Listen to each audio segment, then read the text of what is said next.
बोलिए श्री बांके बिहारी लाल की जय। बोलिए श्रीमद् भागवत महापुराण की जय। परम कोटि ब्रह्मांड नायक जगतपति परमेश्वर कारण अकारण ही करुणाकर करने वाले परम भय शुद्ध भगवान के इस मंगल बेला आरती में आप सभी के निर्विध जो भी कर्म हुए हैं उस कर्म में अगर कोई भी प्रकार की त्रुटि हो, यह आरती मंगल आप समस्त त्रुटियों को सुधार दें, यही आरती के मंगल का कामना करते हैं। बोलिए श्री बांके बिहारी लाल की जय।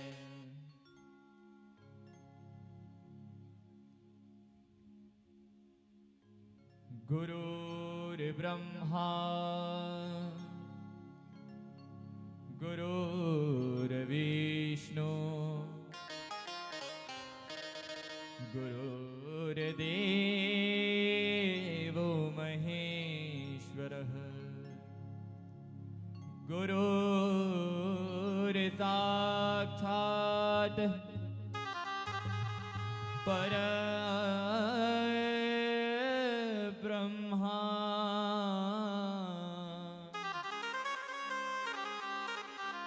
तस्मै श्री गुरुवे नमः। वक्रतुंड महाकाय सूर्यकोटि समप्रभा निर्विघ्नं कुरु मे देव। सर्वकार्येषु सर्वदा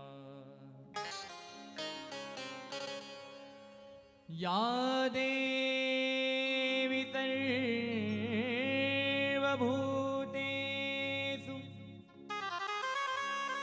विद्यारूपेण संस्थिता नमः तस्यै नमः तस्यै नमः तस्यै नमो नमः। ना जाने किस कारणे हम सब पर दया बरसाते हैं, आज इस अबोध मोरज ध्वज को प्रभु कथा करने तो बुलाते हैं। मैं अज्ञानी न जानू न ज्ञान, बस जानू थोड़ा नाम, और इस नाम पे मोहन ही तो रिझ जाते हैं। मेरी भव बाधा हरो श्री राधा नागरि सोय, जात तन की जाहि परे तो श्याम हरित धोती होय। श्री राधे मेरे स्वामिनी, मैं राधे जो को दास, जन्म जन्म मोहि दीजियो श्री वृंदावन को आर। लाख लाख बार हरि हरि कहे एक बार हरिदास अति प्रसन्न भी लाडले सदा विपन के पास। मेरो मन मणि गिरवी धरो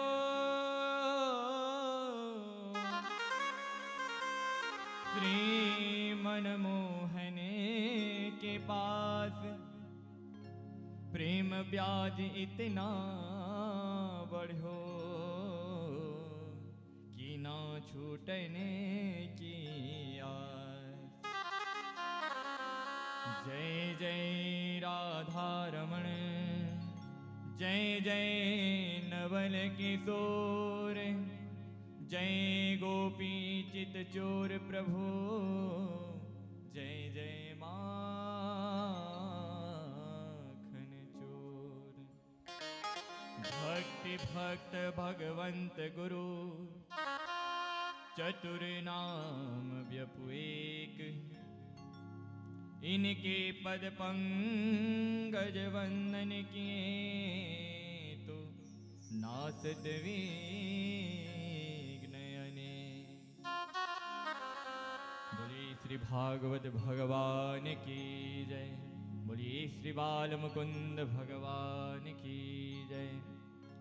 समस्त भक्त गणवृंद एवं सूक्ष्म एवं सगुण और निर्गुण रूपों में दिखाई या ना दिखाई देने वाले समस्त अवाहित देवी देवता एवं समस्त प्रतिष्ठित एवं ग्राम की सभी देवी देवताओं का वंदन और उन सभी के श्री चरणों में प्रणाम करते हुए जितने भी बड़े बड़े चतुर सुजान यहाँ पर विप्र द्विज परम वैष्णव आए हुए सभी को मेरा हृदय से कोटि कोटि बार प्रणाम। आज द्वितीय दिवस की कथा में सर्वप्रथम कथा की ओर बढ़ने से पहले भगवान की आइए सुंदर कीर्तन भाव करते हुए भगवान की कथा की ओर बढ़ते हैं।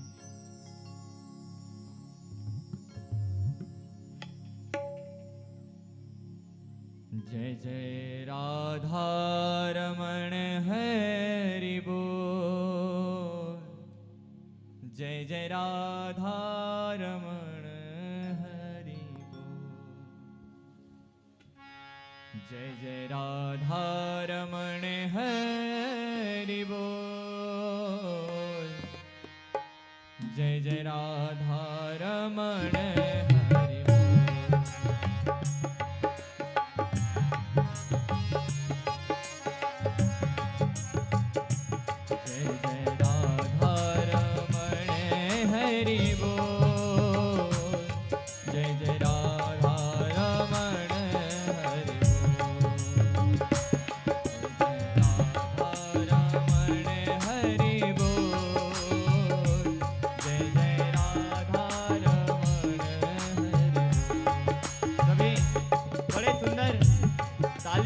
करते हुए क्योंकि यह सबसे पहले तो जितने भी हमारे माया प्रपंच और विषय हैं उस सभी को निर्मल करते हैं और हमारे अंदर जितने भी वायरस रूपी पाप भरे हुए हैं और सोच भरे हुए हैं सबको खत्म करते हैं कीर्तन।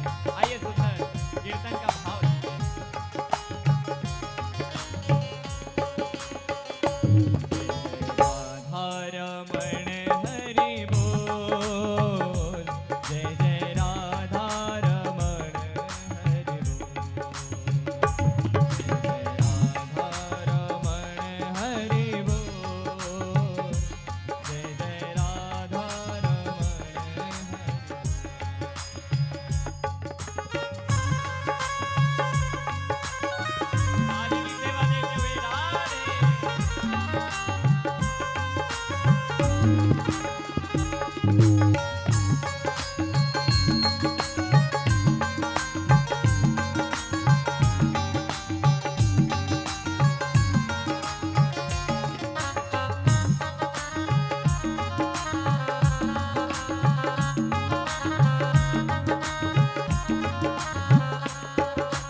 सभी सुंदर मीठी मीठी तालियों के साथ उस वृंदावन में वास छोटे से राधा रमण जी हैं, बड़े नटखट हैं, उनका अपने मन में छवि में बसा करके उस राधा रमण जी के नाम लेते हुए कीर्तन करें।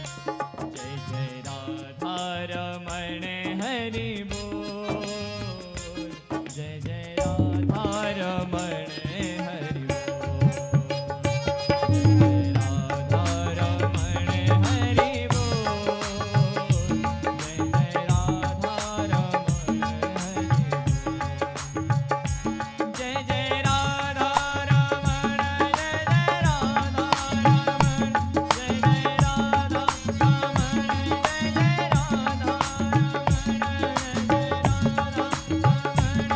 जय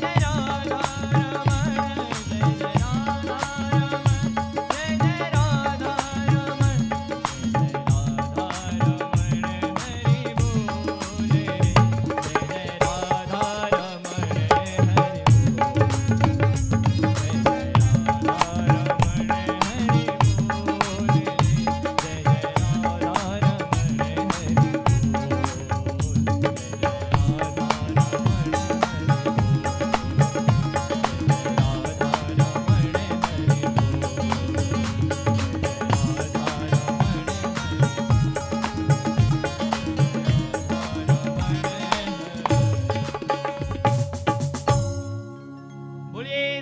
भागवत महापुराण की जय। बोलिए श्री राधा रमण भगवान की जय। बोलिए श्री बांके बिहारी लाल की जय। बोलिए श्री वेद व्यास जी महाराज की जय।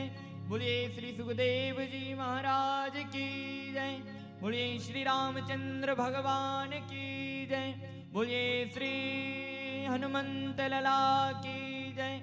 बोलिए श्री उमापति महादेव की जय। बोलिए श्री वृंदावन बिहारी लाल की जय। जय जय श्री राधे, जय जय श्री राधे, जय जय श्री राधे श्याम। आइए, आज बड़े अनुपम और बड़े भाग्य की बात है कि प्रभु की सुंदर वाग्यमय विग्रह भगवान के शब्द रूपी श्रीमद् भागवत महापुराण सुनने का अवसर और सुनाने का अवसर प्राप्त हुआ है। जब जन्मों जन्म के समस्त पुण्य एक साथ मिल जाते हैं, तब जाकर के भगवान के उस नाम रूपी भगवान की कथा सुनने का और कहने का अवसर प्राप्त होता है। आज हम बड़े पुण्यात्मा हैं जो भगवान के सुंदर चरित्रों का गुणगान कर रहे हैं, गा रहे हैं और बड़े सुंदर भगवान के चरित्रों का हम आपको गोता करवाने का प्रयत्न कर रहे हैं। वैसे कहने के लिए तो भगवान की जो कथा है वह तो हरि अनंत हरि कथा अनंता। भगवान की कथा संसार में बड़े से बड़े विद्वान भी हैं, स्वयं जो ब्रह्मलोक में बैठे हुए ब्रह्मा हैं वह भी भगवान के पार को पाने में असमर्थ हुए हैं, फिर हम सभी को पूछे कौन। ऐसे बाल मुकुंद प्रभु परमेश्वर की उस अनुपम कथा का कहने में हम थोड़ा सा प्रयत्न करते हैं कि भगवान की कथा हो जाए, लेकिन भगवान की कथा होने वाली नहीं, वह तो भगवान की कथा है। वह सार तत्व परम ज्ञानी और परम तेजस्वी को भगवान की उस कथा का सार रूपी मात्र भगवान के नामों से संतुष्टि की ही प्राप्ति करना पड़ता है। आज उस भगवान के सुंदर चरित्रों का गुणगान का आज बड़े ही सुगम से कथा में प्रवेश करते हैं। जिस प्रकार से मैत्रेय जी महाराज विदुर जी को बता रहे हैं और विदुर जी महाराज बड़े ही सुंदर मैत्रेय जी के द्वारा सुन रहे हैं, और उसी बात को मैत्रेय जी महाराज बता रहे हैं कि जिस प्रकार से ब्रह्मा ने नारद जी महाराज के पूछने पर नारद जी महाराज को इस सृष्टि के समस्त चराचर उत्पन्न का, विराट स्वरूप का 24 अवतारों की कथा को सुनाए हैं और भगवान की उस वाड्यमय स्वरूप की अनेक अनेक प्रकार से जो ब्रह्मा जी हैं वह नारद जी को बता रहे हैं। आज की जो कथा है वह बड़ी ही सुंदर सती चरित्र एवं भगवान के कपिल देव जी का जन्म एवं जड़ भरत की कथाएं हैं, जिसमें आप सभी गोता लगाएंगे और भगवान के अनन्य प्रेम बने, अर्थात भगवान की उन कथाओं को सुन करके हमें मात्र, आपको पता है कि भगवान की कथा काहे के लिए करवाते हैं? आपको पता है कि भगवान की कथा किस लिए करवाते हैं? इतना तामझाम करने की क्या जरूरत? सर्वप्रथम हम आप सभी को बता दें कि भगवान की जब हम कथा करते हैं और कथा सुनते हैं तो भगवान के लिए रुचि बढ़े और उनके नाम के लिए वह मनुष्य निरंतर भगवान के नाम कीर्तन करते ही रहे। अर्थात जाने कि इस संसार में आए हुए हैं तो किसके लिए आए हैं, क्या करने के लिए आए हैं। यह जो तन मिला है, यह जो श्वास चल रहा है, हम जो कर्म कर रहे हैं वह किसके लिए कर रहे हैं। एक बार की बात है, भृगु जी महाराज और उनके समस्त शिष्य आश्रम में बड़े ही सुंदर भगवान जी का यज्ञ, नारायण भगवान का यज्ञ कर रहे होते हैं, हवन करते रहते हैं। और जब पूर्णाहुति होने लगती है तो एक शिष्य पूछता है कि महाराज, यह जितने भी कृत्य करते हैं आखिर इसको कौन प्राप्त करता है? आखिर हम यह फूल चढ़ा रहे हैं, अक्षत चढ़ा रहे हैं, वस्त्र पहना रहे हैं, भोग लगा रहे हैं, ना जाने कितने न कितने नाना प्रकार के व्यंजन भगवान को चढ़ा रहे हैं, तो आखिर भगवान यह जो सभी जितने भी हम प्रदान करते हैं उसको आखिर कौन प्राप्त करता है? इस प्रकार से शिष्य जब पूछे तब भृगु जी महाराज सोचने लगे। सोचने के बाद उसी समय बड़े ही सुंदर भाग्य जानिए जब मिलन आवे संत, तभी उतने ही समय नारद जी महाराज हैं वहां आते हैं और हाथ में वीणा करताल पकड़े हुए बड़े ही सुंदर भजनों का आनंद ले रहे हैं। श्रीमन नारायण नारायण नारायण, श्रीमन नारायण नारायण नारायण, श्रीमन नारायण नारायण नारायण, श्रीमन नारायण नारायण नारायण, श्रीमन नारायण नारायण नारायण, ओ श्रीमन नारायण नारायण नारायण। बड़े ही सुंदर नारद जी महाराज हैं, नारायण नारायण नारायण कहते हुए भृगु जी महाराज के आश्रम में आते हैं। और जब भृगु जी महाराज के आश्रम में आते हैं तब भृगु जी महाराज देख करके जो प्रश्न उनके शिष्य के द्वारा उनसे पूछे गए थे वह प्रश्न को नारद जी को सौंप दिए गए। अब नारद जी महाराज चिंतातुर हो रहे हैं और कह रहे हैं कि यह प्रश्न का मात्र हल आप ही के पास है महाराज जी, अर्थात त्रिगुणातीत की पहचान करना आपके सामर्थ्य है। तब भृगु जी महाराज कहते हैं, ये कैसे? अगर मैं त्रिगुणातीत के तलाश के लिए चला जाऊं तो भगवान त्रिगुणातीत को कैसे पहचान सकूंगा? तब देवर्षि नारद जी महाराज हैं कहते हैं कि जिसमें क्रोध नहीं होता वही त्रिगुणातीत होते हैं प्रभु। आप जाइए त्रिगुणातीत की तलाश के लिए चले जाइए। आखिर यह जितने विधायी विधान करते हैं, श्रीमद् भागवत महापुराण कर रहे हैं, अनेक प्रकार के विविध कर्म कर रहे हैं, जीवन में जो भी कर रहे हैं वह आखिर किसको प्राप्त होता है वह आपको पता चल जाएगा। अगर जिसके में क्रोध नहीं है वही असली त्रिगुणातीत है, वही सबको प्राप्त करता है।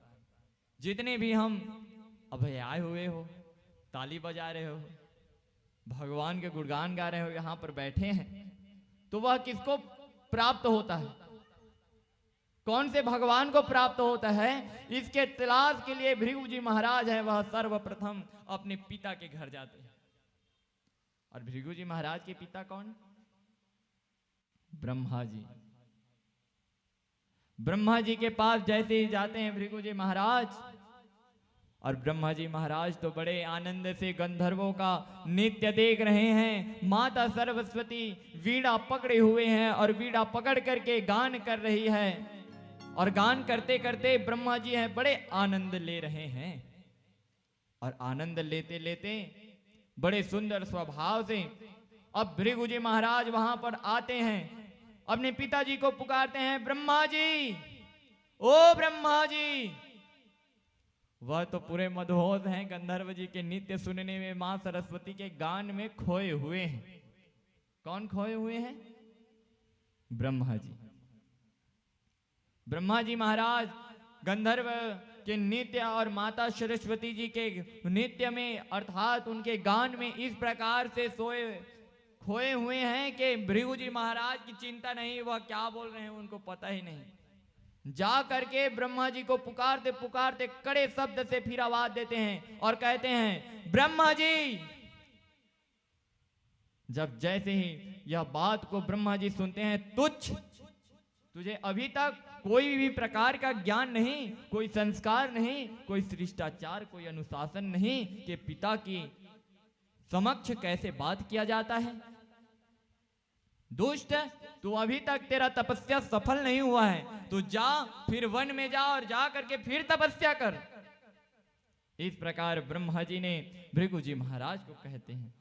तब भृगु जी महाराज हाथ जोड़ करके अपने पिताजी से कहते हैं, पिताजी क्षमा क्षमा क्षमा, मैं तो त्रिगुणातीत के तलाश में परीक्षा लेने निकला हूं, महाराज जी मुझे क्षमा कर दीजिए। इस प्रकार से भृगु जी महाराज हैं वह ब्रह्मा जी से बड़े आशा लेकर आए थे कि मेरे पिता ही त्रिगुणातीत होंगे।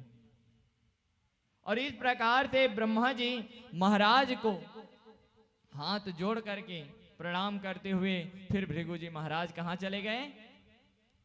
कैलाश की ओर चले गए। कैलाश की ओर जा करके अब फिर त्रिगुणातीत के तलाश के लिए शंकर भगवान के पास जा रहे हैं।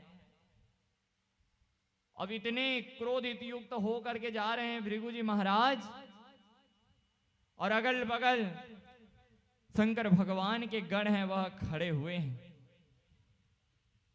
अब जैसे ही शंकर भगवान के गण हैं वह भृगु जी महाराज को रोकने लगे, रुको रुको, अभी माता पार्वती और शंकर भगवान अंदर में हैं, आप नहीं जा सकते। दुष्ट, मेरे रास्ते से हट जा। भृगु जी महाराज कह रहे हैं, दुष्ट, मेरे रास्ते से हट जा अभी, नहीं तो तेरे को मैं भस्म कर दूंगा। ऐसा वाणी भृगु जी महाराज जैसे बोलते हैं, जितने शंकर भगवान के गण हैं वह फिर रास्ते दे देते हैं। और जैसे ही रास्ता देते हैं उसके बाद फिर अंदर उतर करके फिर भृगु जी महाराज हैं शंकर भगवान को तंका कर कहते हैं, शंकर जी। अब जाहिर सी बात है, आप लोग बढ़िया अपने अपने मग्न में रहिए, और कोई भी बीच में आकर के चिल्लाए आपको तो अचानक चमक जाएंगे, है ना। इसी प्रकार जब शंकर भगवान सुनते हैं कि भृगु जी महाराज इतने कठोर वचन बोल रहे हैं, तुरंत शंकर भगवान त्रिशूल लेकर के खड़े हो जाते हैं। दुष्ट, तू इस प्रकार से व्यंग बोलता है, तुझे अभी तक ज्ञात नहीं है तू किससे बोल रहा है, तुझे अभी तक शिष्टाचार नहीं है। भृगु जी महाराज हाथ फिर जोड़ रहे हैं, प्रभु शिव शंकर प्रभु जी, हे भोलेनाथ, आप भोलेनाथ होते हुए इस प्रकार से क्रोध युक्त हैं। मैंने तो बड़े आशा लेकर के आपके पास आया कि आप ही त्रिगुणातीत होंगे, लेकिन यह तो मेरा यह भी कर्म विफल हो गया। तब माता पार्वती के आग्रह करने पर शंकर भगवान है वह क्रोध युक्त से तीसरा नेत्र को बंद करके फिर त्रिशूल को अपने हाथ में रख करके फिर भोले स्वरूप में आते हैं। और भोले स्वरूप में आ करके फिर भृगु जी महाराज की कहते हैं, अजी भृगु जी महाराज, हम आपके इस लीला में थोड़े से सम्मिलित हुए हैं। वैसे रहने के लिए मैं तो निर्विकार हूँ, वैरागी हूँ, मुझको कोई चिंता नहीं, मैं क्या लूंगा। अर्थात मैं सबको मैं रखता नहीं, मैं दूसरे को समर्पण कर देता हूँ। अर्थात इस प्रकार से शंकर भगवान कहते हैं। और भृगु जी महाराज नमस्कार करते हुए फिर कहाँ चले जाते हैं? बैकुंठ की ओर चले जाते हैं। अब जैसे ही बैकुंठ की ओर जाते हैं भृगु जी महाराज, देवउठनी के बाद विष्णु भगवान है वह माता लक्ष्मी से मिलन होया रहता है, जिसमें बहुत दिनों बाद एक दूसरे के नयन को देखते रहते हैं भगवान विष्णु और लक्ष्मी माता। अब एक सिंहासन पर बैठे रहते हैं। भृगु जी महाराज आते हैं, भगवान विष्णु को कोई ज्ञात नहीं कि भृगु जी महाराज यहाँ पर आए हुए हैं। तुरंत दौड़ते दौड़ते जाते हैं भृगु जी महाराज और भगवान विष्णु के वक्ष स्थल पर एक पैर मारते हैं। एक लात मारते हैं। भगवान विष्णु है वह छटपटा जाते हैं, अरे महाराज महाराज प्रणाम प्रणाम। भगवान विष्णु देखिए कितने कोमल हृदय के हैं। वह कह रहे हैं महाराज जी प्रणाम प्रणाम, मेरे इस पर्वत के समान मेरा वक्ष स्थल अर्थात मेरा यह सीना छाती और आपके इतने कोमल पैर, प्रभु आपने इस वज्र को मारा अपने लातों से। बताइए प्रभु कहां पर आपको लगा हुआ है? बड़े दर्द हो रहा होगा प्रभु आपको। प्रभु आइए आपके इस चरणों को मैं पखार दूं। इस प्रकार भृगु जी महाराज देख रहे हैं श्रीमन नारायण भगवान कितने दयालु हैं। देख करके अपने जो आसन है उसको भृगु जी महाराज को दे देते हैं और देने के बाद फिर भृगु जी महाराज को बैठा करके बड़े सुंदर आसन देते हैं। इधर विष्णु भगवान तो बड़े प्रेम कर रहे हैं भृगु जी महाराज को और लक्ष्मी माता है वह घुर्री घुर्री देख रहे हैं, ऐसे करके देख रहे हैं आंखें को। अर्थात मेरे पति को मारा है लात में, दुष्ट। मन ही मन सोच रहे हैं कि मेरे पति को मारा है। उसी दिन से श्राप दे दिए हैं ब्राह्मणों को। अर्थात मैं आज से लक्ष्मी तुम्हारे पास नहीं रहूंगी, आज से मैं तुम्हारे पास नहीं, तुम कितना चाहे क्यों ना प्राप्त लो, अर्थात कितना भी धन क्यों ना हासिल कर लो, लेकिन सदा के लिए तुम असंतुष्ट ही रहोगी। इस प्रकार से लक्ष्मी माता है वहीं पर श्राप देते हैं और वहीं से पता चल जाता है कि त्रिगुणातीत कौन है। त्रिगुणातीत कौन है? भगवान विष्णु। अर्थात समस्त अगोचर एकर समस्त विद्वानों को प्राप्त करने वाले मात्र एक नारायण हैं। अर्थात जो भी कर्म करते हैं उसका पराभोग कौन करता है? श्रीमन नारायण भगवान। कोई भी कर्म करें, माँ दुर्गा की पूजा करें या शंकर भगवान की पूजा करें या ब्रह्मा की पूजा करें या इंद्र की पूजा करें या वरुण की पूजा करें या हम हनुमान जी की पूजा करें, वह सभी को अंत में भगवान विष्णु के ही शरण में जा करके वह भगवान विष्णु ही पराभोग करते हैं। इस प्रकार से इसी प्रकार भगवान के जो भी हम अभी रचे हुए हैं, भागवत गीता पुराण, ये जो जितने भी करते हैं वह सब प्रभु को समर्पण के लिए, उनके प्रति हमारी रुचि बढ़े, इसलिए भगवान की हम समस्त पूजा पाठ करते हैं। ऐसी भगवान की सुंदर कृत्य है और भगवान के ऐसे अलोक अनेक नाम के मैत्रेय जी महाराज हैं वह विदुर जी महाराज को बता रहे हैं और ब्रह्मा जी हैं वह नारद जी को बड़े सुंदर भाव से सुना रहे हैं। वृतंचयं रागतो पुलतश्यान पुलः कृतो उत्साह नारदो जज्ञां दक्षयो स्वयं भयो प्राणान् द्विजयसयतो भृगुस्त्वैकरान्त कृतो अंगिरां मुखतक्षणो अत्रे च मृचामानतो भवति। अब जो ब्रह्मा जी महाराज हैं वह अपने अंग से 10 ब्राह्मण निकालते हैं और मरीचि मन से अत्रि, आंखों से अंगिरा, मुख से पुलतस्य, कानों से अपुल्हा, नाभि से और कृतो, हाथ से और भृगु चर्म से, और वशिष्ठ जी प्राणों से, और दक्ष अंगूठे से, और नारद जी महाराज है वह जांग से पैदा करते हैं। इसके बाद वे दाहिने स्तन से धर्म और पीठ के द्वारा अधर्म को पैदा करते हैं, और भौवें से क्रोध, हृदय से काम, और नित्य ओष्ठ, और इस प्रकार के समस्त जितने भी वाणी, अभिमान, अहम, समस्त अपने अंगों से नाना विधान के समस्त सभी को उत्पन्न करते हैं। वाणी, कर्म, अहम, मैं, शब्द, अनेक प्रकार के क्रम, भोग, मद, लोभ, सभी ईश्वर भाव, ईर्षा, सभी को भगवान जो ब्रह्मा जी महाराज हैं वह सभी अपने अंगों से प्रकट करते हैं। इस प्रकार नारद जी महाराज को बड़े सुंदर ब्रह्मा जी बता रहे हैं। अब क्या है, थोड़ा सरल भाषा में सुनेंगे तो अच्छा लगेगा, कभी कठिन जटिलता भाषा में सुनेंगे तो फिर अभी के मनुष्यों को क्या चाहिए, चरपटा, है ना।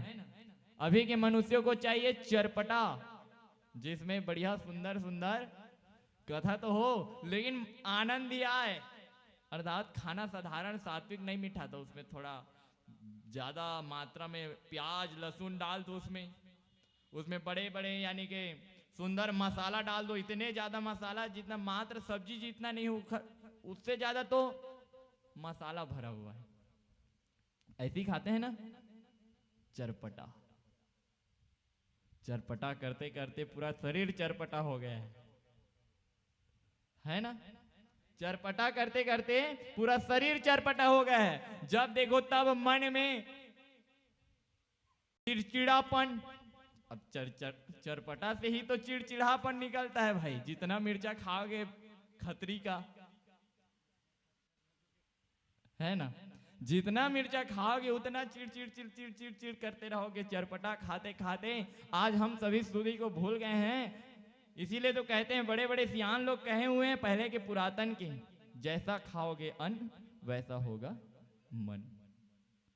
इसीलिए ज्यादा चरपटा मत खाइए, सात्विक खाइए और भगवान के गुणगान को गाइए। ऐसे प्रभु परमेश्वर की सुंदर लीलाओं को गुणगान करने के लिए आपको तो पहले अपने अन्न को सुधारना पड़ेगा, तब जाकर के भगवान की आप भक्ति में लग्न लगाएंगे।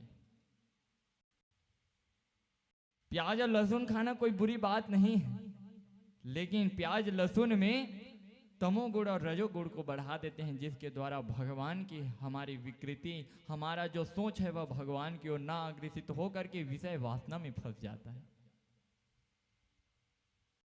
और भगवान को यह सब चीज पसंद नहीं। अर्थात कोई भक्त होता है तो भगवान को जो पसंद है उसको वो पसंद आता है, और जो भक्त नहीं होता, जो भगवान के विरोधी रहते हैं, जो भगवान को पसंद है वो उसके लिए नापसंद रहता है। भगवान के भजन करना है ना आप सभी को। स्कंद पुराण में बड़ा भयंकर बताया गया है, तत्पणाम मास भक्षणाम नास्तिकम नरगागतो नित्याद्भयीनाम तम नाना विधानम सल्मि वैतरण्य नदी। अगर आप मांस भक्षण करते होंगे तो निश्चित रूप से आप वैतरणी का पराभोग करेंगे।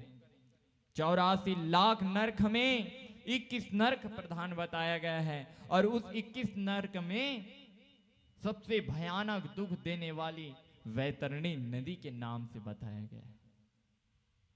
इसलिए वैतरणी नदी आप सभी को ऐसे बोलेगी, देखिए हसदेव नदी की तरह नहीं है वह वैतरणी नदी, महानदी की तरह नहीं है वह नदी, नीलांगर नदी की तरह नहीं है वह नदी, वह नहीं तो गंगा की तरह भी नहीं है, वह वैतरणी है जहां ना तैरी जाए, अर्थात सब नदियों से विपरीत वैतरणी, जहां पर कोई तैरता नहीं है, डूब जाता है।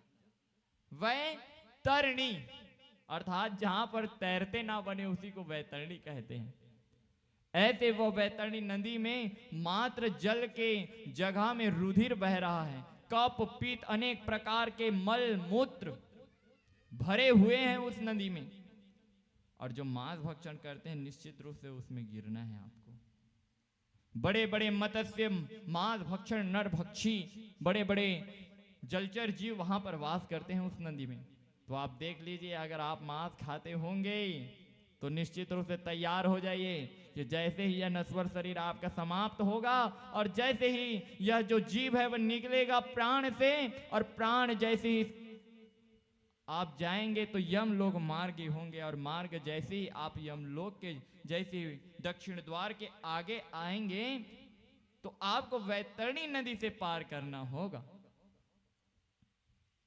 इसीलिए अभी तक अवगत हो जाइए, सावधान, मांस भक्षण करना मना है। आप तो वैसे मुर्दे को खाते हैं, है ना, मारते तो नहीं, कोई पाप नहीं है महाराज, मरे हुए ला तो खा था ना। लेकिन मरे हुए को खा रहे हो तो कितने शरीर भी तो, हमारा मनुष्य शरीर भी तो मरता है, उसको भी तो खा सकते हो आप, वह भी तो मरा हुआ है, वह भी तो मांस है। क्या मात्र जो मुर्गी है उसी में वही मरा हुआ मिठाता है क्या? कोई मनुष्य मर जाए तो उसके लिए रोते हो आप, क्योंकि उसमें मोह है। और जब मुर्गी मर जाए तो जितना दर्द उस मुर्गी को है उतना दर्द, समझ रहे हो, जितना मनुष्यों को एक मात्र क्षणिक एक चाकू का वार लग जाए या छोटी सी आग की चिंगारी पड़ जाए तो वह आह चिल्लाता है। तो आप कैसे उस बेदर्द को खा रहे हैं? अर्थात उसमें दर्द नहीं है क्या? उस मांस में, उस भक्षण में? आप जब उसको खा रहे हो तभी वो आपके लिए मर रहा है। अगर आप खाना बंद कर दिए, देखिए ना, कोरोना आया था, ना जाने कितने टन से टन मुर्गियों को गड्ढा के अंदर डाला जा रहा था। देख रहे थे हम मोबाइल में, सोशल नेटवर्क का जमाना है, सभी के सभी देख रहे हैं। इसीलिए मांस भक्षण को वर्जित रखिए अपने जीवन में। और मांस भक्षण आप करते रहेंगे और भगवान को मनाते रहेंगे तो कोई फायदा नहीं। अर्थात जब भगवान भक्ति कर रहे हैं तो बड़े साधु बन रहे हैं, साधो साधो, जय जय हैं हम, जय जय। आप जब भक्ति कर रहे हैं तो हम तो जय जय हैं, जय जय। लेकिन जब खाने पीने की बात आते हैं तो हम तो खाने हैं खाने, अर्थात खाना ही खाना। इसीलिए जितने भी अधर्म कर्म से द्वारा प्रक्षिण्ण से जो तामसिक अन्न है, जो खाने योग्य नहीं है, उसको वर्जित रखिए और भगवान में संलग्न लगाइए। ना जाने कितने कितने सुंदर सुंदर प्रकृति के द्वारा हमारे लिए खाने के लिए वस्तुएं तैयार की गई है, आप उसको खाइए।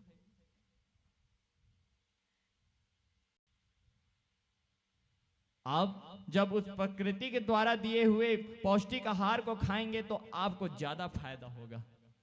डालिया देखे हो? डालिया बचपन में खाए हैं ना, डालिया आंगनबाड़ी में जा करके बड़े शौक से खाते थे डालिया को। अभी के बच्चे तो डालिया किसे कहते हैं नहीं पता। हम सभी डालिया खाएं, वह कितने पौष्टिक आहार है। अर्थात जो कुपोषण का शिकार हो, अगर वह डालिया को प्रतिदिन अपने जीवन में धारण कर ले, वो मात्र 2 महीने के लिए, तो वह स्वस्थ हो जाएगा, कुपोषण से बाहर हो जाएगा। इतना पौष्टिक है उस डालिया में।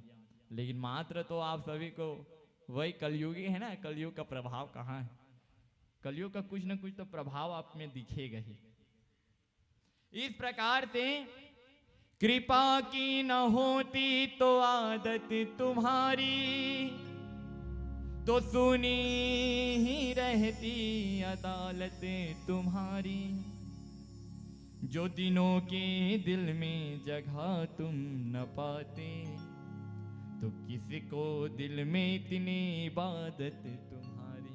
अर्थात आज प्रभु के प्रति हमारी वेदना और भक्ति है, तभी तो भगवान के इस दर में इतने लोग बैठे हुए हैं। अगर भगवान में रुचि ना हो तो कहां से भक्त बैठे होंगे? भगवान ने वो माया वो लीला रचाया है, तभी तो उस कथा को सुन करके हम यहाँ पर उनके प्रेमी बने बैठे हुए हैं, दीवाना बने बैठे हैं। आइए भजनों का आनंद लेते हैं। बोलिए श्री कृष्ण चंद्र भगवान की जय।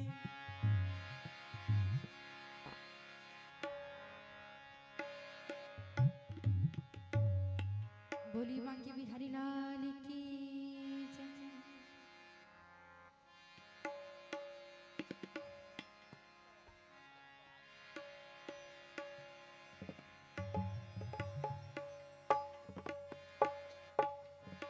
मुझे चरणों से लगा ले मेरी शाम मुरली वाले, हर सांस सांस में तेरा, हर सांस सांस में तेरा है नाम निवाले। मुझे चरणों से लगा ले मेरी शाम मुरली वाले, मुझे चरणों से लगा ले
बोलिए श्रीमद् भागवत महापुराण की जय।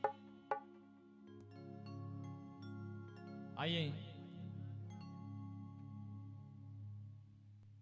Hello hello, Radhe Radhe. हमारी माता श्री कर्म के माता श्री हमारे बीच हैं, जो महाराज के आशीर्वाद प्राप्त करेंगे।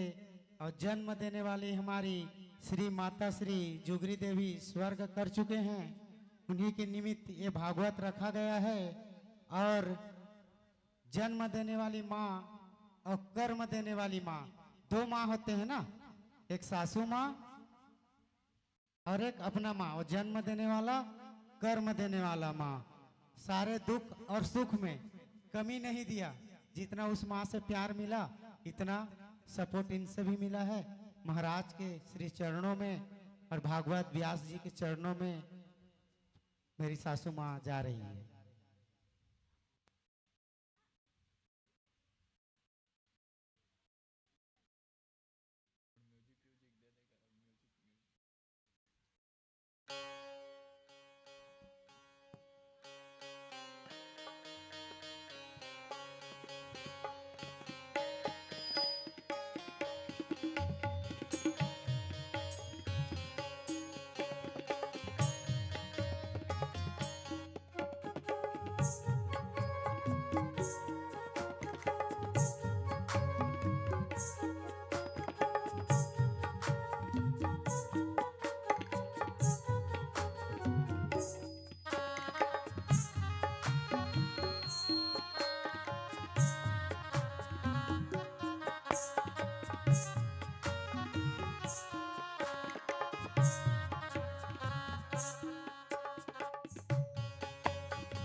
बोलिए श्रीमद् भागवत महापुराण की जय। जय जय श्री राधे, जय जय श्री राधे, जय जय श्री राधे। आइए, अब सुंदर ब्रह्मा जी महाराज हैं, वह नारद जी महाराज को पुराण सुनाने का शुरुआत कर रहे हैं। और मैत्रेय जी महाराज है, वह विदुर जी को सुना रहे हैं। और जो सुखदेव जी महाराज हैं, वह राजा परीक्षित जी को सुना रहे हैं। और नैमिषारण्य तीर्थ स्थान में जो सूत जी महाराज है, वह 88,000 ऋषि मुनियों को सुना रहे हैं।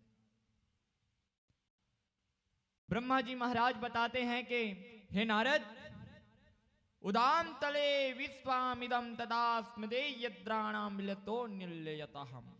अर्थात जब यह विश्व जलमग्न था, मात्र जला ही जल, यह पृथ्वी यहां थोड़ी ना था, वह तो जल में डूबा हुआ था। जला ही जल जब था, तब भगवान ने नारायण शेष पर्यंत हो करके सोए हुए विश्व से सूक्ष्म रूप धारण किया। और सूक्ष्म रूप धारण करके एक बालक के रूप का अवतीर्ण हुआ। फिर अपने ही माया द्वारा एक पत्तल के रूप में लेटे रहे। लेटने रहने के बाद वह सूक्ष्म अर्थ होने के बाद, हृदय चतुर्युगी बीतने के बाद, काल द्वारा जागने पर भगवान ने रजोगुण वृद्धि करके नाभि देश में एक पद्म प्रकट हुआ। और उस नाभि से पद्म अर्थात कमल प्रकट हुआ। उस कमल के ऊपर से फिर ब्रह्मा जी ने उत्पन्न हुए। अर्थात जो ब्रह्मा जी महाराज हैं, वह फिर उस कमल के ऊपर से जन्म हुए। अब इस प्रकार से धीरे धीरे वह उनके उस लोक पर वे वेदमय ब्रह्मा प्रकट हुए। और प्रकट तो होते हुए भी वह छिद्र के नीचे वह जाकर के 100 वर्ष तक रहे। और ब्रह्मा जी महाराज अब खोज रहे हैं, मैं कौन हूं। जब कोई भी बच्चा माता के गर्भ से जब निकलता है, और निकलता है तो वह जब आता है इस धरा धाम में तो रोता है। क्या करता है वह? रोता है। मैं कहां आ गया, मैं कैसा हूं, कौन हूं, मैं अकेला हो गया। उसके में कुछ क्षणिक वह विद्या रहती है, रोता है कि मैं अब फिर पृथ्वी में पटका गया हूं और मुझको छोड़ दिए हैं सभी लोग। आज ब्रह्मा जी महाराज भी हैं, भगवान विष्णु के नाभि द्वारा कमल निकले हुए हैं, उसके द्वारा वह प्रकटे हुए हैं ब्रह्मा जी महाराज। और जा करके वह जो कमल के जो नाड़ हैं अर्थात उनकी जो शाखा है उसमें जा करके अंदर में 100 साल तक रहते हैं ब्रह्मा जी, तप करते हैं, खोजते हैं कि आखिर इसकी जड़ कहां तक है। खोजते खोजते खोजते खोजते जा रहे हैं ब्रह्मा जी, लेकिन उनको पार पाने वाला नहीं है। अर्थात ब्रह्मा जी खोजते खोजते थक गए। देखिए श्रीमन नारायण भगवान के एक रुए में ब्रह्मा और न जाने कितने पृथ्वी, न जाने कितने सूर्य, न जाने कितने चंद्रमा भगवान के मात्र एक रुए में वास करते हैं। ऐसे प्रभु की महिमा है। अर्थात आज जो ब्रह्मा जी हैं उस रुए में रहते हुए अनेक उसके में पृथ्वी रहते हुए फिर उसके नाभि द्वारा भगवान विष्णु ना जाने और कितने रूप बना बना करके विष्णु बैठे हुए हैं। और भगवान विष्णु आप सभी को आश्चर्यचकित कर देंगे और आश्चर्यचकित करके भगवान विष्णु आप सभी को भ्रमित कर देंगे। वैसे भगवान श्रीमन नारायण भगवान है, वह हमेशा सभी को भ्रमित करते रहते हैं। भगवान के उस विराटमय रूप को अगर हम देखें तो वह विराट रूप बड़े संघन से हम सभी को मन को विचलित कर देगा। उसके अंदर जितने गोता लगाएंगे हमको भ्रमित करते जाएंगे। अर्थात गहराई तो होती जाएगी लेकिन गहराई कहां पर जमीन आएगा उसका कोई पता नहीं। हरि अनंत हरि कथा अनंता, आप सभी जानते हैं ना। अर्थात भगवान की कथा में अगर हम लीलाओं में हम भगवान को खोजें कि भगवान कहां मिलेंगे, अगर उद्धव की तरह हम ज्ञानशील हो करके बृहस्पति के शिष्य बन करके अगर उद्धव के भांति हम खोजेंगे भगवान कहां है, ज्ञान के द्वारा खोजेंगे तो हम उसको नहीं प्राप्त कर सकेंगे। इसीलिए भगवान को प्राप्त करने के लिए हमें प्रेम की आवश्यकता है, ना कि ज्ञान की। आप प्रेम द्वारा भगवान को प्राप्त कर सकेंगे, ज्ञान के द्वारा भगवान को प्राप्त नहीं किया जा सकता। आज ब्रह्मा जी महाराज है वह भी अपने ज्ञान के द्वारा खोजने की प्रयत्न कर रहे हैं, लेकिन भगवान के मात्र जो कमल उगे हैं उनको पार नहीं पा सके तो फिर श्रीमन नारायण को कहां से पार पाएंगे, जो कमल के द्वारा क्षिदित हुए हैं, उत्पन्न हुए हैं। इस प्रकार से स्वयं ब्रह्मा जी नारद जी महाराज को बता रहे हैं कि मैं जब उत्पन्न हुआ तो उस कमल के अंदर मैं 100 साल तक खोजते रहा, लेकिन उनका पार पाने वाला मैं नहीं था। फिर मैंने तब किया, आकाशवाणी हुई और आकाशवाणी में कहा कि जा तू पहले तब कर, तब करने के बाद फिर मुझको प्राप्त करेगा। फिर मैंने तब किया, तब के द्वारा फिर मैंने भगवान ने मुझे अपना आशीष प्रदान किया और अपना दर्शन विराट रूप बताया। और विराट रूप में क्या हो रहा है, एक मूग से आदमी पैदा हो रहे हैं और एक मूग में फिर मर करके उसी में समा रहे हैं। एक तरफ आगी अर्थात अग्नि निकल रही है और एक तरफ जल निकल रहे हैं। एक हाथ में ना जाने कितने न कितने हाथ हैं उनके, जो गिनती ना हो सके। कितने हर जगह उनके आंख हैं, आंख की कोई गिनती नहीं है। ऐसे विराट स्वरूप है। जिस प्रकार अर्जुन जी महाराज को श्री भगवान के विराट रूप का दर्शन हुआ, उसी प्रकार ब्रह्मा जी महाराज सर्वप्रथम विराट स्वरूप का दर्शन किए हैं। अर्थात सर्वप्रथम किसने विराट रूप का दर्शन किया है, ब्रह्मा ने। और इस प्रकार से माम वेद गर्भम रक्षणे संज्ञ उद्यवाहम तन्मयताम ग्रहो तत्व पार्याथ में भगवान। हे वेद गर्भ, तुमने जो ज्ञान की प्रार्थना की और वह तुमको मिल गया, अब आप आलस्य त्याग करके सृष्टि का उद्योग करा। अर्थात ब्रह्मा जी महाराज को यह उपदेश दिए, मुझे उपदेश दिया कि जा तू अब सृष्टि का निर्माण कर, सृष्टि के लिए तू कर्म कर। इस प्रकार से ब्रह्मा जी महाराज को भगवान विष्णु ने विराट रूप धारण करके उनको जिम्मेदारी दी कि जाओ सृष्टि की रचना करना। अब सृष्टि की रचना के लिए नहीं चाहिए दिल दुखाना किसी का, सदा न रहा है जमाना किसी का। आज जी महाराज हैं वह बड़े सुंदर ब्रह्मा जी महाराज कह रहे हैं नारद को, सुन नारद, आज मैंने मेरा दिल को दुखी जान करके भगवान से मैंने खोजने का प्रयत्न किया, लेकिन जब भगवान के भक्ति में आया तो यह मेरा दिल है वह दुखी का कोई पात्र नहीं रह गया, मात्र सुख ही सुख प्राप्त हुआ। और कहते हैं मैत्रेय जी महाराज कहते हैं विरोक्तोन्नाहम तथा चक्रे दिव्यम वर्षिताम ततो आत्मम मायम यथा भगवानाम न जहा। भगवान क्या था कथानुसार ब्रह्मा जी ने 100 वर्ष तक तप किया, और फिर काल क्या है? विषयों के रूपांतरण काल, अर्थात सभी को हमें काल डसने वाला है। आप सभी बैठे हुए हैं यहाँ पर, आप सभी को काल एक न एक दिन डसेगा। ब्रह्मा जी महाराज कह रहे हैं कि काल ब्रह्मा के द्वारा ही उत्पत्ति हुआ है काल का, लेकिन उस ब्रह्मा को भी डर है उस काल का जिसके द्वारा उत्पन्न हुआ है काल, जिसके शरीर से विग्रह होकर के काल निकला हुआ है। आज ब्रह्मा को भी उस काल का डर है कि कब कल्प आ जाए और मैं ब्रह्मा बदल जाऊं।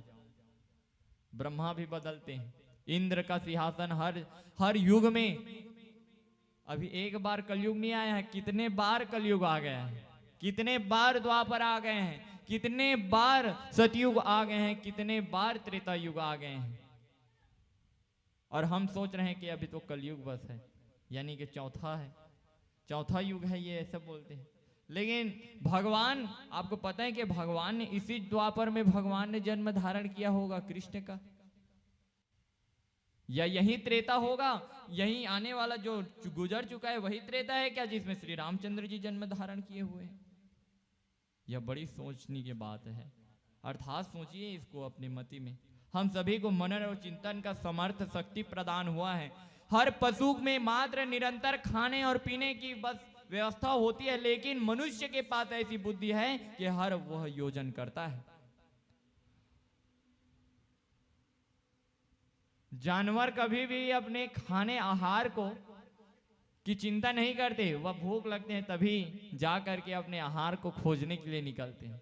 लेकिन मानव ऐसे हैं कि दिन रात वह पहले से पहले फ्यूचर के बारे में सोच करके अन्न को इकट्ठा करके रखता है। चींटी को देखे हो, चींटी भी नहीं सोचती कि मैं क्या खाऊंगा, अर्थात जब भूख लगती है तभी जा करके वह चींटी है वह खाना खोजती। लेकिन हम लोग मानव ऐसे हैं कि भविष्य का देखते हैं कि आने वाले भविष्य में इतना इतना हम लोग धन संचय करेंगे तब ठीक रहेगा, फिर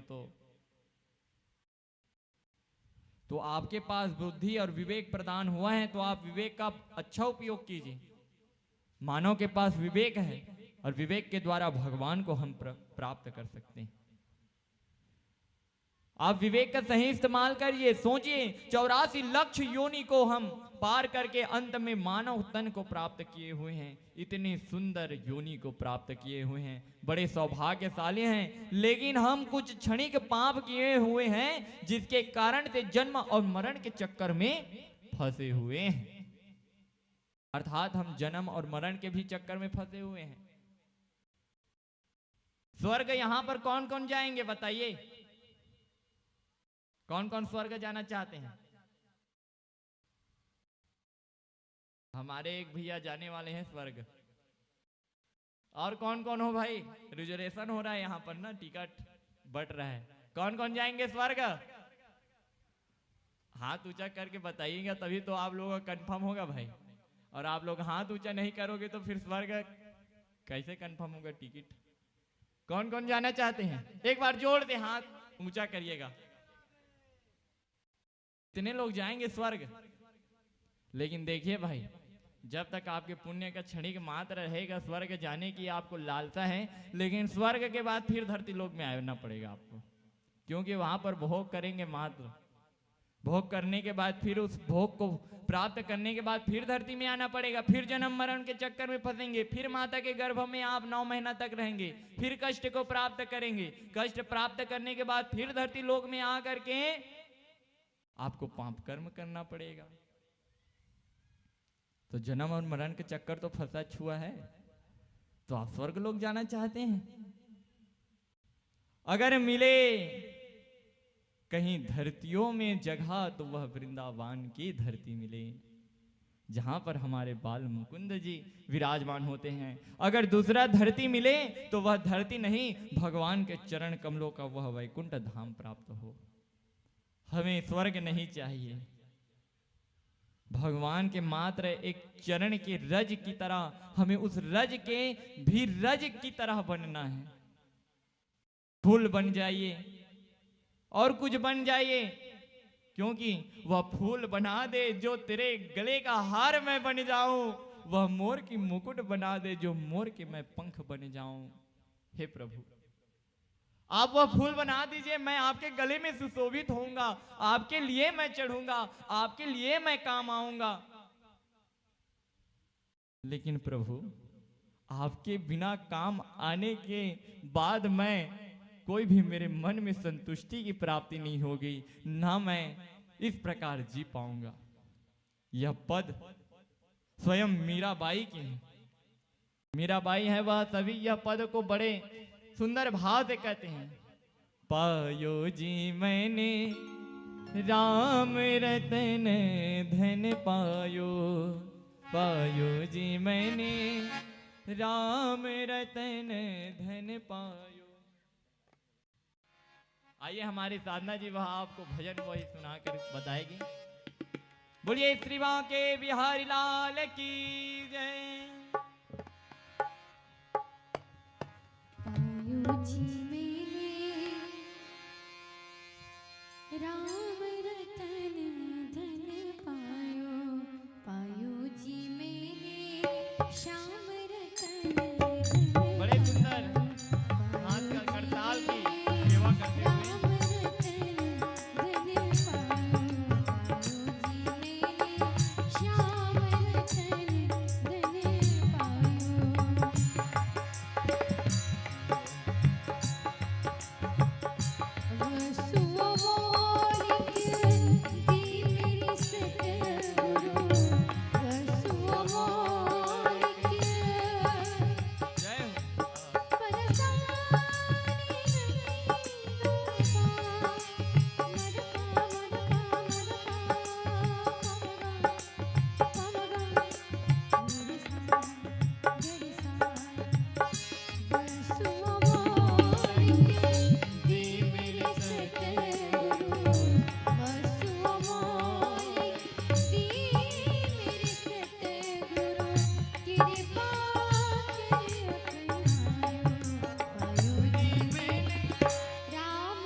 लाल की जय। जय जय श्री राधे, जय जय श्री राधे, जय जय श्री राधे। राधे कृष्ण भगवान की जय। हमारे बीच में सेवा देते हुए महाराज जाकर महाराज जी से आशीर्वाद प्राप्त करें। जिस दिन से शुरू है तब से आखिरी तक सेवा देते हैं। इस बार पहले आप आशीर्वाद ले लें। और कुटरा से आए हुए मेरे बड़े पापा जाकर महाराज जी से आशीर्वाद प्राप्त करें। अपने समधी को भी लेके जाएं साथ में, अकेला ना जाएं।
बोलिए श्रीमद् भागवत महापुराण की जय।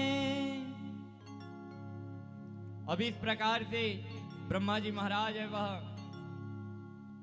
अपने ही अंग से मनु और शत्रुपा को उत्पन्न करते हैं। और मनु शत्रुपा मनु के आग्रह करने पर वह जो रसाताल अर्थात जल में जो पृथ्वी डूबी हुई है उसको निकालने की आग्रह करते हैं। तब ब्रह्मा जी महाराज के नाभि अर्थात जो नाक हैं उसके द्वारा से एक मात्र छोटे से अवतीर्ण एक ज्योति प्रकट होती है। और उस ज्योति से धीरे धीरे धीरे धीरे आकृति करते हुए एक बड़े शरीर रूपधारी बन जाता है। और वह जो रूपधारी बनता है वह स्वयं सूकर रूप में अर्थात वराह रूप में धारण होता है, जो बड़े ही विशाल रूप धारण करने वाले होते हैं। और इस प्रकार से जब नित्य मनु के आग्रह करने पर वह पृथ्वी को लेकर आते हैं, तभी अदिति का पुत्र जो हिरण्याक्ष हैं वह जब देखते हैं श्रीमन नारायण भगवान को, जब पृथ्वी को वह ऊपर की ओर ले जाते हैं तो नारायण से कहते हैं कि हे नारायण, यह जो पृथ्वी है वह रसातल वासियों की है, इसे कहाँ ले जा रहे हो। और इस प्रकार से जब नारायण से घमासान युद्ध जब होता है, वराह रूप धारण किए हुए नारायण है वह उस हिरण्याक्ष का प्रणांत कर देते हैं। अब इस प्रकार की इसके बाद बड़े घोर प्रमणत से हो करते हुए वह हिरण्याक्ष को वहीं ध्वस्त कर देते हैं। ध्वस्त करने के बाद फिर वह श्रीमन नारायण है वह उस पृथ्वी को स्थापित करके अपने उस रूप का आनंद दिलाते हुए फिर वह नारायण भगवान की जय जयकार करते हुए सभी देवताएं स्तुति करते हुए भगवान फिर अपने वैकुंठ धाम चले जाते हैं। और कहते हैं अब इस प्रकार से फिर नारद जी महाराज हैं वह पूछते हैं, महाराज वह हिरण्याक्ष कौन है और हिरण्याक्ष कैसे पैदा हो गए, अर्थात वह हिरण्याक्ष कौन है। तब इस प्रकार से श्रीमन ब्रह्मा जी महाराज है वह बताते हैं कि यह और कोई नहीं भगवान के द्वारपाल हैं, जय और विजय। जो भगवान के वैकुंठ लोक में वह हमेशा पहरा देते रहते हैं। इस प्रकार से मनोचित हो करके ब्रह्मा जी जब नारद जी महाराज को उसके सभी वृत्तांत बता रहे हैं कि जब एक बार की बात है, जब पीढ़ियों के पीढ़ी सनकादिक महाराज लोग जब इसी प्रकार हरि कीर्तन करते करते जब वहां से गुजर रहे थे तो वह वैकुंठ लोक पड़ा। तब भगवान के दर्शन करके जाएंगे इस प्रकार से अभिलाषी हो करके जब जाने लगे, तब जय और विजय ने 3 बार सनकादिक महाराज को रोकने का प्रयत्न किया, जिसके द्वारा सनकादिक महाराज है वह उनको श्राप गति प्रदान की। अर्थात कहने लगे सनकादिक मुनि, अरे जो भगवान श्रीमन नारायण का धाम है उसमें भी भेदभाव, उसमें भी रोक टोक, और वो भी हमारे लिए। हम तो परम सनकादि हैं, हम तो भगवान की निरंतर गुणगान करते रहते हैं, और भगवान हमारे लिए कैसे वर्जित रहेंगे? हमारे उसके वैकुंठ जाने के लिए उनके दर्शन को हम नहीं कर सकते। इस कारण वह क्रोध हो करके भगवान के भेदभाव करते हो दर्शन के लिए। ऐसे कह करके जो जय और विजय है उनको श्राप गति कर दिया। देखिए आप कई जगह आप लोग जाते होंगे तीर्थ व्रत, वहां भी भेदभाव होता है दर्शन के लिए। वीआईपी लोगों के लिए अलग कोटा रहता है, और नॉर्मल व्यक्ति के लिए अलग, और जो और तुच्छ हैं उनके लिए और अलग दर्शन करने के लिए। अब भगवान में भी दर्शन में भेद, आशीर्वाद लेने में भी भेद। तो ऐसे हर जगह आजकल भेदभाव होने लगा है। जाति पाति में तो भेद हो रहा है, वो तो हो ही रहा है, साथ साथ में दर्शन करने के लिए भेदभाव हो रहा है, खाना खाने में भेदभाव हो रहा है, कथा सुनने में भेदभाव हो रहा है, गाने बजाने में भेदभाव हो रहा है। हर जगह तो भेदभाव है भाई। लेकिन जहां श्रीमन नारायण भगवान का सत्संग हो जाए वहां पर भेदभाव नहीं होता। अब इस प्रकार से वह निरंतर मनु और शत्रुपा के सगम हो करके गृहस्थ जीवन यापन करते हुए मनु के द्वारा 3 पुत्रियों का जन्म होता है। पहला आकुति, फिर देवहूति, फिर प्रसूति। यह 3 पुत्रियां होती हैं और 2 पुत्र होते हैं, उतानपाद और प्रियव्रत। और इस प्रकार से फिर आगे की कथा बढ़ती जाती है। अब जो देवहूति हैं अर्थात जो आकुति हैं, उनको राजा रुचि मुनि हैं उनके पास फिर विवाह कर देते हैं, और जो देवहूति हैं वह कर्दम ऋषि के पास, और जो प्रसूति हैं उसको राजा दक्ष को दे देते हैं विवाह के लिए। और इस प्रकार से विवाह करते हुए देवहूति जी के महाराज के द्वारा अर्थात जो देवहूति हैं उन के गर्भ के द्वारा कर्दम ऋषि को दे करके उनकी विवाह करते हैं, और कर्दम ऋषि के द्वारा बहुत ही सुंदर 9 पुत्रियों का जन्म होता है। 9 पुत्रियों का द्वारा जन्म हो करके जब कर्दम ऋषि जी महाराज हैं वह अपने निष्पेक्ष कर देते हैं, और देवहूति की आग्रह करने पर वह एक पुत्र के लिए कामना करने के लिए वह तपस्या की ओर चले जाते हैं कि स्वयं मैं नारायण की तरह पुत्र प्राप्त करूं।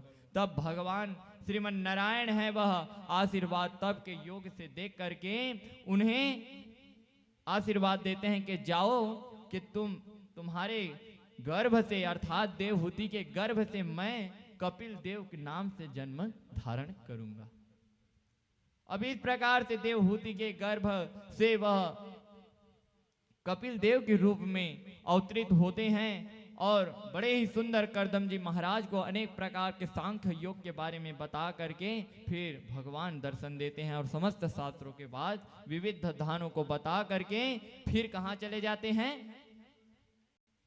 धराधाम भगवान के धाम चले जाते हैं। बोलिए श्री कपिल देव जी महाराज की जय। अब इसके बाद जो प्रसूति है उनका विवाह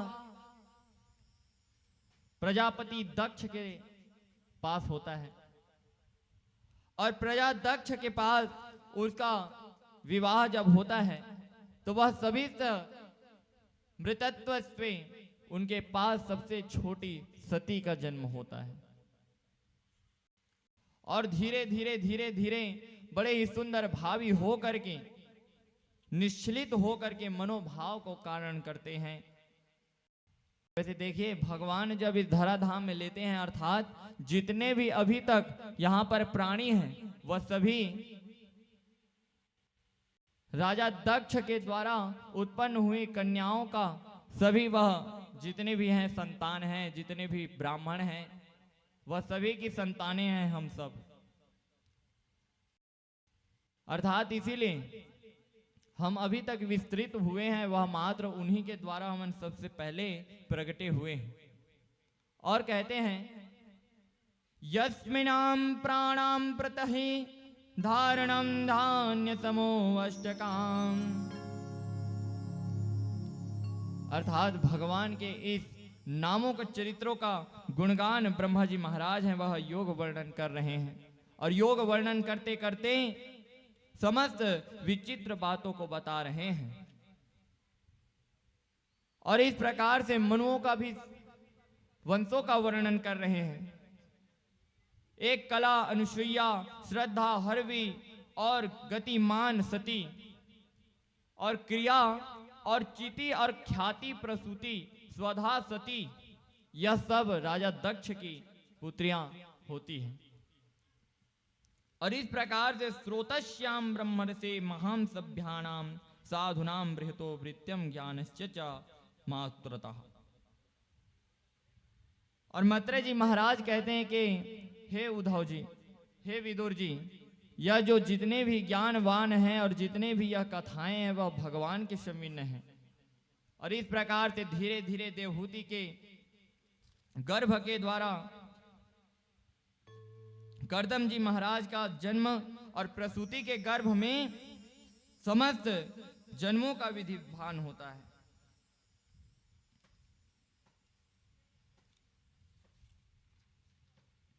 और कहते हैं आगे, भगवान बोले कि हे माता, अब आपको प्रकृति के तत्वों के विभिन्न लक्षण कहता हूं। इन्हें जान करके जीव प्रकृति में गुणों से मुक्त हो जाता है। यह संपूर्ण जगत अनादि और अनंत परमात्मा की सत्ता से ही प्रकाशित हो रहा है।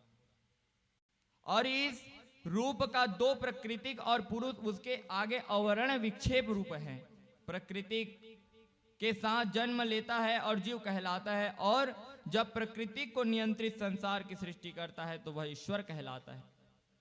पर ईश्वर की संख्या प्राप्त यह सृष्टि की रचना होती है। इस प्रकार से सभी को बाद में बताते हुए जो मैत्रेय जी महाराज हैं वह कपिल के बारे में बताते हैं और कहते हैं इसके बाद वह सात्विक और तामसिक और समस्त राजोगुणों को करते रहते हैं। अब जो सती हैं उनका विवाह शंकर भगवान जी से होता है और शंकर भगवान से उनका विवाह होता है, और जिसके कारण बढ़िया ब्रह्म वेदित तो हो करके स्पष्ट शब्दों में ज्ञाति होते हुए शंकर भगवान जी हैं वह सती से वर्ण करते हैं। बोलिए श्री सती महारानी की जय।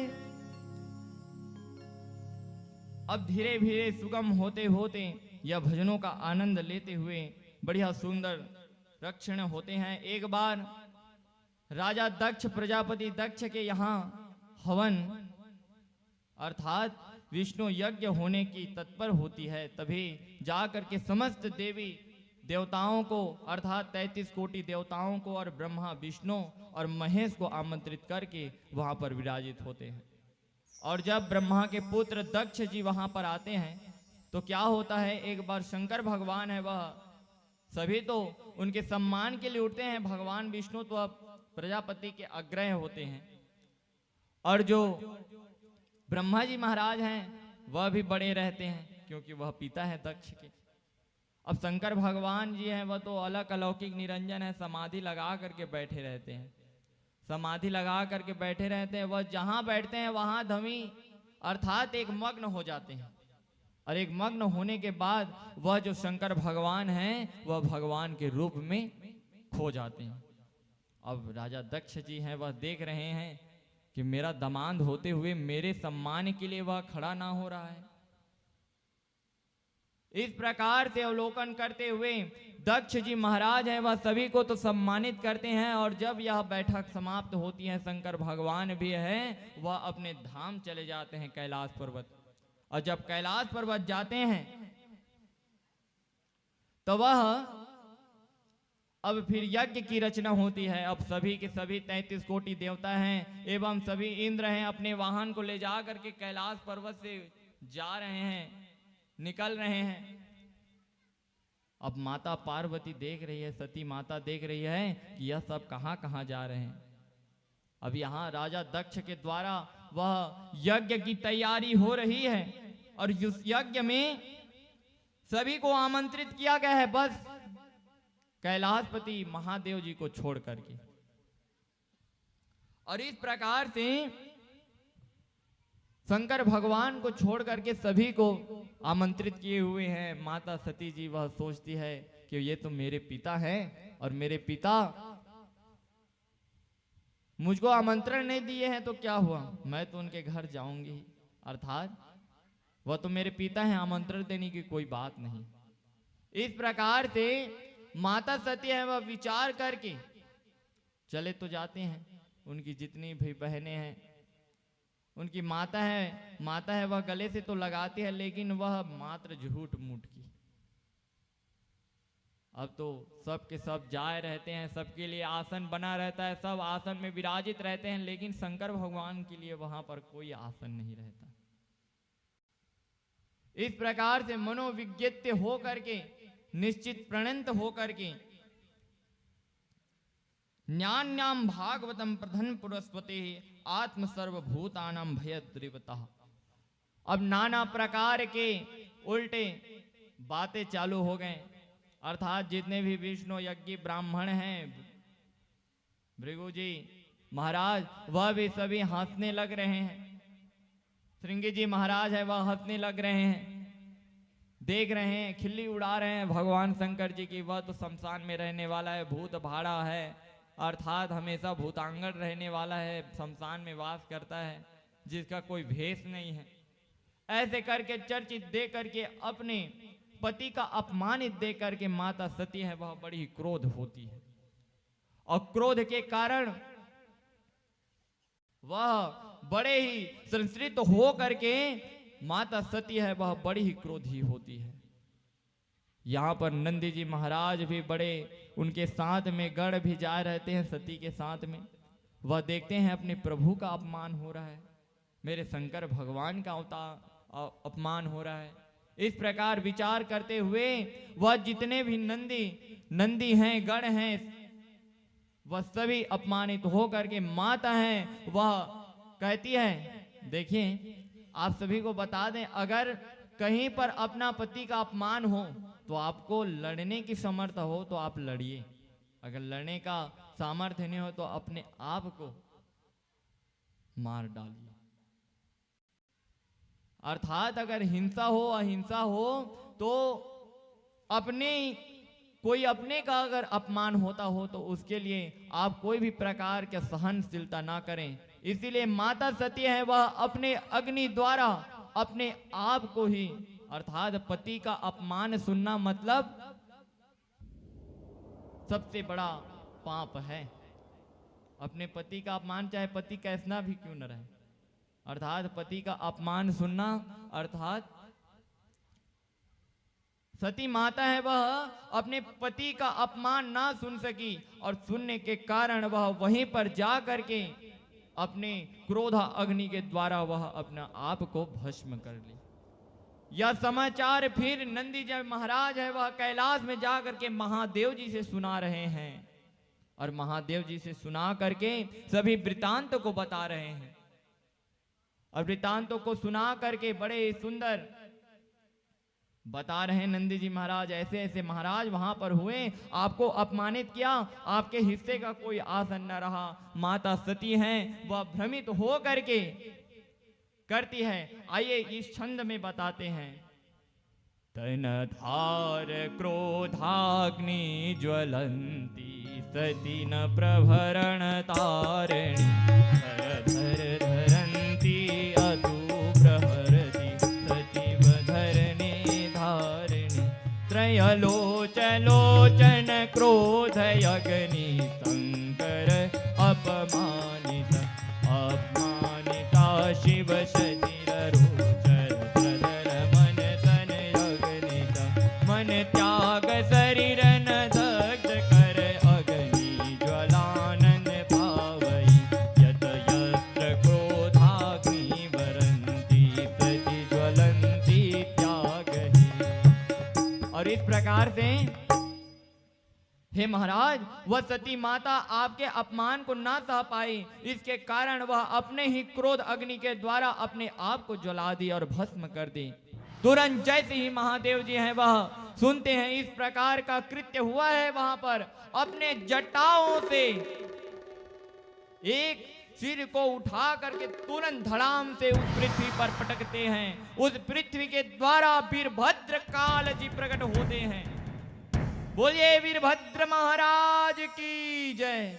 और इस प्रकार से शंकर भगवान उस वीरभद्र को कहते हैं, आदेश करते हैं कि जाओ, जो जो मुझको अपमान किए हैं, जो मेरे सती के लिए उल्लंघन किए हुए हैं और जो जो वहां पर हंसे हैं, उन सब को विध्वंस कर दो। उस राजा पराजित अर्थात प्रजापति जो दक्ष हैं, उनके यज्ञ को ध्वंस कर दो, विध्वंस कर दो। इस प्रकार से जैसे ही शंकर भगवान के वाणी से यह बात को सुना, वीरभद्र दौड़े, उसके साथ शंकर भगवान के समस्त गण दौड़े और सभी दौड़ करके जितने भी वहां पर चल रहे हैं, पहले तो श्रृंगी अर्थात उस श्रृंगी के मुंह को मारते हैं, भृगु जी महाराज की दाढ़ी को मारते हैं, पूरा दांत है वह झड़ जाता है। वीरभद्र वहां पर जाते हैं, तुरंत उठाते हैं, बड़े बड़े जो महाजन जो हाथ रहे थे, हंसी ले रहे थे, अनुमोदन कर रहे थे, उनको पकड़ पकड़ करके पटक पटक करके मार रहे हैं। और लास्ट में नंदी जी महाराज कहते हैं, महाराज यही हंस रहा था, यही इसको मार डालिए, ये माता के और महादेव जी के अपमान कर करके हंस रहा था यही। तुरंत वीरभद्र जी हैं, वह गले को पकड़ते हैं और गले को पकड़ करके फिर तुरंत धड़ाम से मारते हैं गाल में। गाल से मारने के बाद जितने भी कान है वह सिन्न पड़ जाता है और सिन्न पड़ने के बाद वहां ध्वस्त वेदी बने रहते हैं, जहां सिंहासन बने रहते हैं, उसको तोड़ फोड़ करके फिर राजा प्रजापति दक्ष को पकड़ करके उसको सिर को काट देते हैं। अब इस प्रकार से त्राही त्राही मचने लगे, समस्त जितने भी देवी देवता है वह सभी ब्रह्मा के पास जाने लगे। ब्रह्मा जी से आग्रह करते हैं कि हे महाराज, हमें त्राहिमाम त्राहिमाम त्राहिमाम।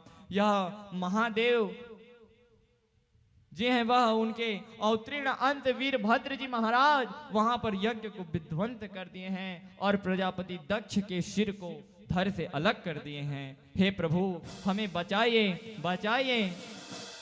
तब फिर सभी ब्रह्मा के समेत जा करके देखिए, वहां पर सभी को आमंत्रण दिया होता है, सब जा रहते हैं, लेकिन मात्र विष्णु भगवान और ब्रह्मा नहीं जा रहते। जहां पर शंकर भगवान नहीं जाते वहां पर ब्रह्मा और विष्णु जाने वाले नहीं हैं। इस प्रकार से फिर वहां शंकर भगवान से गुहार करते हैं कि हे भोलेनाथ, हे शंभु त्रिपुरारी, हे नटवर नागर, हे त्रिपुरारी, मेरी विपदा भारी है, छोड़ो त्यागो क्रोध को सारे, हम तो तेरे अग्राही हैं, शरणागत हैं हम तो तुम्हारी, हम तो त्राही त्राही हैं। हे भोले बाबा, हे त्रिपुरारी, हम तो तेरे अग्राही हैं। हे भोले बाबा, हे त्रिपुरारी, हम तेरे अग्राही हैं।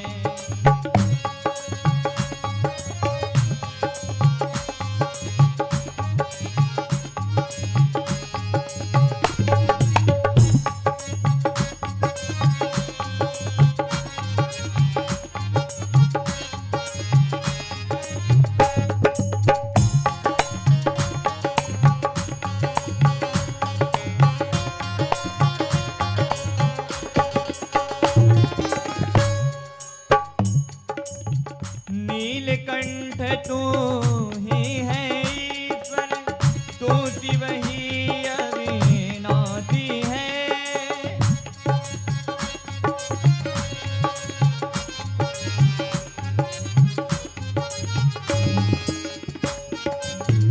नीलकंठ भोले भंडारी, तुम ही तो अविनाशी है।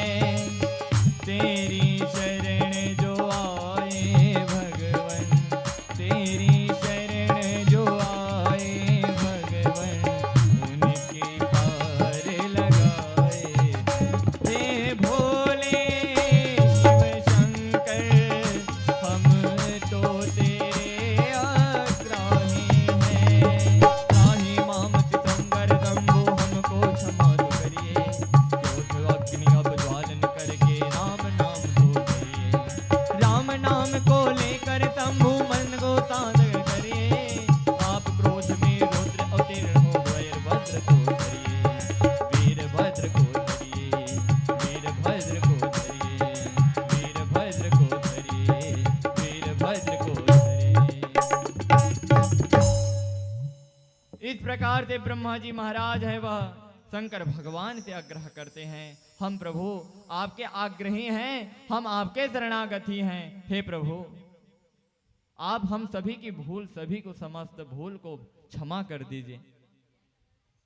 इस प्रकार से ब्रह्मा जी महाराज समेत समस्त देवता हैं वह क्षमा मांग रहे हैं। और ब्रह्मा जी महाराज कह रहे हैं कि हे प्रभु, अगर प्रजापति दक्ष यहीं पर विध्वंस हो गया, समाप्त हो गया, तो आगे की सृजन कैसे होगा? आगे भगवान आपके प्रभु की महिमा कैसा वर्णन होगा? आपके प्रभु की नियम धारणा और वेदों में जो उपलब्ध लक्ष्य नियम हैं वह कैसे पूरा होगा? इस प्रकार से वर्णित करते हुए श्री ब्रह्मा जी महाराज हैं वह भगवान शंकर जी से प्रार्थना करते हैं। तब भगवान शंकर जी हैं वह शांत हो करके फिर जो राजा दक्ष हैं उनके सिर पर बकरे का सिर लगाते हैं। अब इस प्रकार बकरे के सिर लगा करके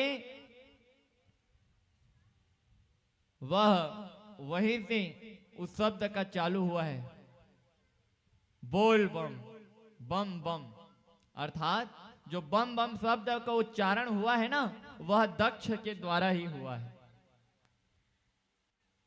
अर्थात जब बकरे का सिर लगाया तब भगवान का नाम लेने के बाद वह बम बम बम करता रहा। अर्थात दक्ष है वह बहुत बोलता था। आज दक्ष को अच्छा बकरे का सिर दे दिया, अब वह बम बम बम कर रहा है, ऐसा वह स्वर कर रहा है। वहीं से उस बीज मंत्र का उच्चारण हुआ। फिर शंकर भगवान ने आशीर्वाद दिया कि इसी शब्द के द्वारा जो कोई भी मेरा स्तुति करेगा उसका सभी मनोरथ मैं शीघ्रता ही पूर्ण कर दूंगा। अब इस प्रकार से निरंतर सती यद्रक्षणेनांतम पाप भोगम संजयते आतुनम कंचते परम श्लोकश्च। अर्थात वह सती चरित्र में शंकर भगवान ने कहते हैं कि जो जो मेरे को अर्थात मेरे ऊपर हंसे हुए हैं, जो विष्णु के अनन्य भक्त बने थे वह दूसरे की ओर हो जाएं, और जो मेरे और भगवान शंकर को मानने वाले हैं वह इस ओर हो जाएं। इस प्रकार से दो भाग कर दिए गए और ब्राह्मणों में भी विप्र में भी वह दो भाग हो गए। एक भाग शंकर भगवान की आराधना करने वाले हो गए और एक अपने विष्णु को आराध्य मानने वाले हो गए। अतुलित बले अतुलित प्रभुताई, मैं मति मंद जान नहीं पाई। हे प्रभु, मैंने आपका अपमान किया, निंदा की, आप मेरे इस जघन्य अपराध को क्षमा करें। अब मैं आपसे दर्शन से मेरा हृदय शुद्ध हो गया। यदम सर्वम प्रमुख्यायताम काम्याम हृदयस्या अर्थम मृत्यम भवे तत्राह ब्रह्मा समुक्षयते। इस प्रकार से साधक के हृदय में स्थित सब कामनाएं समूल नष्ट हो जाती है और मरण धर्म मनुष्य असर हो करके अमर अविनाशी हो जाते हैं। इसीलिए अगर आप भगवान विष्णु का पूजा करते हैं और कभी शंकर भगवान को छोड़ दिया जाए तो कभी भी भगवान विष्णु है वह उसको ग्रहण नहीं करते। इसीलिए शंकर भगवान का आसन बनाना जरूरी है। इसीलिए वेदिक जब बनाते हैं वेदी, तब वेदी में भगवान के सर्वतोभद्र के साथ साथ लिंगतोभद्र के भी बनाया जाता है। अगर लिंगतोभद्र भी नहीं बनाया हुआ तो शंकर भगवान के लिए अलग से उसको स्थान दे करके प्रसाद नैवेद्य चढ़ाना चाहिए, अर्थात शंकर भगवान का भी भोग निकालना चाहिए। देखिए, अगर आप पूजा कर रहे हैं श्रीमन नारायण भगवान का तो शंकर भगवान का भी ध्यान करना आवश्यक है। गौरी गणपति का जो ध्यान करते हैं, फिर वरुण कलश देवता जी का ध्यान करते हैं, फिर नवग्रह का ध्यान करते हैं, जो प्रधान देवता है उनका ध्यान करते हैं।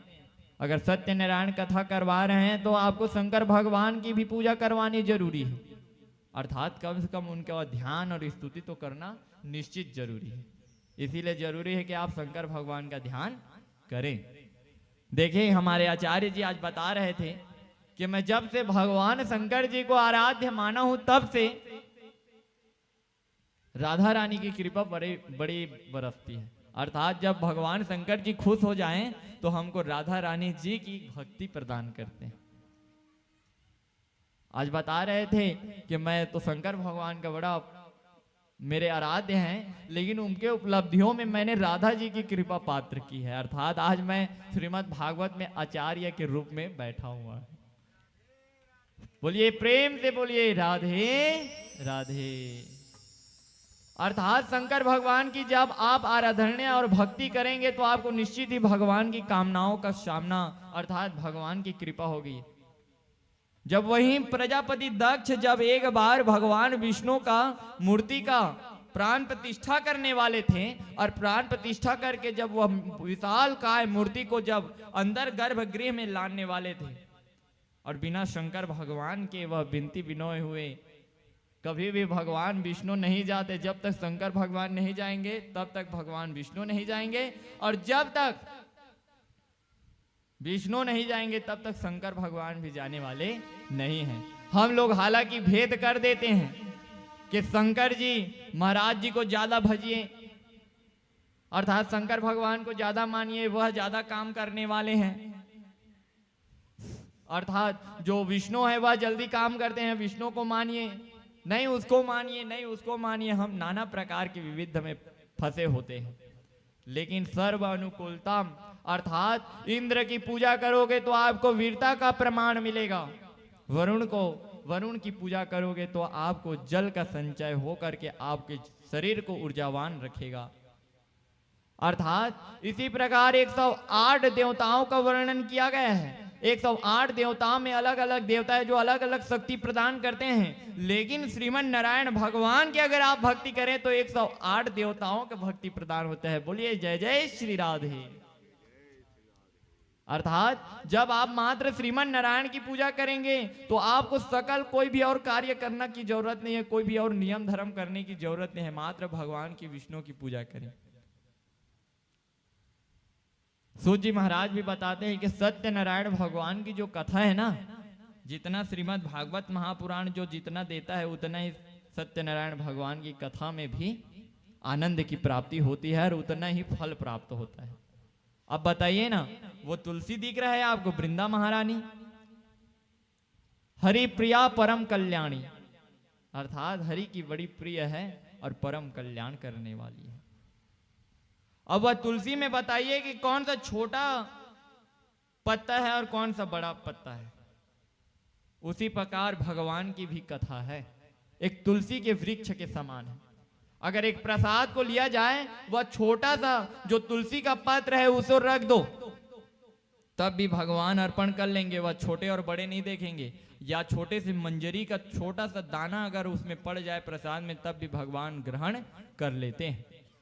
इसीलिए जरूरी है कि आपको भगवान के सहयोग हो करके भगवान के लिए कोई भी कर्म करें, छोटा बड़ा नहीं होता, मात्र श्रद्धा होनी चाहिए।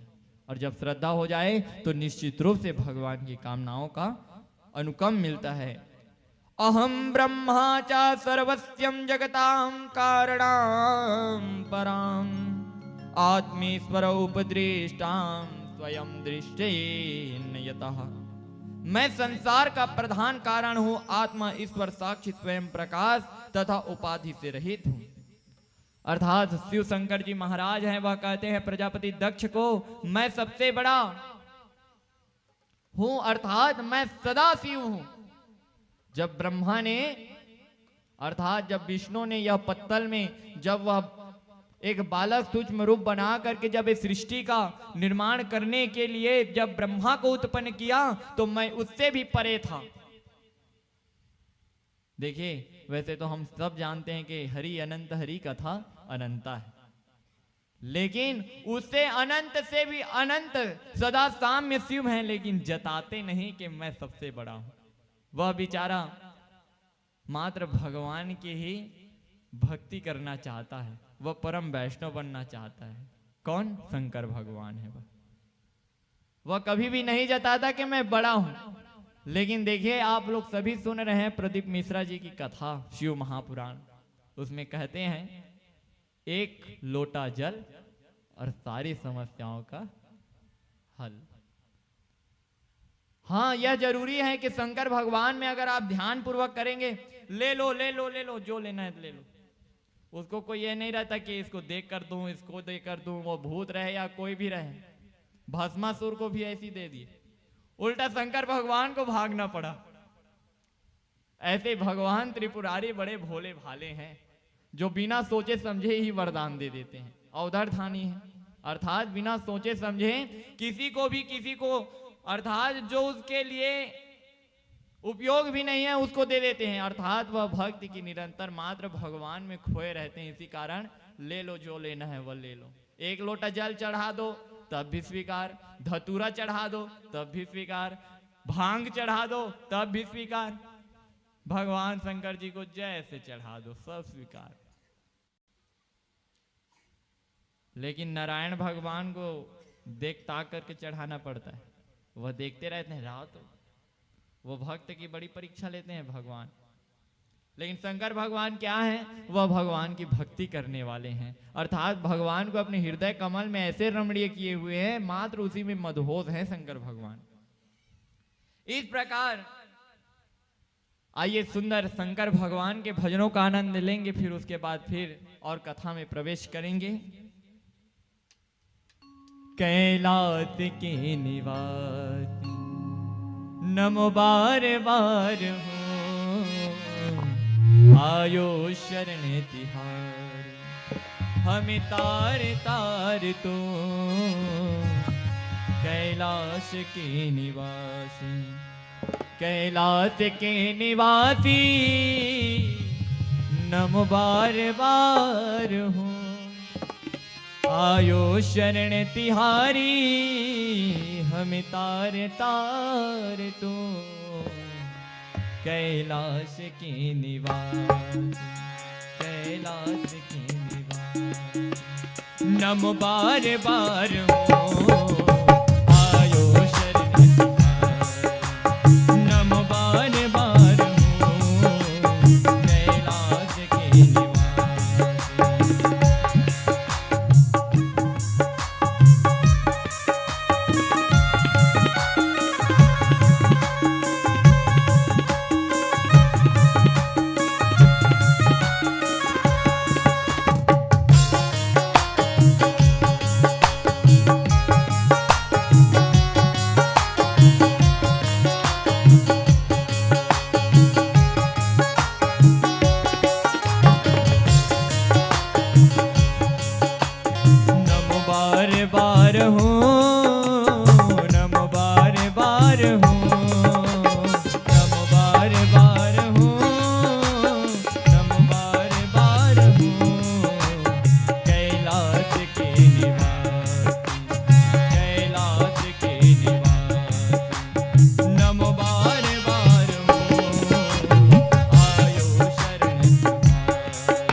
बार हो आयो शरण तिहारी, हमें तार तार दो कैलाश के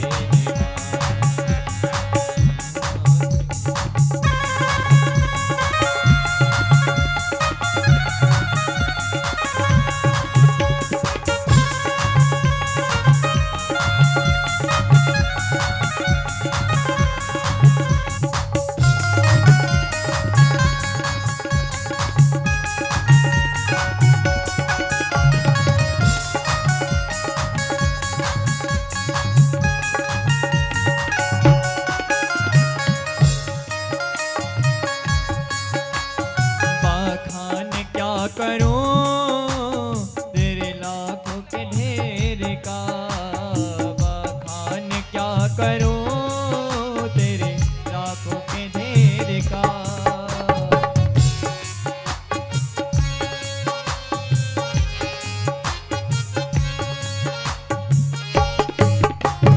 चपटा भभूति में है खजाना कुबेर का, चपटा भभूति में है खजाना कुबेर का।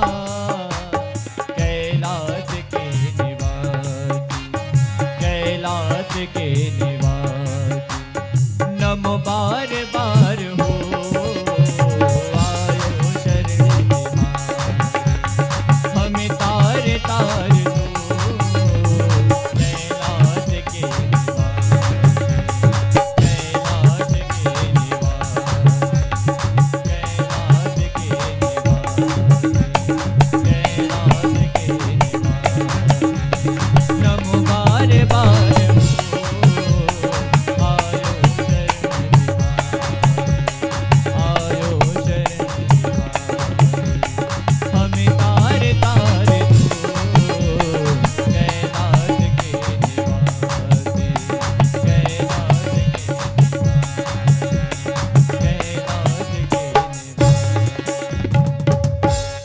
राधे कृष्ण भगवान की। आज हमारे व्यासपीठ पर विराजमान मुरध्वज जी महाराज को इस धरती पे लाने वाली परम पूजनीय माता श्री यहाँ पे विराजमान हैं। मैं उनसे निवेदन करूँगा कि उन्हें आशीर्वचन देते हुए व्यासपीठ का महाराज से आशीर्वाद प्राप्त करें। बड़ी गौरव की बात है कि आज इस मोहल्ले में व्यासपीठ भगवान के रूप में मुरध्वज जी महाराज बैठे हैं और उनको जन्म देने वाली मतलब उससे बड़ा तीर्थ एक व्यासपीठ के पास आशीर्वाद लेने के लिए जा रहे हैं। सब परिवार जाएं और हमारी पूजनीय बुआ श्री वो भी जाए और हीरागढ़ से आए हुए दीदी पंखा दफाई से महाराज जी से व्यासपीठ पर आशीर्वाद प्राप्त करें।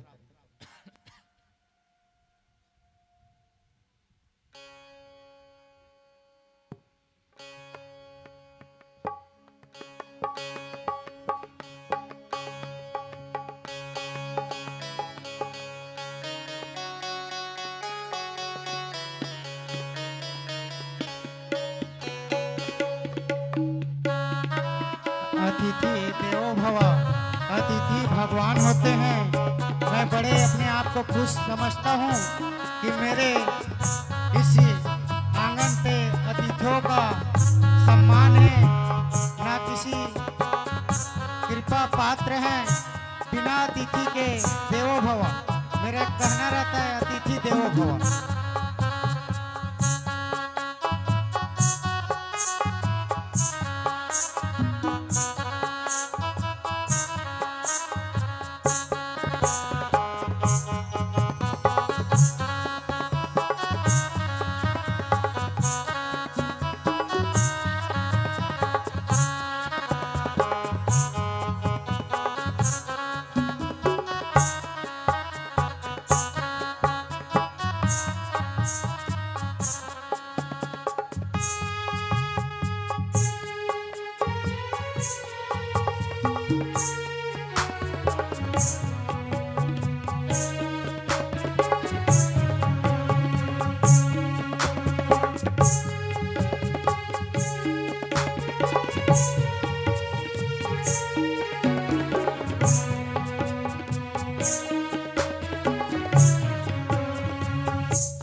भागवत महापुराण की जय। जय जय श्री राधे, जय जय श्री राधे, जय जय श्री राधे। प्रेम से बोलिएगा राधे। अब इस प्रकार से भगवान की कथा बढ़ते हैं और स्वयंभू मनु के जो पुत्र प्रियवत हैं, सप्तरूपतो स्थितो वासुदेवस्य कलम रक्षया जगत स्थितो हो, अर्थात महाराज ने अपनी शत्रुपा नाम की भार्या से भगवान की कला से प्रियवत और उतानपाद के 2 पुत्र पैदा किए और ये जगत के रक्षा में स्थिर हुए। जाये उतानपादस्य सुनीति सुरचि चेतो सुरुचि प्रयस्य पंतत्परः शत्रो ध्रुवः, अर्थात राजा उतानपाद के 2 पत्नी सुरुचि और सुनीति। अब देखिए आप लोग, हमारे जीवन में हमेशा सुरुचि और सुनीति हमेशा व्याप्त है। देखिए सुनीति क्या कहती है, जब हम लोग सोए रहते हैं तो सुनीति कहती है जल्दी उठ जा, सूर्य उगने वाला है, जल्दी उठ जल्दी, यह सुनीति कहती है। और सुरुचि कहती है थोड़ा सा और सो जाता हूं मैं। अर्थात जो सुरुचि है वह कहती है मैं थोड़ा और सो जाता हूं, और सुनीति कहती है कि जल्दी उठ जाओ। उसी प्रकार देखिए यह जो सुनीति और सुरुचि, अर्थात जो सुरुचि है वह क्या करती है, मात्र मजा लेने का आनंद, अर्थात जो रुचि इंटरेस्ट हो उसको लेती है जो सुरुचि। और जो सुनीति है वह सभी को देख करके, सभी को समझ करके, तौल करके जो अपना काम करती है वह सुनीति है। कहते हैं सुरुचि है वह मन के द्वारा चलती है और जो सुनीति है वह नीति से बुद्धि के द्वारा चलती है। अब मन को तो जानते हैं, मन का गुण क्या है, क्षण भंगुर, कभी इधर कभी उधर कभी इधर, वायु से भी तेज गति इस मन का है। अब जो सुरुचि है वह मन की गति से चलने वाली है और जो सुनीति है वह क्या से चलने वाली है, बुद्धि के द्वारा, बढ़िया विवेक के द्वारा चलने वाली है। अब इस प्रकार मनु के पुत्र उतानपाद के 2 पत्नी सुनीति और सुरुचि। एक दिन महाराज महल में सुरुचि के पास उसके पुत्र उत्तम के पास, अर्थात उत्तम को अपने गोद में लेकर के बैठे हुए थे। और बढ़िया सुंदर जब गोद में बैठने लगे तब ध्रुव जी महाराज खेलते जब आते और देखते हैं अपने पिता उतानपाद जी महाराज को, तो उनकी भी बड़ी लालसा होती है। और लालसा होती है कि मैं भी अपने पिता के गोद में बैठूं। ध्रुव जी महाराज अपने पिता के गोद में बैठने का प्रयत्न करते हैं, लेकिन माता जो सुरुचि होती है, अर्थात उत्तम की जो माता होती है, वह फटते कहता है अरे चल निकल यहां से, इसमें पहले गोद में बैठने के लिए तुझे मेरे कोख के द्वारा पैदा होना पड़ेगा, तब जाकर के तू अपने पिता के गोद में बैठ सकेगा। इसके लिए तुम मेरे गर्भ से पैदा हो, तब जाकर के तुझे यह जांग, अर्थात यह गोद आप तेरे को प्राप्त होगा, जिसके द्वारा तू अपने पति अर्थात अपने पिता के गोद में जाकर के बैठेगा। इस प्रकार जो सुरुचि माता है वह ध्रुव जी महाराज को धुतकार करके वहां महल से निकाल देती है। और फिर रोते चिल्लाते ध्रुव जी महाराज जाते हैं सुनीति के पास। सुनीति माता के पास जाकर के ध्रुव जी महाराज रोते हैं और कहते हैं हे माते, हे मां, आखिर मुझको वह सौभाग्य क्यों नहीं प्राप्त हुआ कि मैं भी अपने पिता के गोद में बैठूं? मात्र उत्तम को यह सौभाग्य क्यों मिला? क्या मैं सुरुचि माता के ही गर्भ से जन्म लूंगा तभी वह मेरे पिता का गोद प्राप्त होगा? यह ध्रुव जी महाराज अपनी माता सुनीति से कह रही है, हे माता, आखिर बता, मैं अपने पिता के गोद में बैठने के लिए क्या ऐसा कार्य करूं जिसके द्वारा मैं अपने पिता के गोद में बैठूं? बता, किसकी पूजा करूं, किसकी आराधना करूं, किसके पैर दबाऊं? सभी को अपने पिता के साथ रहना अच्छा लगता है, अर्थात सभी की चाह होती है कि पिता अपने गोद में बैठाएं। देखिए, वैसे तो पिता का ऋण कभी चुका नहीं जा सकता। हमारे भी पिता थे, वह ऐसा ऋण दी दिए, अर्थात अपना सेवा करने का सौभाग्य भी हमको नहीं दिए। अर्थात वह तो बड़े पुत्र धन्य है जो वृद्धावस्था जिनके पिता हो गए हैं और उनके लिए सेवा कर रहे हैं, हमें तो वह भी प्राप्त नहीं हुआ।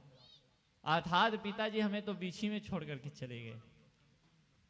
तो इसीलिए हर बच्चे को चाहिए कि अपने पिता के लिए वह ऐसे कृत्य करते रहे कि वह ऐसे कृत्य करते रहे जिसमें वह अपने पिता के जितने भी ऋण दे तो मुक्त नहीं होते, लेकिन उनकी सेवा करके कम से कम थोड़ा सांत्वना तो प्राप्त होता है। इसीलिए जरूरी है कि अपने पिता के लिए निर्मित कर्म करें। अगर आपके पास माता पिता हैं तो आप बड़े सौभाग्यशाली हैं, और अगर आपके पास माता पिता नहीं तो आप बड़े अभागे हैं, अभागे हैं।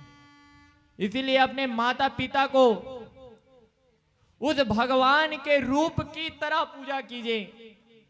हम कहते हैं आरती में, मात पिता तुम मेरे शरण ग्रह में किसकी, तुम बिना और न दूजा, आस्थ करूं मैं किसकी। ओम जय जगदीश हरे। हे प्रभु, अगर जिसके पास माता पिता नहीं है वह भगवान लक्ष्मी नारायण को अपने माता पिता मान ले और उसको माता पिता मान करके सेवा करें, और जिसके पास माता पिता हैं उसको लक्ष्मी नारायण की तरह मान करके पूजा करें। अर्थात हमेशा अपने माता पिता की पूजा करनी चाहिए। और आज वह 5 वर्ष का ध्रुव जी महाराज अपने पिता के ममता के लिए, अपने दुलार के लिए रो रहे हैं, विनती कर रहे हैं अपने माता के पास जा करके, हे माता, ऐसा बता कोई उपाय है क्या जो मैं अपने पिता के गोद को प्राप्त कर सकूं। इस प्रकार ध्रुव जी महाराज हैं, वह बड़ी विनती कर रहे हैं। फिर सुनीति जी महारानी बड़ी सुंदर भाव से माता है वह बता रही है, नारायण के रूप को जप ले वह कामना दिलाते हैं, अरे तू काहे को रोता है, वह एक दिन तुझे भी अपनाते हैं। यह जीव माया प्रपंच में दर दर भटका जाए, कभी ना नारायण को जपता और रोकर हाय हाय चिल्लाए। हे नारायण कहता जाए प्राणी, तू अभी 5 वर्ष का बच्चा है, तू सब्र रख और मिलेगा पिता सुख भारी। ध्रुव, रो मत बच्चा, अभी तुझको 5 वर्ष का तो है, अभी रो मत, तुझको मिलेंगे, तेरे पिता का गोद अवश्य मिलेगा, तू भगवान का भक्ति कर। अब ध्रुव जी महाराज हैं इस प्रकार, माता सुनीति जी हैं ध्रुव महाराज जी को बड़े समझा करके तो सुला तो दी, लेकिन सुरुचि माता की सभी बातें को याद रखे हैं। अर्थात जब वो उत्तम को अपने गोद में बैठाए हुए थे उतानपाद जी महाराज, तब सुरुचि जी बोली थी कि जा, अगले जन्म में मेरे गर्भ द्वारा तू जन्म लेगा, तभी जा करके तू गोद में बैठेगा। अर्थात मेरे गर्भ में पैदा होने के लिए जा, भगवान की पहले तप कर। इसको मन में वह ध्रुव जी महाराज ऐसे बांध लिए थे, ऐसे गठ बांध लिए थे कि वह ध्रुव जी महाराज है, वह रात भर सो नहीं रहे, मात्र नाटक कर रहे हैं अपने माता से कि मैं सो गया। और इस प्रकार से ध्रुव जी महाराज हैं, अर्धरात्रि जैसे होती है, अपने माता को सोई हुई देख करके चुपचाप श्रीमन नारायण को वैसे प्रणाम करके, अपने माता के चरणों को प्रणाम करके चुपचाप महल से निकल गया। तब की आयोजना करके अब इधर छोटा सा बालक, हर घनघोर अंधेरा, विकट मार्ग। आज देखिए ध्रुव जी महाराज, अरे चल देते हैं भक्त वहां जहां भगवान बसते हृदय में है। अरे चिंता नहीं उसे डर, वह ध्रुव प्रहलाद भी बन सकते हैं। अगर भगवान की, अगर हृदय में जिनकी भगवान अगर बस गए हैं, उनको डर अंधेरा, कौन भूत कौन भगवान, उनको कोई चिंता नहीं रहता, अर्थात कोई डर नहीं। आप भूत मानते हैं या नहीं? कौन कौन मानते हैं भूत है? देखे हैं भूत को? तो कैसे भूत को माने हैं? आप सभी को अवगत करा दूं कि भूत कौन है। भय ही भूत, भय से द्वारा उत्पन्न होता है, उसको भूत कहा जाता है। अर्थात जब हम लोग डरते हैं और डरने के बाद हम अनेक प्रकार के डरने से हमारे नजरों में वही अब झलकने लगता है, वही भूत आ जाता है। भूत थोड़ी ना होता है जी। आप लोग भय करते हैं तब भूत बनता है। इस प्रकार से आपको सही बता देता हूं, कई लोग तो बहुत ज्यादा अनेक प्रकार के तंत्र मंत्र में भुलाए रहते हैं। अर्थात कोई वो टोन्ही है, ये वो है, ये वो है ना, ये काला जादू करने वाली चुड़ैल है, ऐसा कहने वाले बड़े होते हैं। लेकिन आपको बता दूं, मारने वाला है भगवान, बचाने वाला है भगवान। बाल न बांका होता उसका, बाल न बांका होता उसका, जिसका करुणा निधान।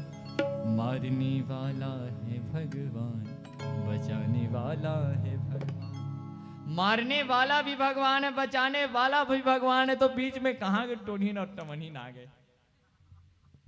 कहां भूत आ गए? ये तो बताइए।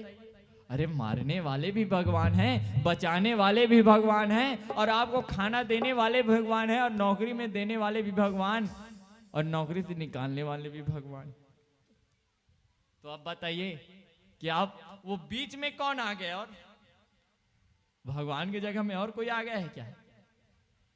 हम सभी समस्त जीव प्राणी भगवान के बंधनों से हैं। भगवान अपने हाथों में सभी की डोरियां बांधे हुए हैं। एक उंगली को ऐसे कर रहे हैं तो हमारा भी हाथ है ऐसे हो जा रहा है। जब भगवान बोलने का आदेश दे रहे हैं तो हमारा मुख बोल रहा है। हम जब बैठने की कोशिश कर रहे हैं, भगवान बैठा रहे हैं, तब हम बैठ रहे हैं। निमित्त समस्त कृत्यों को असत्य हो करके या सत्य हो करके जो भी निमित्त कर्म होता है वह प्रभु के ही द्वारा होता है। और जब हम दुख भोगते हैं वह कर्म के कारण होता है, वह कर्म भी भगवान के ही परावर्त है। लेकिन थोड़ा सा समय दिया जाता है, भगवान छोड़ते हैं डोर को कभी कभी कि आखिर क्या करेगा।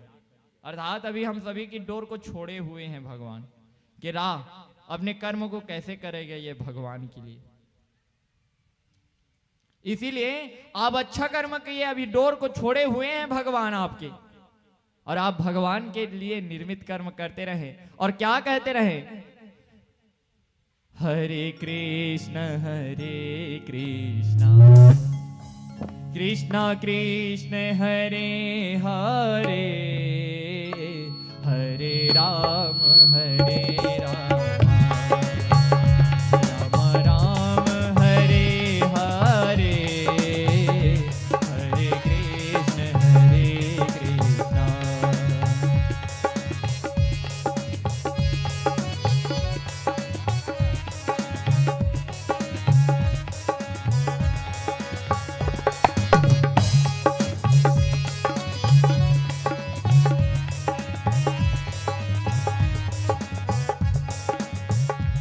राम राम राम हरे हरे, हरे राम राम राम हरे हरे।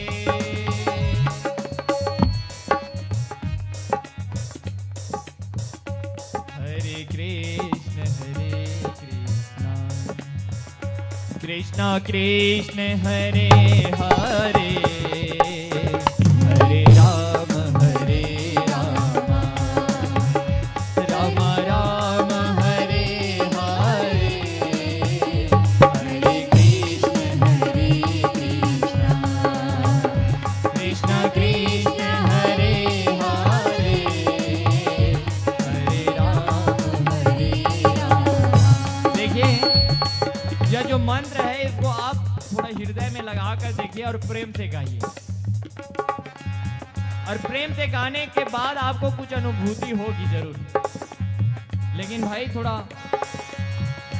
प्रेम से गाइए, अपने हृदय अंदर से गाइए। एक ऊपर सांस लीजिए और सांस लेने के बाद अपने हृदय को देखिए, इधर नजर, अर्थात इस नजर से नहीं, अंदर की नजर से हृदय की तरफ आभास करना है और कहना है हरे कृष्ण कृष्ण कृष्ण हरे हरे, हरे राम कृष्ण कृष्ण कृष्ण हरे हरे, हरे राम राम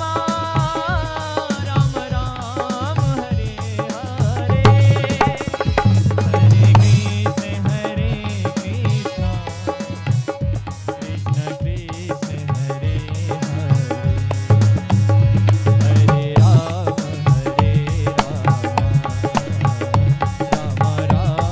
हरे हरे, हरे कृष्ण कृष्ण कृष्ण कृष्ण हरे हरे। इस प्रकार भगवान के नाम लेते रहिए और प्रेम से क्या बोलेंगे? राधे राधे राधे। अर्थात प्रेम से आप भक्ति में मग्न होकर के कथा सुनिए। बन रहा है या नहीं बन रहा है भाई? अब यानी कि कभी कभाल का तो मैं भी, प्रभु जी भैया कहे कि महाराज आप कथा कर सकते हैं, मुझको यकीन है, महाराज आप कर दीजिए। अरे मैं कहाँ कर पाऊंगे, मुझ में इतना ज्ञान नहीं है कि भगवान का मैं कथा कर सकूं। मैं साधारण व्यक्ति हूँ, मुझे साधारण ही बने रहने दो भाई। मैं मंदिर का पूजा करने वाला हूँ, मंदिर का ही पूजा करने दो। कहाँ झंझट में डाल रहे हो भगवान का भक्ति करने के लिए? स्वयं तो समझ जाऊं, उसके बाद समझाऊं, तब अच्छा लगेगा। लेकिन नहीं महाराज, आपको करना पड़ेगा। आओ तो कर लिया, तू कावत टेंशन ले। ऐसे हमारे प्रभु भैया जी के कहना। और ऐसी करते करते प्रभु की ऐसी कृपा हुई, प्रभु ने तो मुझको चयन किया। यह तो अजामिल की तरह मेरे में हो गया। कथा अजामिल की तरह मेरे में, यह सीधा जो दृष्टांत है वह मेरे ऊपर निर्भर हो रहा है।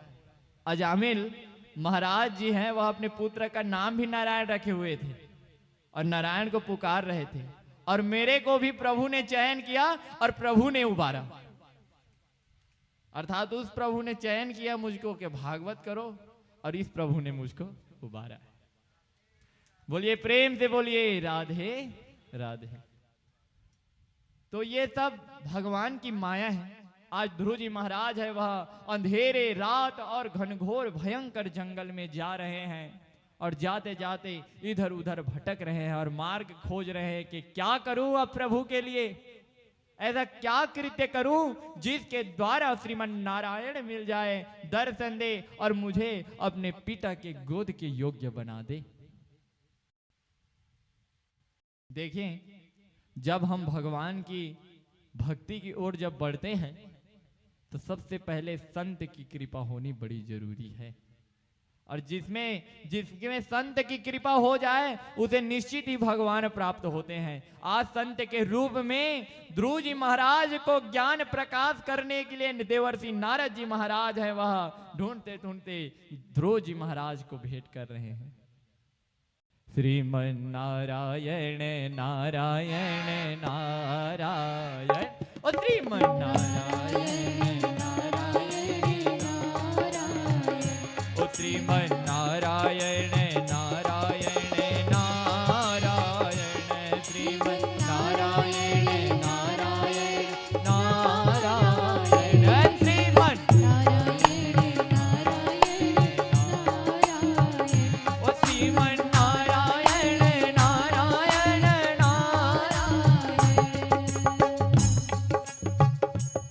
प्रकार नारद जी महाराज नारायण नारायण करते हुए वीणा को बजाते आ रहे हैं और ध्रुव जी महाराज जी को समझा रहे हैं।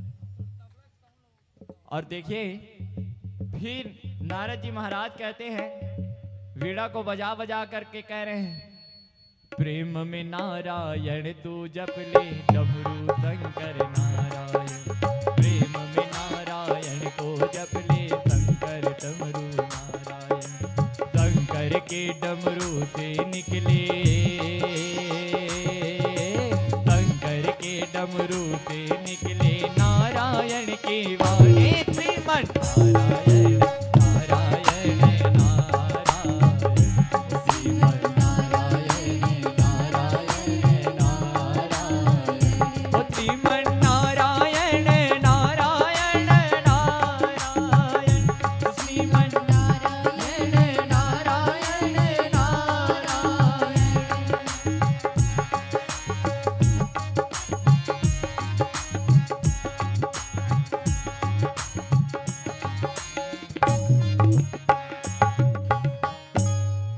अब इस प्रकार से देवर्षि नारद जी महाराज नारायण नारायण कहते हुए आ रहे हैं, नारायण नारायण नारायण, और फिर नारायण कहते हुए ध्रुव जी महाराज को फिर एक हफ्ते तक भगवान के समस्त कथाओं को बता रहे हैं। और कथाओं को बता रहे हैं, सुन ध्रुव, जो भगवान की कथा है वह बड़ी कठिन है, लेकिन अगर प्रेम हो जाए तो बड़ा सरल भी है।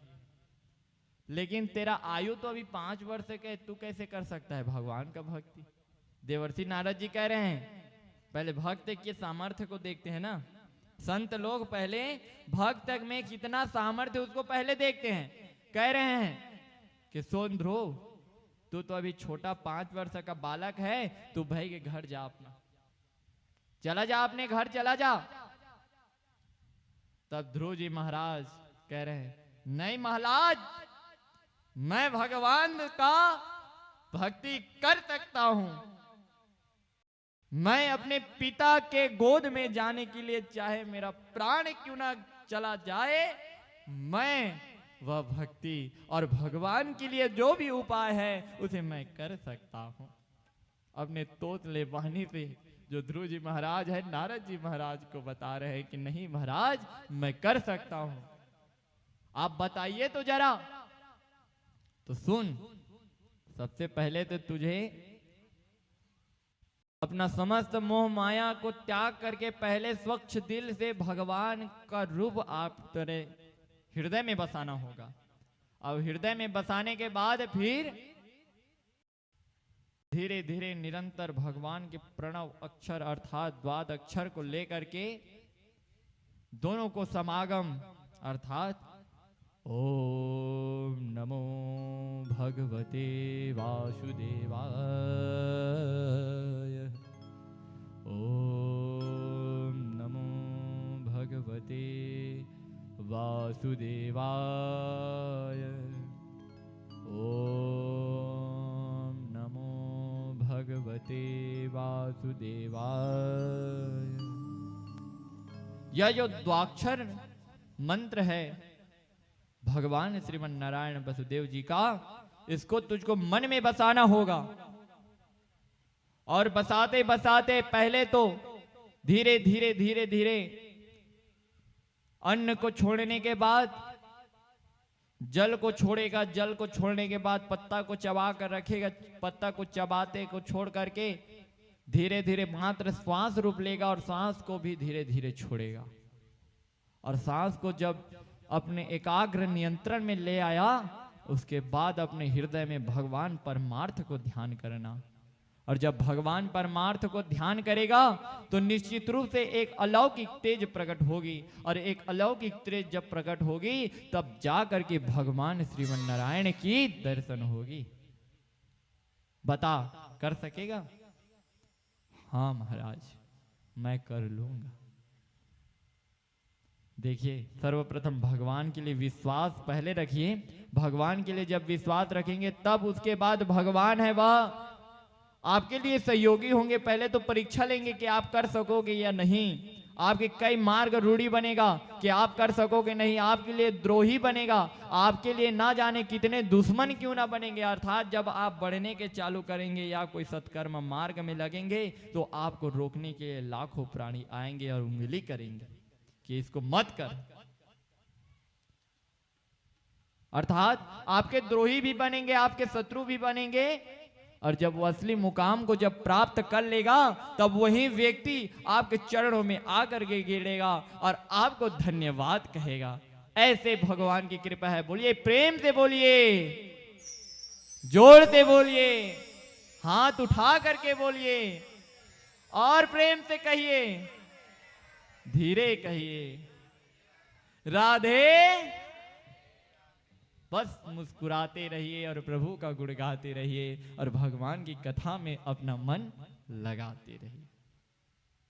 ऐसे प्रभु की माया को आज नारद जी उपदेश किए। नारद जी के उपदेश के द्वारा ध्रुव जी महाराज है वह अब जा करके एक बरगद के पेड़ के नीचे बैठ गए और सुंदर सिंहासन लगा करके वहां बड़े बड़े शेर नरभक्षण करने आए हुए हैं, बड़े बड़े शेर।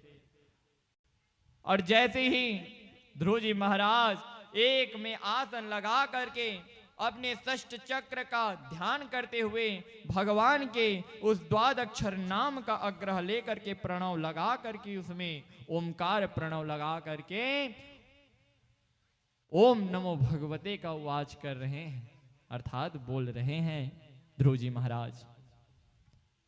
और क्या कर रहे हैं? आइए सभी हम भी 11 बार ओम नमो भगवते वासुदेवाय का उच्चारण करें, सभी की सभी एक स्वर में। सभी सावधान हो जाइए। सावधान होने के बाद एकदम पीठ को सीधा और जो अपने ब्रह्म रंध्र है उसको ऊपर की ओर कर लें और इस नाक जो है उसको देखिए और भगवान को याद करते हुए द्वादक्षर नाम का चिंतन कीजिए। ओम नमो भगवते वासुदेवाय। ओम नमो भगवते वासुदेवाय। ओम नमो भगवते वासुदेवाय। ओम नमो भगवते वासुदेवाय। ओम नमो भगवते वासुदेवाय। ओम नमो भगवते वासुदेवाय। ओम नमो भगवते वासुदेवाय। ओम नमो भगवते वासुदेवाय। ओम नमो भगवते वासुदेवाय। ओम नमो भगवते वासुदेवाय।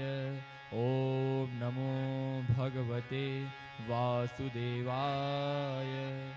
ओम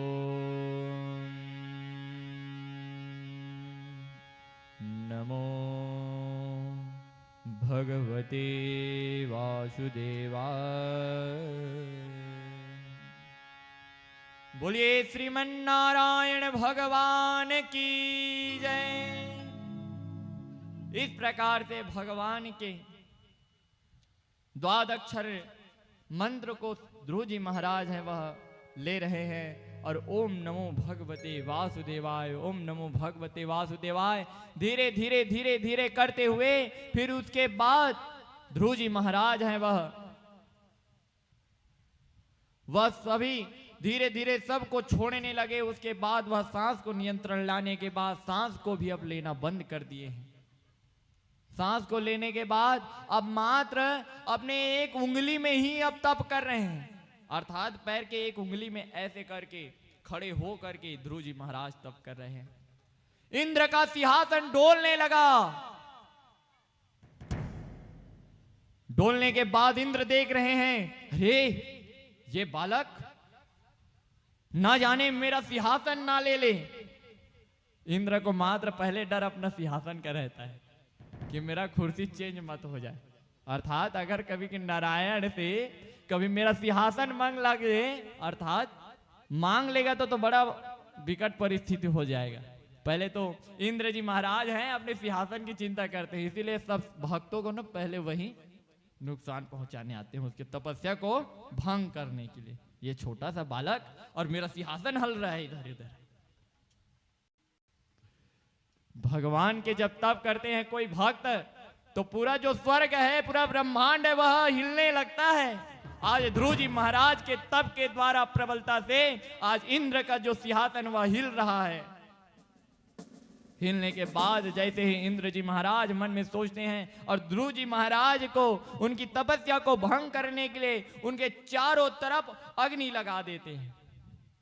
अब इस प्रकार अग्नि लगाने के बाद भगवान की माया है, भगवान के द्वारा उनकी रक्षा करने, अर्थात बाल न बांका होता जिसका, जिसका रक्षक करुणा निधान। बाल न बांका होता उसका जिसका करुणा निधान है रक्षक। आज भगवान है उनकी स्वयं रक्षा कर रहे हैं ध्रुव जी महाराज की। और जो आग लगे हुए हैं उसको तुरंत ही भगवान नारायण ने मिटा दिया। मिटाने के बाद फिर भगवान है थोड़ी ही देर में अदंत होते हुए ध्रुव जी महाराज मात्र 5 वर्ष के हैं। और देखिए उनकी कृपा, उनकी तपस्या, उसकी प्रेमता, उसके प्रभाव से श्रीमन नारायण भगवान है ध्रुव जी महाराज को दर्शन दे रहे हैं। बोलिए ध्रुव भक्त और भगवान की। आज भक्त और भगवान दिख रहे हैं। देखिए कभी कभी भगवान और भक्त दिखते हैं। आज ध्रुव जी महाराज भक्त हैं और भगवान भी आए हुए हैं और ध्रुव जी महाराज को दर्शन दे रहे हैं। इस प्रकार दर्शन देते हुए ध्रुव जी महाराज है वह मांग रहे हैं, प्रभु मेरे को मात्र अपने पिता की गोद में बैठना है। यही लेकर आए थे ना ध्रुव जी महाराज कि मैं अपने पिता के गोद में बैठूंगा और यही वरदान मांगूंगा भगवान से कि मैं माता सुरुचि के कोख से जन्म लूं। लेकिन जैसे ही भगवान को देखें फिर ध्रुव जी महाराज अपने पिता के गोद को भूल चुके हैं। अब मात्र कहते हैं, प्रभु आप बस ऐसे ही मेरे नजरों के सामने रहिए और मैं आपको देखता रहूं और आप मुझे दिखाते रहें। जब भगवान आ जाए सामने ना तो जितनी तृष्णाएं हैं वह सभी समाप्त हो जाती है।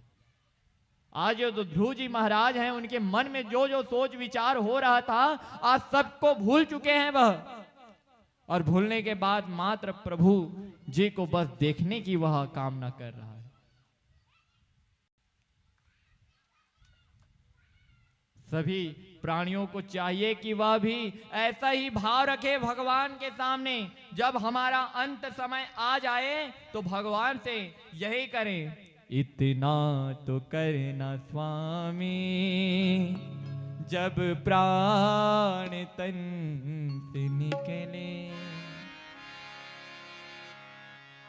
तेरा नाम जुबां पे हो और तू मेरे सामने और प्राण तन से निकले। अब मुझको गाना याद रहता नहीं है लेकिन जो जो मन से आ रहा है उसको बोल दे रहा हूं। अर्थात गाना कभी भी घर में भी मैं हारमोनियम लेकर के बैठता हूं तो कभी भी सही गाना गाता ही नहीं हूं। बोल को अंतरा में कर देता हूं, अंतरा को बोल में कर देता हूं। जो बोलना रहता है, जो गाना रहता है, गाने का प्रयत्न कुछ और करता हूं और गाना कुछ और निकलता है।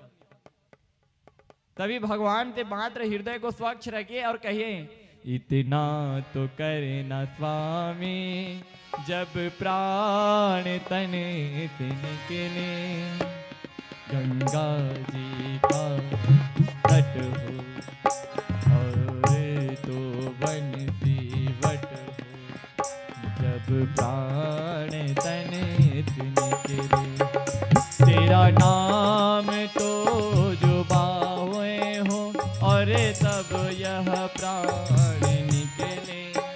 देखें, हमारे उप आचार्य जी हमारे लिए गाना का लिरिक्स निकाल कर लेकर आए हैं। आइए गाते हैं। इतना तो करे न स्वामी जब प्राण तने से निकले, इतना तो कर न स्वामी जब प्राण तन से निकले, गोविंद नाम लेके यह प्राण तन से निकले, गोविंद नाम लेके यह प्राण तन से निकले।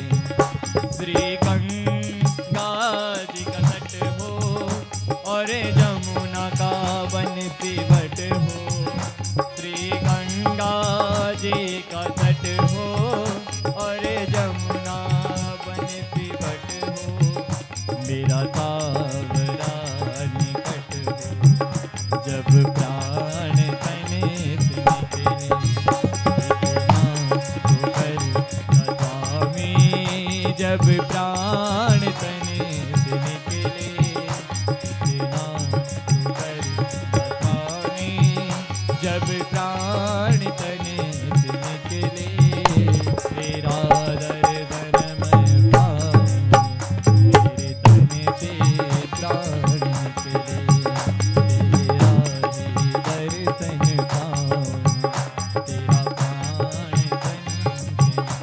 देखिए, इस कलयुग में भगवान का दर्शन होना तो बड़ा दुर्लभ है। कम से कम हमारे शरीर से जब प्राण निकले तो मात्र इतना रहे, इतना तो कर न स्वामी जब प्राण तने से निकले, इतना तो कर न स्वामी जब प्राण तने से निकले, तेरा नाम मुख में जब प्राण तने से निकले,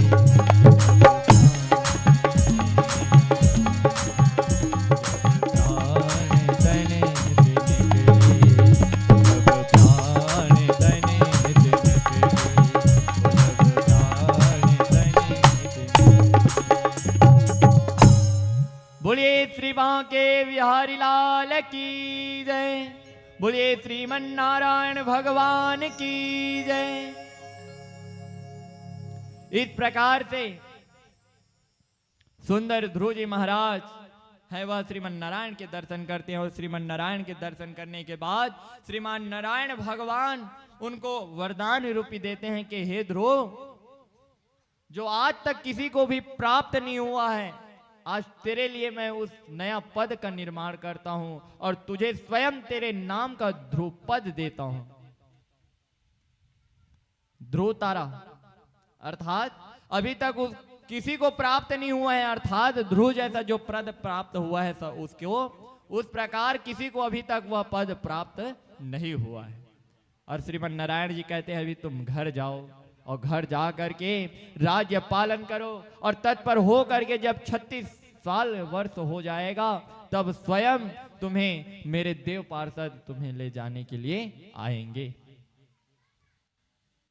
इस प्रकार से ध्रुव जी महाराज है वह आते हैं, फिर अपने इस प्रकार देखते हैं कि स्वयं उतानपाद जी देखते हैं कि मेरे पुत्र ने आज बड़े ही उल्लास होकर के आज श्रीमन नारायण के दर्शन किए, मेरे वह वंशज को आज तार दिया। इसके बाद जब जाते हैं राजपाट को संभालने के लिए, ध्रुव जी महाराज को देखते हैं, और जो ध्रुव जी महाराज के सुरुचि के जो पुत्र रहते हैं उत्तम, वह यक्षों के द्वारा युद्ध करने के लिए जा रहते हैं और यक्षों ने उनको मार डालते हैं उत्तम को। और उस उत्तम की जब मृत्यु होती है तब ध्रुव जी महाराज भी उन अपने अपने भाई के बदले को लेने के लिए यक्षों को नाना प्रकार से विध्वंस करते हैं और नाना प्रकार के यक्षों को मार करके समाप्त करने वाले रहते हैं। तभी ब्रह्मा जी आदेश करते हैं कि हे ध्रुव, तुम जाओ राजपाट संभालो, यह यक्षों एक यक्ष के कारण समस्त यक्षों का विध्वंस मत करो।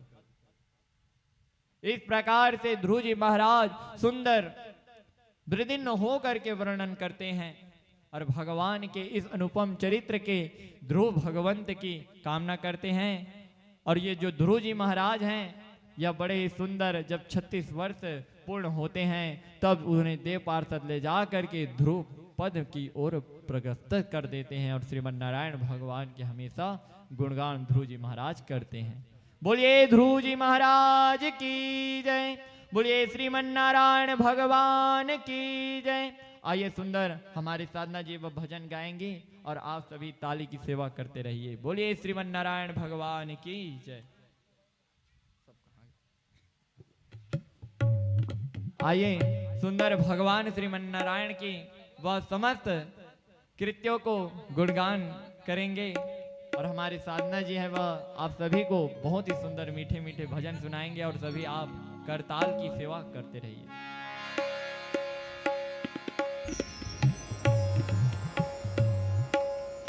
बोली माँ की बिहारी लाल की जय। तेरा नाम लेते लेते मेरी उम्र बीत जाए, जब जब भी लब खोले, जब जब भी लब खोले, बस नाम तेरा, तेरा नाम लेते लेते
श्रीमद् भागवत महापुराण की जय। इस प्रकार ध्रुव जी महाराज वह हैं ध्रुव पर्वत की ओर चल दिए और ध्रुव जी महाराज की जो पत्नी है भ्रमी अर्थात वह शिशुमार प्रजापति की पुत्री भ्रमी के साथ उनके विवाह होते हैं और विवाह के साथ 2 पुत्र जन्म धारण करते हैं और उन दोनों पुत्रों के नाम उत्कल और वत्सर यह 2 ध्रुव जी महाराज के पुत्रों के नाम रहते हैं। वैसे उत्कल जी महाराज ब्रह्म ज्ञानी होने के कारण वह मात्र भगवान में ही अपने मन को लगाए रहते, राजपाट में कोई प्रकार का ध्यान नहीं देते। इसलिए जितना भी राजपाट था वह वत्सर के नाम कर वत्सर ही आगे ध्रुव वंश को बढ़ाने लगे। अब इस प्रकार से संसार में यदि मालिक के नौकर बन करके काम करोगे तो सारी चिंता दूर हो जाती है। आज देखिए ध्रुव जी महाराज भी हैं, वह मात्र एक प्रजा के जो सेवक बन करके कार्य कर रहे थे और सेवक बन के जब कार्य करोगे तो वह निश्चित ही रूप से आप अगर कभी बड़े बन जाएं तो बड़े को सबसे पहले झेलना पड़ता है, उसके बाद छोटे को, है ना। अगर कोई भी अगर बड़े बनने की चाह करे तो सबसे पहले बड़े को पहले झेलना पड़ता है, उसके बाद फिर छोटे की पारी आती है। कुछ भी खाना भी मिलता है तो पहले बड़े को मिलता है, उसके बाद छोटे को मिलता है। मात्र खाने पीने की बात नहीं, लेकिन बड़े का बड़प्पन होता है जो छोटे को देता है, बड़े का बड़प्पन होता है जो छोटे को देता है। लेकिन सियानी करते हैं चाहे अच्छा कर्म करे या बुरा कर्म करे, सबसे पहले उस बड़े पर ही उंगली उठती है। अगर घर का जो भी मुखिया है और अगर सियान है ना, जो घर का निर्वाह करने वाला हो तो सर्वप्रथम उसमें ही सबसे बड़ा उंगली पहले उठता है। अर्थात अगर वो अच्छा कर्म करेगा तब भी उसका उंगली उठेगा और बुरा कर्म करेगा तब भी उंगली उठेगा। अच्छा नाम लेगा, अच्छा कर्म करेगा, उसका नाम होगा। आज देखिए प्रभु जी भैया आज भागवत करवा रहे हैं तो भैया प्रभु जी का नाम हो रहा है। कभी भगवान यानी कि भागवत भगवान के अगर नाम करवा रहे हैं तो उनका नाम हो रहा है, और कभी वही अगर निंदित कार्य कर लिए तो प्रभु भैया का नाम होगा इस घर में। अगर कोई भी और दूसरा कर दिए तो अब अभी इस घर का अभी तो रहने के लिए बड़े वो हैं, लेकिन जो भी फैसला लेते हैं प्रभु जी लेते हैं। मंगल जी बड़े हैं लेकिन रहने के लिए प्रभु जी फैसला लेते हैं, लेकिन जब भी फैसला लेते हैं प्रभु जी तो मंगल भैया के तत्वाधान छोटे बन के लेते हैं। पहले उनको पहले पूछते हैं, उसके बाद वह फैसला को स्वीकृति पास करते हैं, है ना जी। अर्थात जिस प्रकार से राष्ट्रपति मात्र सहन करने योग्य रहता है और प्रधानमंत्री जितना काम करता है, तो प्रभु जी प्रधानमंत्री के काम करते हैं और हमारे मंगल जी है वह राष्ट्रपति है, वही सक्सेस करते हैं, साइन करके पास करते हैं। बोलिए प्रेम से बोलिएगा राधे राधे। इस प्रकार से वत्सर जी महाराज के द्वारा ध्रुव जी महाराज के वंशज में अंग नाम का राजा हुआ। वह अंग नाम की पत्नी का नाम सुनीता, और सुनीता से एक दुराचारी पुत्र वैन का जन्म हुआ। वह वैन सुनीता अज्ञंस अंग या पत्नी स्वेन वैन मुरणयाम। वैन है वह बड़ा दुराचारी, जहां यज्ञ होता वहां विध्वंस करने पहुंच जाता, ब्राह्मणों को बहुत क्षति पहुंचाता, कभी भी ध्यान पूर्वक वह कर्म को नहीं करता, मात्र विरोध ही करता रहता। इस प्रकार वैन जी महाराज बड़े उत्पाती थे। इस प्रकार साधु संतों ने देखा कि यह वैन तो बड़ा उपद्रव कर रहा है, स्वयं राजा बन करके हम संतों को सता रहा है। सभी राजाएं इकट्ठा हो करके, सभी ब्राह्मण इकट्ठा हो करके जो वैन रूपी हैं उनको भस्म कर देते हैं। जल लेकर के, जलांजलि लेकर के उनके मथन करने के बाद फिर उन्हीं के शरीर से पृथु जी महाराज का जन्म होता है। बोले पृथु जी महाराज की जय। अब उस वेन के मंथन करने से एक महा श्रीमन नारायण रूपी पृथु जी महाराज का होता है जन्म। इस प्रकार से हस्तम आहारम नृत्यार्थे भगवान जिसे चाहते हैं उसे बना डालते हैं और जिसे चाहते हैं उसे बना डालते हैं, है ना। जिला चाहते तेला तो बना देते और जिला चाहते तेला मिटा भी देते भगवान, वो घर में उतना सामर्थ्य है। तब एक प्रकार कुकाग्रवासम कुलहीनम सेवक भोजनम क्रोधम सुखम च भार्य, हमेशा द्रविण भाव रहने वाला वेन के द्वारा देख करके वेन समाप्त कर कर फिर उनके शरीर से ही बहुत ही सुंदर पृथु जी महाराज का जन्म होता है, जो समस्त संतों के उद्धार के लिए हमेशा नैतिक नैतिक के कार्य करते हैं।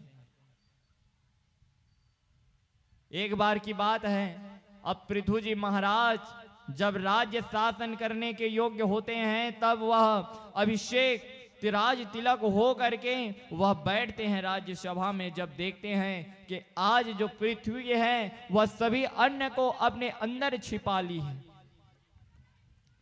खाने के लिए त्राही त्राही मच रहा है। आधा जो राज का माल कोष है, माल खजाना है, वह सभी समाप्त हो गए हैं। अपन एक बूंद नहीं है, एक दाना भी अन्न नहीं है, और उस अन्न को ना हो करके अब सभी भूख के मारे त्राही त्राही त्राही त्राही मचने लग रहे हैं। पृथु जी महाराज स्वयं फिर उस अन्न को निकालने के लिए हाथ में धनुष बाण लेकर के उस पृथ्वी को चेतावनी देती है और कहती कि हे पृथ्वी, तूने यह जो अन्न को धारण किया हुआ है, अन्न को छिपाया हुआ है, उसको तो अभी निकाल दे, नहीं तो एक बाण में पूरा पृथ्वी को विनाश कर दूंगा। ना रहेगी बांस, ना बजेगी बांसुरी, अर्थात तेरे पृथ्वी को अभी मैं नष्ट कर दूंगा। अभी तू जो अन्न है उसको प्रकट कर, नहीं तो इस पृथ्वी का मैं समाप्त कर दूंगा। इस प्रकार से जैसे पृथु जी महाराज पृथ्वी माता को इस प्रकार से कहते हैं, तब तुरंत धरती माता है वह कहती है, महाराज पाहिम पाहिम पाहिम शरणागतो, महाराज शरणागत। पृथ्वी जी महाराज की पुकार सुनते हैं और पृथ्वी जी माता कहते हैं कि हे प्रभु, यह जितने भी मेरे अन्न को पापी चारी लोग खाने लगे हैं, इसके कारण मैं द्रविण हो करके सभी अन्न को मैं अपने अंदर छिपा ली हूं। और इस प्रकार से पृथु जी महाराज हैं वह अगोसम लज्जते में वजनम जपनांतना जयनांत यस्वतानां प्रणांगयता धरोहम नित्यं त प्राणाय च पापात्मने वृद्धे काव्यानां जयतो सर्वतानां भ्रमितः। और इस प्रकार से पृथु जी महाराज जब पृथ्वी इस प्रकार से गुहार करती है, पृथ्वी का दोहन होने के बाद सब तरफ आनंद छा जाता है और धरती माता है वह सभी अन्न को प्रकट कर देती है। पृथु महाराज ने 100 अश्वमेध यज्ञ किए, 100 यज्ञ के समय इंद्र इनके घोड़े को चुरा ले गया। और जब दोनों युद्ध में हुआ तब ब्रह्मा जी ने सानिध्य होकर के करा दी। यज्ञ पूर्ण होने पर भगवान के दर्शन दे करके पृथु ने कहा, भगवान कहने लगे, हे राजन, आत्मा एक है, शरीर अनेक है, और आत्मा शुद्ध है, देह मलिन है। आत्मा स्वयं प्रकाश है और शरीर जड़ है। आत्मा निर्गुण है और शरीर सगुण है। और जो राजा त्रयं प्रजापालनमेव राज्ञायत्व परम सुकृतानां षष्ठमासं हर्तन्याहंत पुण्या प्रजानां रक्षन्त करो हरो अघीमतो। प्रजा की रक्षा करने से राजा का कल्याण होता है, पर लोक में प्रजा द्वारा किए गए कार्यों का षष्टांग प्राप्त करता हुआ वही प्रजा की सेवा कर सकता है। इस प्रकार से अगोस लहद में जब सोना होगा, जो उस खाक में तकिया होगा, न बिछोना होगा। अर्थात जब हमारी मृत्यु होगी ना तो किसी प्रकार की कोई नहीं रहेगी। हे प्रभु, इस प्रकार से पृथ्वी माता है वह पृथु जी महाराज को बड़े ही सुभाष से वचन कहती है। पृथु जी महाराज हैं वह बड़े स्वाभिमानी से और स्वाभिमान युक्त होकर कहते हैं कि मैंने अब यज्ञ किया, यज्ञ करने के बाद अब जितने भी हैं वह अन्न का दोहन करने लगे और उसके बाद सभी तरफ खुशी ही खुशी छा गई और सभी को अन्न की प्राप्ति हो गई। केकाश्रम सत्य भाग्यम सतात्मयक्षये जीव सूक्ष्म रूपायम संख्य ततो हित्रचड़ा।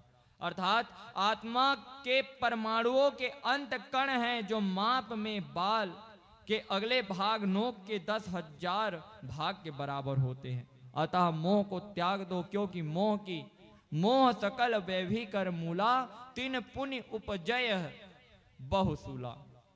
कोई वरदान मांगो। अब पृथु जी महाराज को सनकादिक जी महाराज हैं वह दर्शन देते हैं। सनकादिक जी महाराज हैं सभी प्रकार से पृथु जी महाराज को उपदेश करते हैं और उपदेश करने पर सनकादिक जी महाराज हैं वह पृथु जी महाराज को वरदान मांगने की बात करते हैं। तब पृथु जी महाराज वरदान में कर्णय स्वानम जिन्न हरि सुनी नहीं काना, श्रवर रंद्र अहिर भवन समाना। हे महाराज, हे सनत कुमार, हे सनकादिक मुनियों, मुझे मात्र भगवान के गुणगानों को ही सुनना है और आप जिस प्रकार से भगवान के चरित्रों को सुनाए हैं उसी प्रकार भगवान के मैं गुणगानों को हजारों लाखों कानों के माध्यम से सुनूं। तो हे प्रभु, मुझे मात्र कान ही प्रदान कीजिए। अब पृथु जी महाराज मात्र कान ही अपने आप में मांग रहे हैं। अहोम आचरितम किममेव मंगल मंगलायानाम, यस्य वे दर्शनम हरतम दुर्धनानांत्रयस्यता। हे मंगल के धाम सुनिए, मैंने ऐसा कौन सा पुण्य कार्य किया जिससे मुनियों ने दुर्लभ योगियों के श्रेष्ठ आपने मुझको दर्शन दिया। हे प्रभु, बड़े भाग जब जानिए सब मिलने आवे संत, और संत को मिलने करे सब कष्टन को अंत। इस प्रकार से पृथु जी महाराज सनकादिक के द्वारा बड़े ही सुंदर कानों का वरदान मांग करके पृथु जी महाराज हैं वह भगवान की सुंदर सभी गुणगान को ही सुनते रहते हैं। अतः हे पृथु महाराज, आप मोह ममता का त्याग करके भगवान की शरण में जाइए, इससे आप संसार सागर से पार हो सकते हैं। पुराण श्रवण सर्वधाम इसीलिए श्रेष्ठ है कि अन्य धर्मों के लिए श्रम करना पड़ता है और पुराण श्रवण करने से श्रम नहीं करना पड़ता। सनकादिक मुनि पृथ्वी जी महाराज को ध्यान दे करके विचरण करते चले जाते हैं और वृद्धावस्था आने पर अपने पुत्र विस्ता सौ को राज्य दे करके तपस्या करने के लिए वह चले जाते हैं। अब इस प्रकार से जीवेन्तानाम द्रियस्यतो आत्मानाम यस्यतो मेव भावतम राधयश्चता। अब प्राचीन हे विदुर जी महाराज, पृथु जी महाराज इस प्रकार से वह पृथु जी महाराज की समस्त अपने धन धान्य को वृत्तसभा को ध्यान दे करके वह वहां से चले जाते हैं। इस प्रकार से फिर जो सनकादिक जी महाराज हैं वह अपने धराधाम हरे कृष्णा हरे रामा करते हुए वह चले जा रहे हैं और पृथु जी महाराज को इस प्रकार से ज्ञान के बारे में बता करके फिर वह जो आगे की कथा है वह भगवान इस प्रकार से बता रहे हैं। और जो मैत्रेय जी महाराज हैं वह विदुर जी के पास में कह रहे हैं और जो ब्रह्मा जी महाराज हैं वह नारद जी महाराज को सुना रहे हैं और कर रहे हैं। नारद जी बोले, हे राजन, तुमने शिकार खेलते समय हजारों जीवों को मारा है। अब यह प्राचीन रही बोला, प्रभु आप मुझे ऐसा उपदेश दीजिए जिससे मैं कर्मों का आसक्ति से मुक्त हो जाऊं। नारद जी ने बोले, हे राजन, तुमने शिकार खेलते समय हजारों जीव को मारा है, तुम जब मरोगे तब वे भी लोहे के सिंघों में मारेंगे। और इस विषय में मैं तुमको एक इतिहास सुनाता हूं। प्राचीन काल में एक अत्यंत वैश्यशाली पुरजन जीव रहता था। उसका अविज्ञता नाम का एक मित्र था। वह राजा अपने लिए स्थान ढूंढने लगा। हिमालय के दक्षिण शिखर पर 9 दरवाजों वाला सुविधा से युक्त एक नगर था। उस नगर में के बाहर एक बगीचा था। उसमें मनुष्य शरीर, चंदन वृक्ष, लताएं और शब्द करे पक्षी भौवे झुंड कर रहे थे। अनेक जलाशय थे। उसमें पुरजन ने एक सुंदर स्त्री को देखा और उसके साथ 10 नौकर इंद्रियों और नौकरों की 100 स्त्रियां वृत्तियां, उनकी रक्षा 5 फन वाला सर्प प्राण करता था। वह सोडिस अपने लिए पति ढूंढते हुए घूम रही थी। उसने देखा कि पुरजन बोला, काम तत्व कम्यसम लक्ष्यस्त कृतम स्मृता ईमान तम भ्रयतो की मास्तुता सर्वक्षयंते। हे सुंदरी, आप कौन हैं या क्यों आए हो? इस नगर में तुम्हारे साथ स्त्री पुरुष कौन है? इस प्रकार से 5 फन वाला सांप कौन है? इस प्रकार से हे श्रीधर पुरुष, तुम्हारा और मेरा कर्ता कौन है? मैं नहीं जानती कि वह इस पुरी में कौन है। कांतम कटाक्ष विसंख्यम नादहंती यस्य चिंतया। स्त्रियों के कटाक्ष वाण जिसके हृदय को नहीं भेदते, क्रोध रूपी अग्नि भी ज्वला जिसके शरीर को नहीं जलाती, वह इंद्रिय विषय भोग है। अर्थात पुरजन है वह मात्र विषय इंद्रियों के बारे में बता रहे हैं। यह जो इंद्रिय है वह हम सभी को नष्ट कर देते। यह इंद्रिय हमारे वश में होना चाहिए। यह 5 फेन वाला सर्प है, वह क्या है? यह जो 5 फेन वाला सर्प है वह 5 कर्म इंद्रिय है। ज्ञान इंद्रिय और कर्म इंद्रिय यह है। अर्थात पूरा हमारे अंदर में 10 इंद्रिय होते हैं और 10 इंद्रियों को जो नियंत्रण करके चला दे वही परमद भागवत को प्राप्त कर लेते हैं। आज वही पुरजन को बता रहे हैं। अर्थात नारद जी महाराज उस पुरजन को बता रहे हैं कि यह जो मोह मत्सर हैं इससे आप दूर रहिए और भगवान का भक्ति करते रहिए। और इस प्रकार से बहुत ही सुंदर प्रज्ञान मन की सल्तनत लेकर के ब्रह्मा जी महाराज हैं वह नारद जी जो बता रहे हैं कि मन यह बड़ा विचलित है और मन के माध्यम से हमारे यह गति में रुकावट और रोड़ी बनती है। इसीलिए जीवों को हमेशा चाहिए कि भगवान की पूजा करनी चाहिए, जिससे यह 10 इंद्रियों को नियंत्रण रख सके और एक में एकाग्र होकर के ध्यान को केंद्रित कर सके। मैं अरु मोर तोर तय माया, जय बद कीन जीवन काया, अति प्रचंड रघुपति के माया, जिन हिमो अस को जग जाया। हे राजा प्राचीन व्रीहि, यह शरीर 9 दरवाजों वाला नगर है। आप देख सकते हैं यह जो हमारे शरीर की दशा बता रहे हैं ब्रह्मा जी महाराज, और कह रहे हैं कि यह जो हमारा शरीर है 9 दरवाजों का है। ब्रह्मानंद में एक भजन आता है, तू तोड़ता पन छियार तेरा, कौन करे इतबार, आना आना मुश्किल तेरा, जाना सहज सुमार, नव खिड़की का पिंजड़ा तेरा, खुले पड़े सब द्वार, ब्रह्मानंद मगन उड़ जाए, ब्रह्मानंद मगन उड़ जाए, लेकर हरि का नाम, तो तोड़ता पंछियार तेरा, कौन करे इतबार। यह जो हमारे शरीर में 9 दरवाजे हैं, कभी भी हमारा प्राण है वह चला जाता है।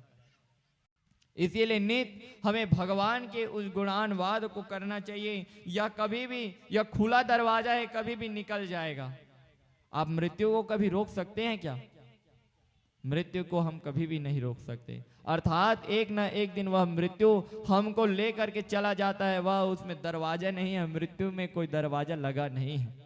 और अगर आपको दरवाजा लगा भी हो तो वह बिना खोले ही अंदर घुस जाएगा और फिर ले जा करके वह दरवाजा बंद का बंद ही रहेगा, लेकिन उसको खींच करके वह काल को, आपका मृत्यु को ले जाएगा।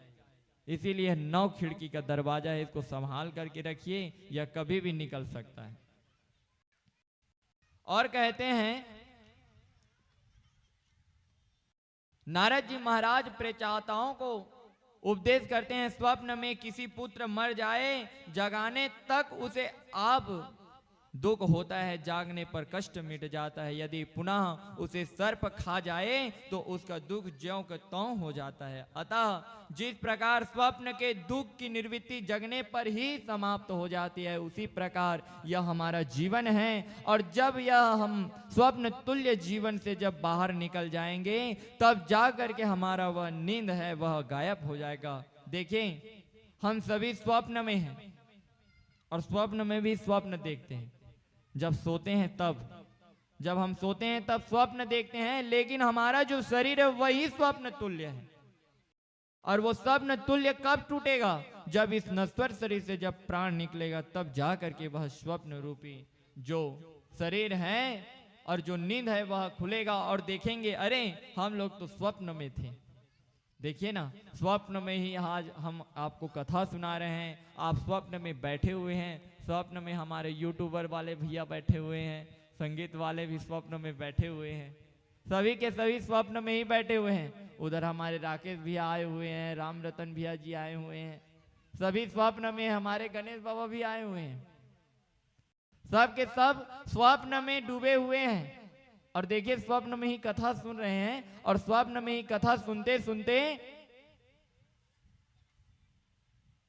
और स्वप्न में ही हम सो जाते हैं, और सोने के बाद फिर स्वप्न देखते हैं। स्वप्न की दुनिया, स्वप्न का माया, झूठा जगत और झूठे नाते और हरि की माया, अर्थात यह सब हरि की माया है। और हम सभी सोए हुए हैं, और कभी न कभी हम इस नींद से जग जाएंगे और भगवान के धराधाम जब जाएंगे तब देखेंगे अरे हम तो स्वप्न में थे। यह स्वप्न तुल्य शरीर है, कभी भी यह चले जाते हैं। स्वयंभू मनु महाराज के 2 पुत्र थे, उतानपाद और प्रियव्रत। अब जिस प्रकार थे इस प्रकार जब उतानपाद जी महाराज के वंशज में यहाँ तक प्रचेताओं को, समस्त प्रचेताओं को महाराज नारद जी ने सभी को वैराग्य युक्त बना दिया। उसके बाद प्रियव्रत जी महाराज अर्थात स्वयंभू मनु के दूसरे पुत्र प्रियव्रत जी का वर्णन आता है।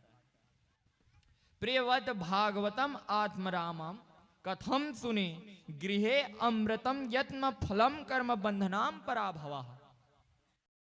और कहते हैं श्री सुखदेव जी महाराज परम भागवत आत्म निरत प्रियव्रत जी घर में कैसे रमण करते थे। देखिए प्रियव्रत जी महाराज जब घर में रहते थे तब भी भगवान के कैसे पूजन पाठ करते थे,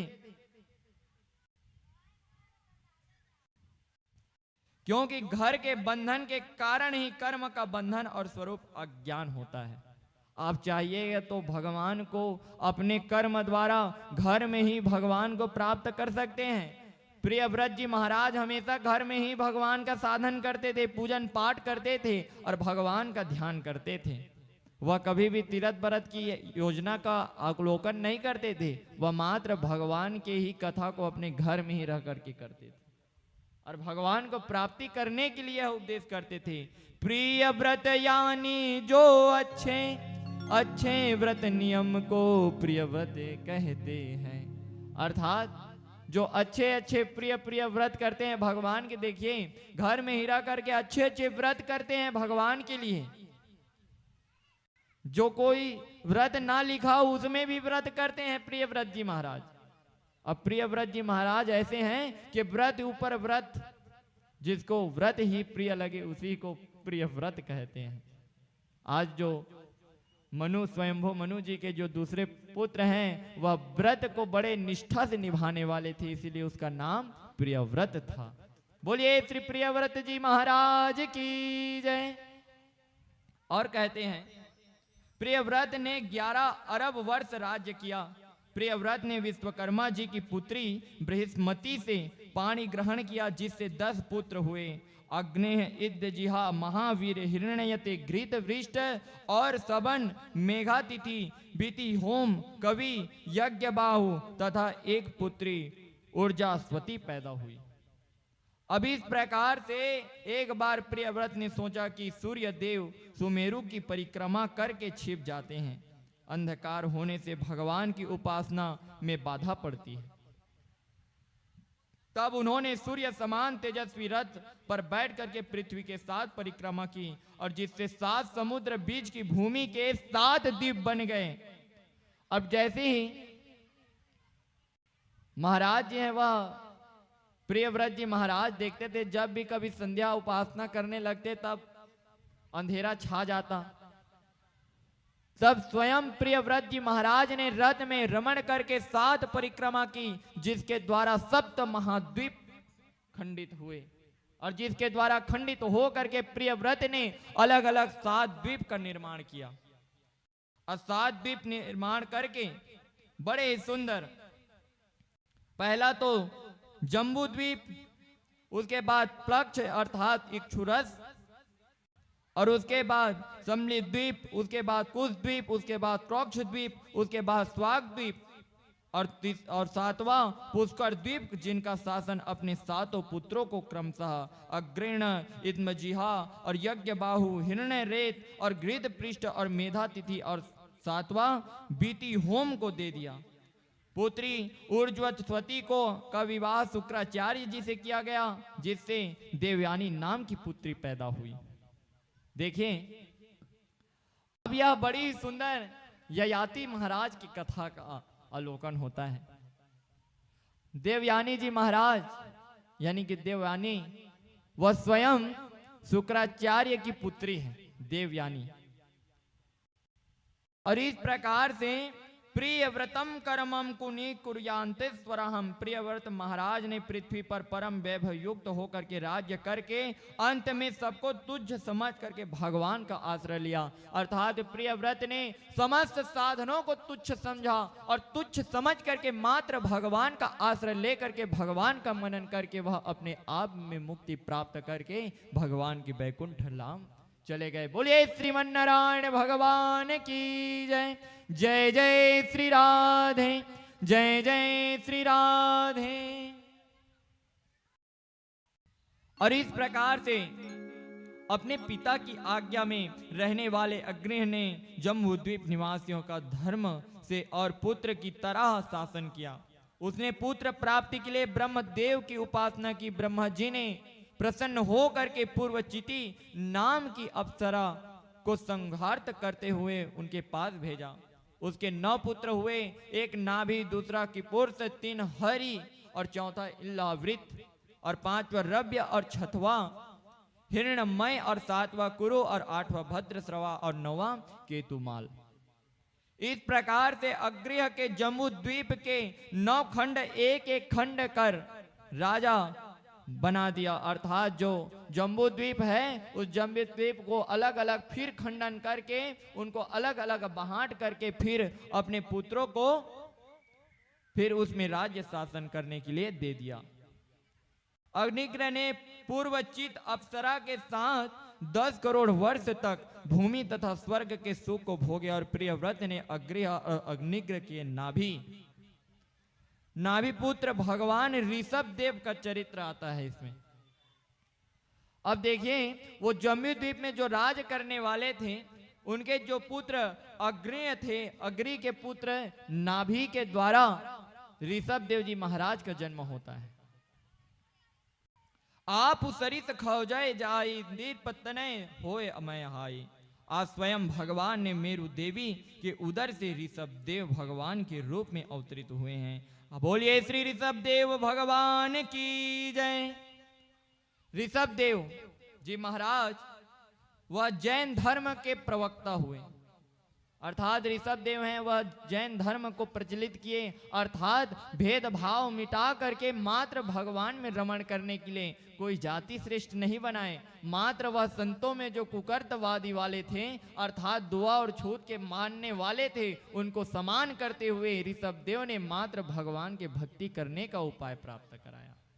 ऐसे ऋषभ देव भगवान बड़े सौभाग्य से भगवान हर अवतीर्ण 24 अवतारों का ग्रहण करते हैं। भगवान देखिए भगवान क्यों ग्रहण करते हैं अपने 24 अवतार? इसलिए ग्रहण करते हैं कि धर्म को बचाने के लिए, यदा यदा हि धर्मस्य ग्लानिर्भवति भारतः अभ्युत्थानं धर्मस्य तदात्मानं सृजाम्यहम्।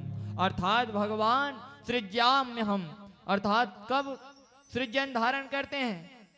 जब कभी कभी बात प्रपंच माया बढ़ जाती है, कभी धर्म पर हानि होने लगती है, सत्यता में असत्य है जो प्रबलता होने लगता है, तब जाकर के भगवान अपना रूप धारण करते हैं। आज भेदभाव की वाणी आई तो भगवान ने ऋषभ देव का धारण किया। जब ज्ञान की कमी हुई तो कपिल देव जी का ध्यान किया, अर्थात कपिल देव जी महाराज के रूप में अवतीर्ण हुए।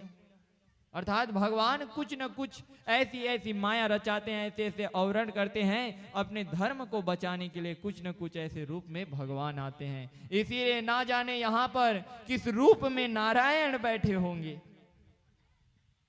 अर्थात भगवान किसी भी रूप में नारायण यहाँ पर बैठे होंगे।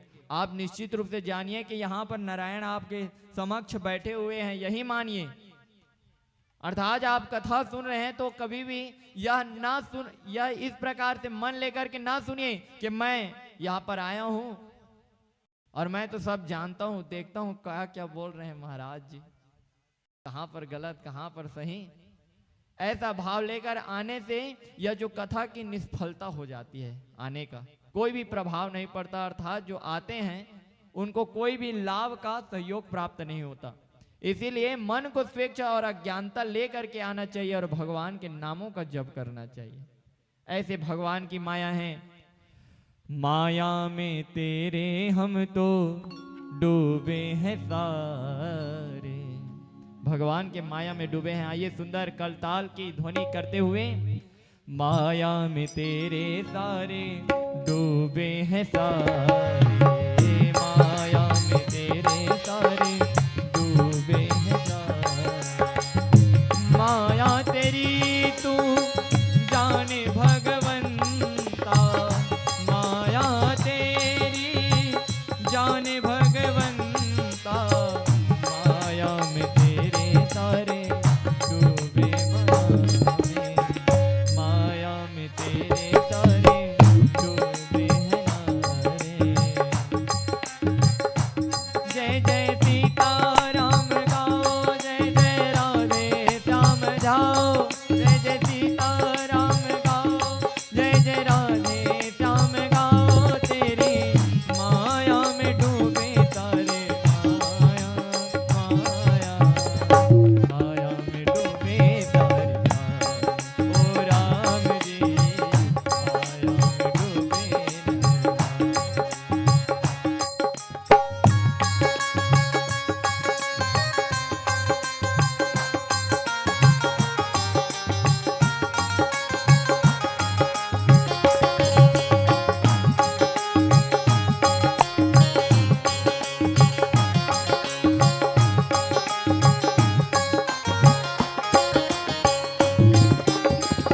माया के सारे बने हैं गुलाम, यहाँ बैठे हरि का करने नाम।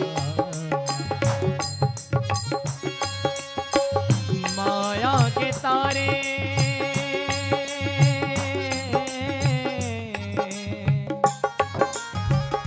माया के तारे बैठे गुलाम, यहाँ पे बैठे हरि का बस नाम यहाँ करने, बैठे यहाँ है बस हरि नाम को करने। पार लगा दे या तो हमको बचा दे, पार लगा ले या तो हमको बचा ले, माया तेरी हो जाने माया तेरी तू ही जाने, ओ राम जी माया तू ही जाने। राम की माया राम ही जाने, उनकी माया बड़ी कठिन है, हम क्या जाने। जैसे अबोधी बालक, हमारे पास कुछ नहीं है, हम कुछ नहीं जानते बस, और जो कर रहे हैं जैसे कर रहे हैं, जो बोल रहे हैं क्या बोल रहे हैं पता नहीं, और मात्र भगवान के बस नाम कर रहे हैं, यही जानिए और कुछ नहीं, और मात्र भगवान। और क्या कहना है, ओ राम जी मात्र भगवान को क्या कहना है और पुकारना है, ओ राम जी तेरी माया को तो ही जाने, जाने माया को तो ही जाने, ओ राम जी माया को तो ही जाने।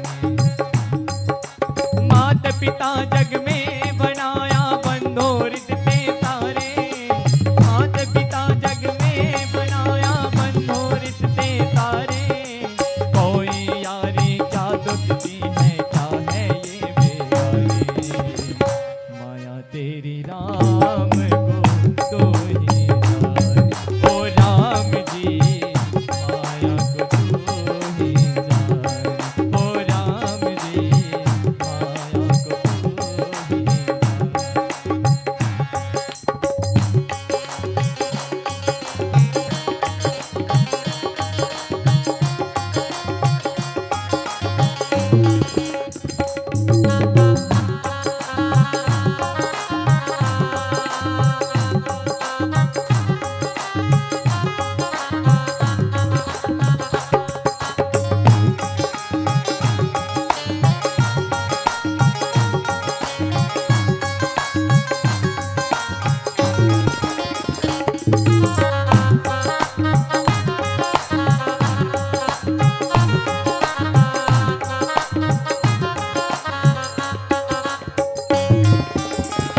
माया प्रपंच में मति है भारी, कैसे तेरे गुण गाए हरि, माया में मेरी मति है भारी, कैसे तेरा नाम गाए हरि। हे प्रभु, यह तो माया में पूरा यह शरीर फंसा हुआ है और तेरा नाम हम किस प्रकार स्वभाव से ले, यह हमारे लिए बड़ा कठिन है।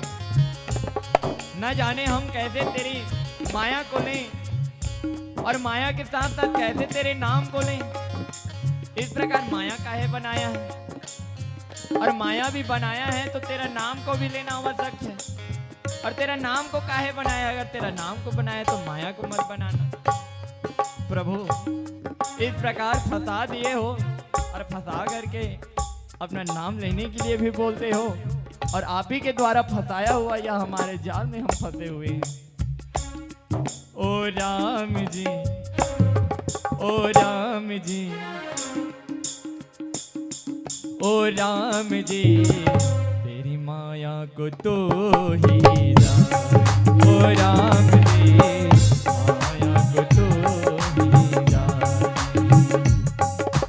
तू ही जाने तू ही जाने राम तेरी ये माया, राम राम मैं कहता जाने जाने राम की माया, ओ राम जी, ओ राम जी तेरी माया को तो ही जाने, ओ राम जी माया को जय ही जाने।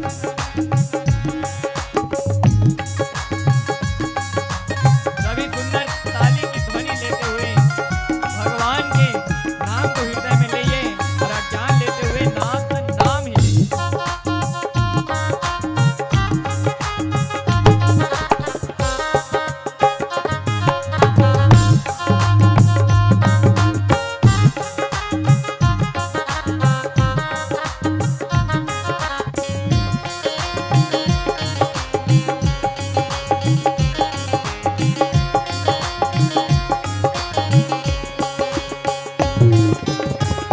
नीति नीति के नियम बनाए वेद में तुमने हे प्रभु स्वामी, नीति नीति के नियम बनाए तुमने ओ वेदों में स्वामी, कैसे तेरा हम भजन को गाएं, कभी तो यज्ञ कभी पुराण की बात, ओ राम जी, ओ श्याम जी तेरी माया को तो ही जाने, ओ राम जी माया को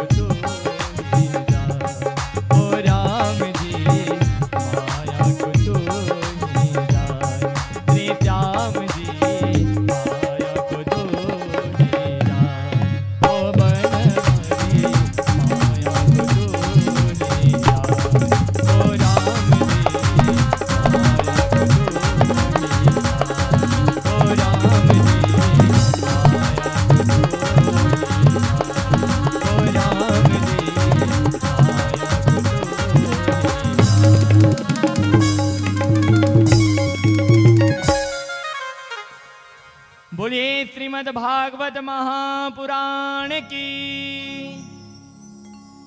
जय जय श्री राधे, जय जय श्री राधे, जय जय श्री राधे। प्रेम से बोलो, हंस कर बोलो और मन में लगा करके बोलो राधे राधे।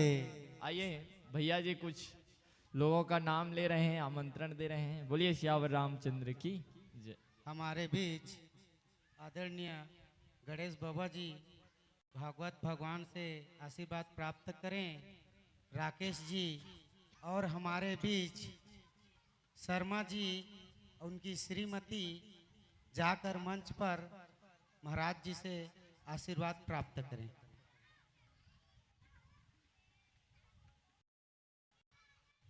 जो हमारे कर्म भूमि में गुरु रह चुके हैं शर्मा जी,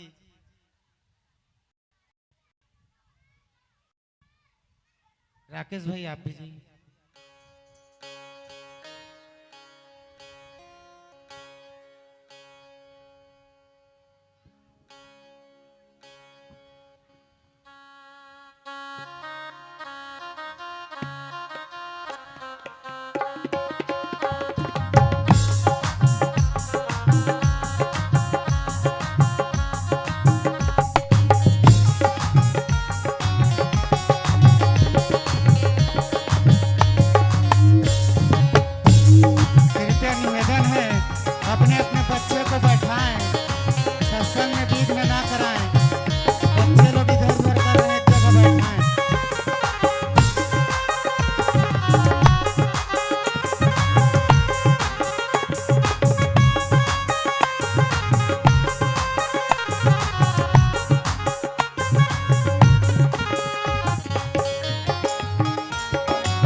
सम्मेलाल यादव जी जाकर भगवान जी से व्यासपीठ से आशीर्वाद प्राप्त करें। सबका धीरे धीरे पाली आएगा।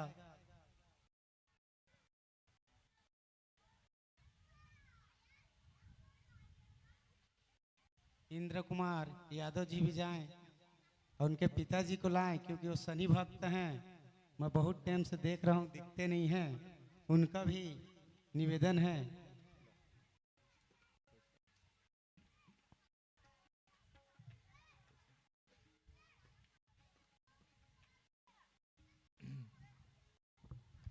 राधे राधे। भुलाइए मत, भगवान के कुछ शांत हो जाने से आपको मन में उस चीज को रखना है। अभी भाई जब तक यहाँ हैं आप इस चीज का ध्यान रखिए और अपने शरीर को अपने यहाँ तो रखे हैं तो मन को भी यहीं रखिए। वहाँ घर की तरफ छोड़ने का कोई विचार मत रखिए। महाराज लजात है मन। अभी चार्ज करो ना, ताली बजा के चालू कर दी। राधे राधे। बोलिए प्रेम से बोलिएगा राधे राधे। ओ राम जी तेरी माया को तो ही जाने। प्रभु में छोड़ दीजिए, प्रभु की माया है, प्रभु ही जानेंगे क्या करना है क्या नहीं करना है। मात्र आप भगवान के नाम लेते रहिए। देखिए प्रभु ने तो ही बनाया है, यह माया बनाई हुई है, माता पिता बनाए हुए हैं, भाई बनाए हुए हैं, बंधु बनाए हुए हैं, रिश्तेदार बनाए हुए हैं, ना जाने नाना प्रकार के झमेले बनाए हुए हैं। और फिर लास्ट में कह रहे हैं मेरा भी नाम ले लेना। लास्ट में कहते हैं भगवान सब झमेले को तो पहले बना दिए लिस्ट में, लास्ट में अपना नाम भुला गए तो लास्ट में मेरा नाम ले लेना। और उसके बाद किसी पुराण में बताते हैं कि भगवान कहते हैं कि मेरा ही नाम लोगे तब उद्धार होगा। भगवान ही बनाए हैं सब चीज को और उसी का नाम लेना है। ये बड़ी भगवान हमारे मत को किस प्रकार से मति को रचते हैं। और भगवान कहते हैं कि ये जितने भी शर्त बनाए हुए हैं, बैकुंठ जाने के लिए 7 दरवाजे पड़ते हैं, याद रखिएगा। जब आप बैकुंठ जाइएगा तो 7 दरवाजा पार करना पड़ता है। पहला तो है, पहला दरवाजा यम, दूसरा नियम, तीसरा प्राणायाम और चौथा यक्षरम और 5वां मान और 6वां क्रिया और 7वां है प्रेम। आप इतना को निपटाते हुए 7, जब तक 7 यानी कि दरवाजा को पार करना है तो इतना का आपको पालन करना पड़ेगा। यम का पालन करना पड़ेगा, अच्छा यानी कि स्वच्छ होना पड़ेगा। नियम का पालन करना पड़ेगा, अर्थात आपको वेदों के वाणी के द्वारा चलना पड़ेगा। पारायण करना पड़ेगा, आपको प्राणायाम करना पड़ेगा, अर्थात नित नैमित्तिक आपको सुबह शाम भगवान की पूजा करनी पड़ेगी, प्रणाम करना पड़ेगा, भगवान को मान रखना पड़ेगा, भगवान के लिए आपको सत्य व्यवहार रखना पड़ेगा और लास्ट में आपको प्रेम करना पड़ेगा। तब जा करके वो 7 दरवाजों को पार करके आप बैकुंठ में जा सकेंगे। बोलिए जय जय श्री, जय जय श्री राधे राधे। हमारे त्रिदेव जी बैठे हुए कुर्सी पे। इस प्रकार से भगवान के सुचित्र चरित्रों को ऋषभ देव जी महाराज हैं, वह बड़े ही सुंदर चतुर सुजान होते हुए कृतज्ञ हो करके नाभि के द्वारा ऋषभ जी भगवान का जन्म होता है और ऋषभ जी भगवान के द्वारा ऋषभ देव जी महाराज के द्वारा राज्य सरा भार से इंद्र द्वारा दी हुई जयंती नाम की कन्या से विवाह होता है। और ऋषभ देव के 100 पुत्र होते हैं, जिसमें से बड़े का नाम भरत होता है। और वह भरत बहुत ही सुंदर, जिसके द्वारा से इस अजनाब राज्य को भरत के नाम अर्थात भारत के नाम से जाना जाता है। अर्थात ऋषभ देव जी के प्रथम पुत्र जो सबसे बड़े हैं, उन्हीं के नाम से इस अजनाब, पहले अजनाब नाम का राज्य था, इसका नाम भारत का। उसके बाद जब भारत अर्थात भरत जी ने जब राज किया तो उसका नाम क्या पड़ गया? भारत। और इस प्रकार से उनसे छोटे 9 पुत्र, 1 कृतवृत्त और 2 इलावृत, 3 मलय, 4 केतु, 5 भ्रंदश्रेण और 6 ब्रह्मवर्त और 7 इंद्रप्रस्थ और 8वां विधर्म और 9वां किकट और पुत्रों से प्रमुख थे। इनमें छोटे 1 कवि और 2 हरि, 3 अंतरिक्ष, 4 प्रविध, 5 पिपलय और 6 अग्निहोत्री और 7वां द्रुम्न और 8वां कर्म भाजन और 9वां जम्म और आदि 9 योगेश्वर थे। इसका वर्णन 11वां स्कंद में होगा। अर्थात ये जो भगवान के निरंतर गुणगान करने वाले समस्त ऋषभ देव के द्वारा यह पुत्रों को उपदेश देते हैं। न्यायम देहम देह भाजम नित्य लोकम काष्टम कार्य विद्यमय भोजा। हे पुत्रों, संसार में यह मनुष्य देह विषयों के लिए योग्य नहीं है। शरीर तो विष्ठा भोजी वराह को भी अच्छा लगता है। अतः हे पुत्रों, विषयों का चिंतन छोड़ करके भागवत धर्म का पालन करना और भगवान के समस्त गुणों को गाते हुए इन प्रजाओं की सेवा करना और भगवान में अपना जीवन निर्वाह करना। अर्थात एक पिता अपना कर्तव्य निभा रहा है और हमेशा बालक को समझाते हैं। पिता कहते हैं कि बेटा अच्छा कर्म करना या बुरा संगत मत करना, अच्छे पढ़ो, अच्छे नौकरी पाओ, अच्छे तरक्की करो और तरक्की करके मेरा नाम रोशन करना बेटा। इसी प्रकार से ऋषभ देव जी भी महाराज अपने पुत्रों को उपदेश दे रहे हैं और कह रहे हैं कि इस विषय विकार में ना भटकना, मात्र भागवत धर्म का पाठ करना, भागवत धर्म की अनुभूति लेना और भगवत जी का ग्रहण करना। ऐसे करके ऋषभदेव जी महाराज अपने पुत्रों को उपदेश करते हैं। मन के मते ना चलिए, मन के मते अनेक, जो मन के वश में करे वो साधु कोई एक। मन मतंग माने नहीं, जब तक खता न खाए। जैसे विधवा स्त्री गर्भ रहे पचताए, मन पंछी जब लगे उड़े विषय वसाना मही। ज्ञानबाज की झपट मिले जब लगे आए नहीं। बंधन और मोक्ष के दो पद हैं, मेरा नहीं और मेरा है। अर्थात बंधन के देखिए दो शब्द हैं, मेरा है और यह मेरा नहीं। गीता सार में बताया है ना, आज तेरा है कल किसी और का, परसों किसी और का, नरसों किसी और का। आना अकेला रे प्राणी, जाना अकेला है, पंछी का यह पूरा बसेरा है। अर्थात वो जो हम शरीर रूपी आपके काया में हम रह रहे हैं, वह भी एक किराए का घर है। और उस किराए के घर में रह करके आप अभिमान करते हैं कि ये शरीर मेरा, मेरा हाथ, मेरा मन, मेरा हृदय, मेरा यह सारा संसार, यह पूरा शरीर मेरा है। ऐसा शब्द करते हैं आप लोग। क्या करते हैं? यह सब शरीर मेरा है। अरे इसमें सदा दिन रहे तब तेरा है, और तू तो सदा दिन इसमें रहने वाला ही नहीं है। और इस प्रकार से कहते हैं बंधन और मोक्ष के यही दो पद हैं। अगर बंधन ये मेरा नहीं है, बस मात्र प्रभु ही मेरे हैं, ऐसा शब्द करने से तू बंधन से छूट जाएगा। और यह मेरा है ऐसा कहने से तू बंधन में बंध जाएगा।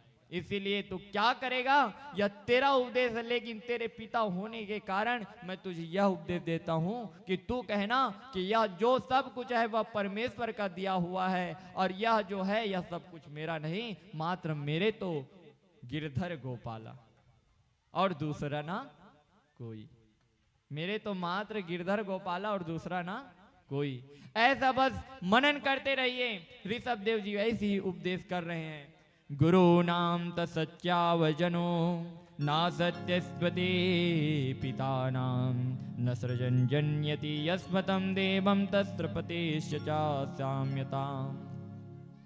जो मृत्यु के भय से त्रस्त हो मनुष्य मुक्ति नहीं करता, वह न तो गुरु है, न स्वजन है, न पिता है और न माता है और न देवता है और न पति है। हे पुत्रों, प्राणी की स्त्री पुत्र घर खेत आदि फंस करके मोह ग्रंथि में के जाल में हम सभी फंसे हुए हैं। मात्र देखें, आप जाली देखे हैं ना, जाल देखे हैं, जाल मछली पकड़ने वाला देखे होंगे आप सबके सब। जो मछली खाते हैं वो जरूर देखे होंगे, हम भी देखे हैं देखने के लिए, लेकिन खाते नहीं है भाई। तालाब में नहाते समय देखे हैं जाली, तो जाली में देखना होल होल होल होल का कितना सारा रहता है फंसाने के लिए उसको।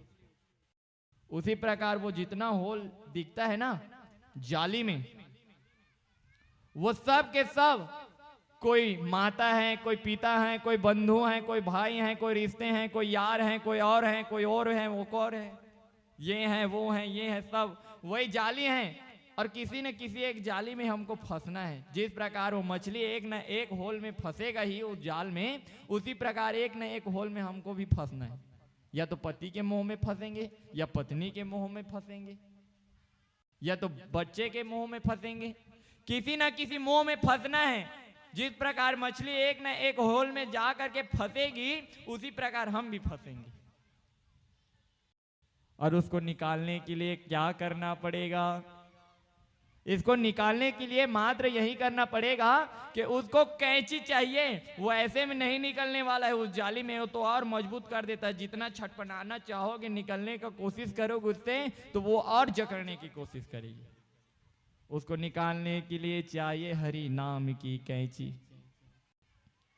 अर्थात उसको निकालने के लिए आपको हरि नाम की कैंची चाहिए। हरि नाम की जब कैंची लाओगे, तब काटोगे, तब जाकर के आप निकल सकोगे उस मोह माया से। इसीलिए भगवान का नाम करो।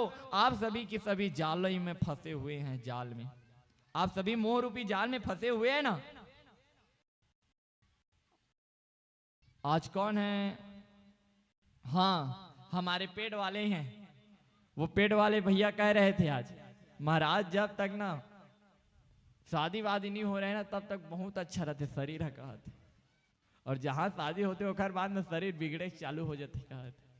और गुरुदेव जी है, ओकर नाम गुरुदेव है। तेरे लिए गुरुदेव गुरुदेव कहत रहन तक का गुरुदेव है वह।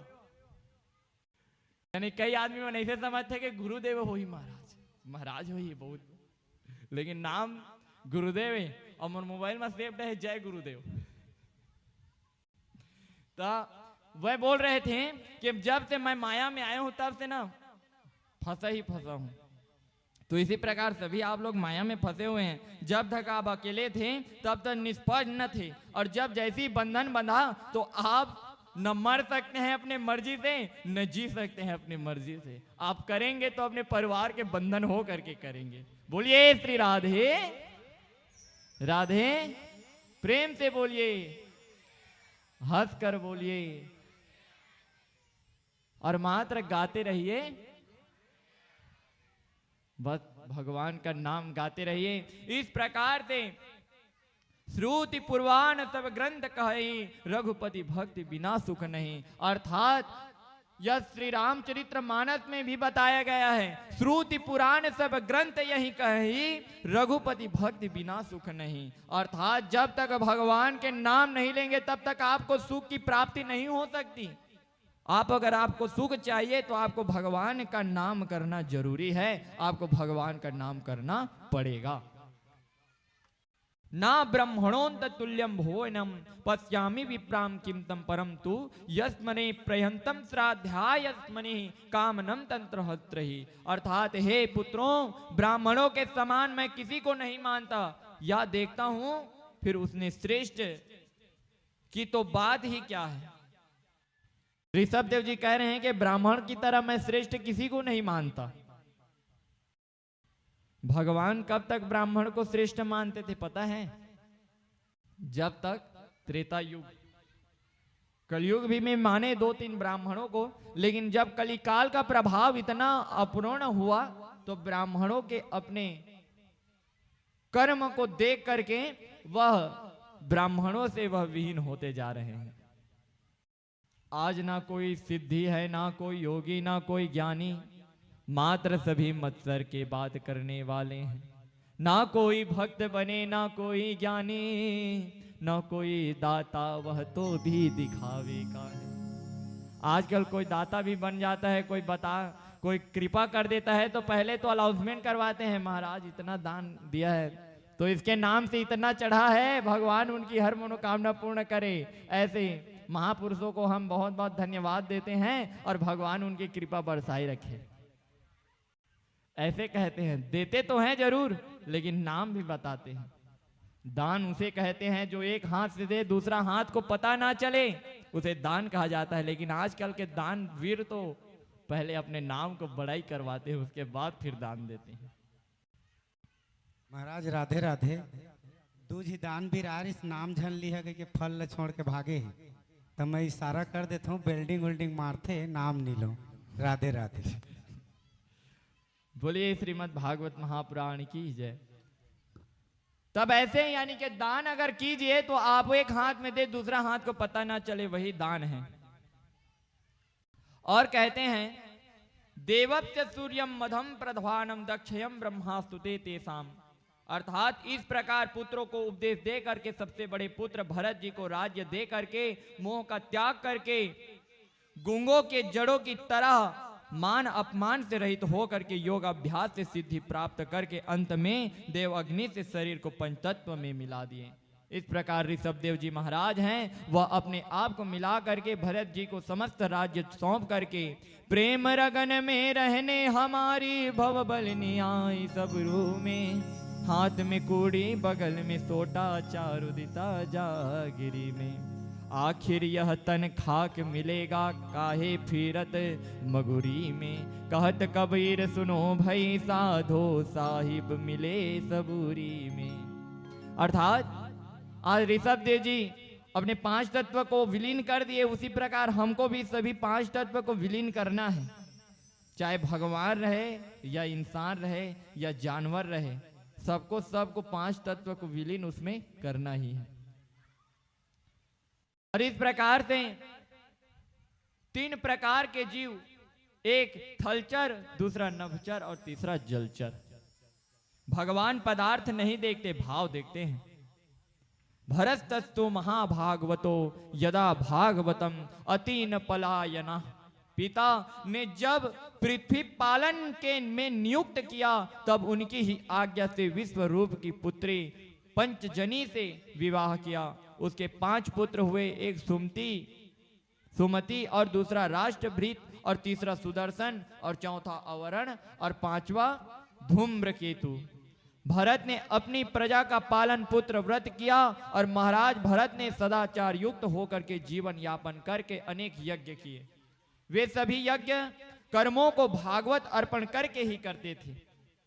अब समस्त अपने योग्याज्ञों को भरत जी महाराज बड़े सुंदर अपने पुत्रों को राज्य सिंहासन दे करके भरत जी महाराज हैं वह वैराग्य की ओर धारण करके अब वह आश्रम में रहने लगे।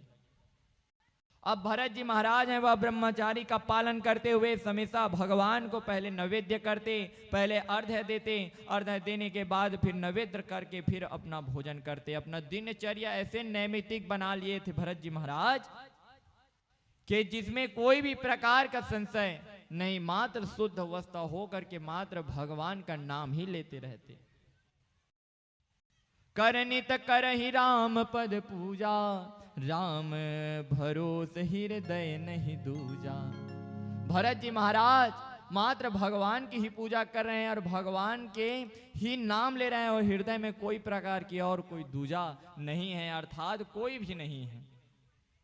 और भरत जी नित्य सत्संग में ही चित लगाते हैं।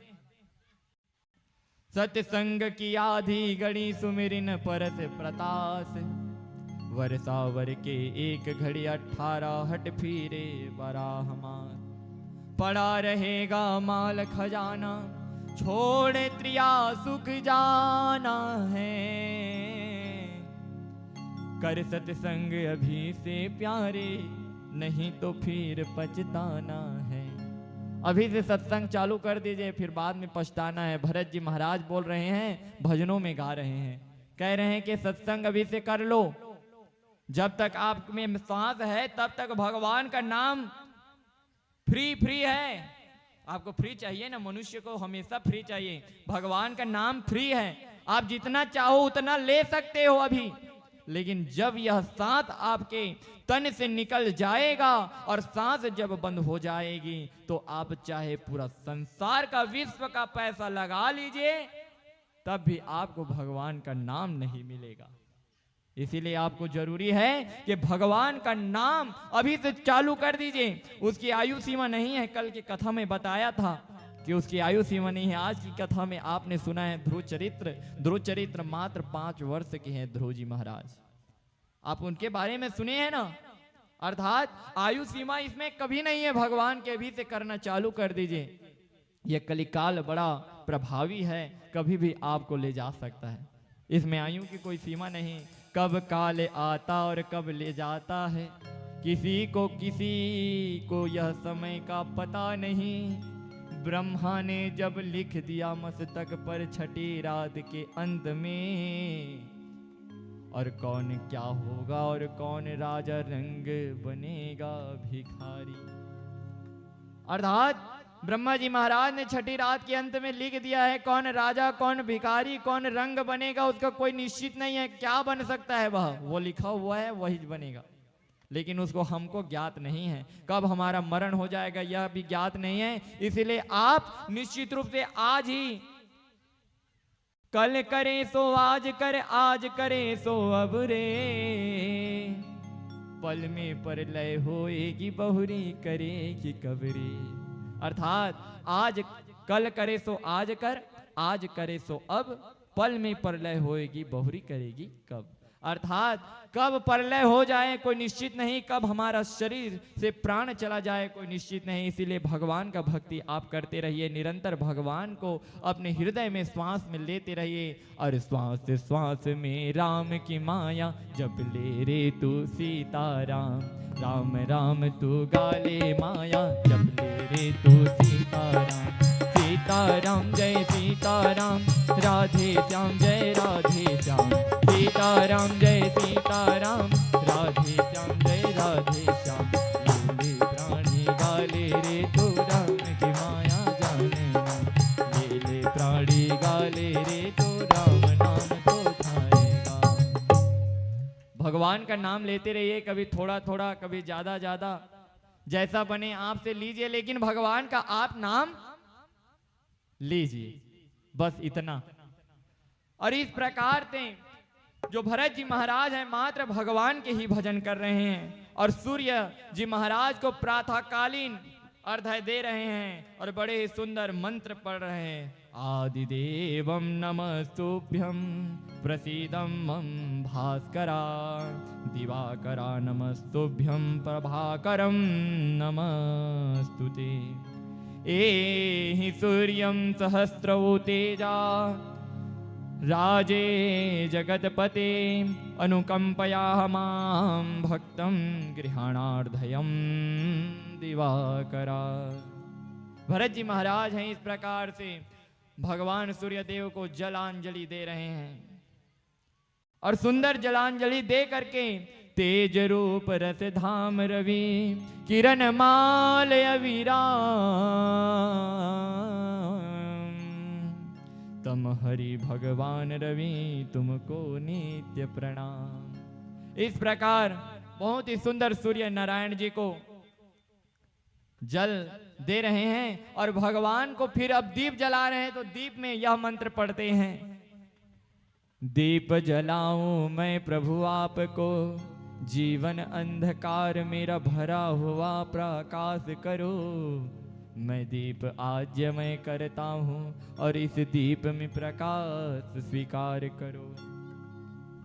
आपको पता है भगवान में आप चढ़ाते हैं उसका भाव क्या हो सकता है। आप भगवान को,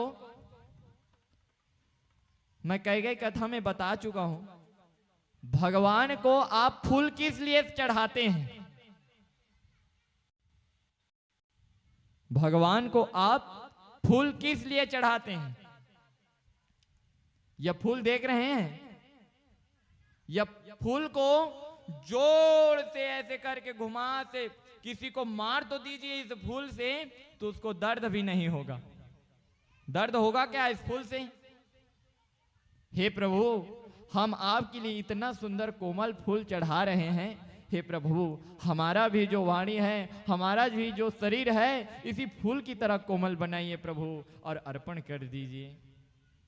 इस फूल के भांति कोमल हमको बना दीजिए। मोहन मोहन मोहन कर कोमल मन तन, और गाता रहे फूल सुगंधित मन। अर्थात भगवान को जब हम यह फूल भी अर्पण करें तो उनकी माया द्वारा ही करना चाहिए, अर्थात इस फूल के बाद ही अपना स्वभाव बना लेना चाहिए।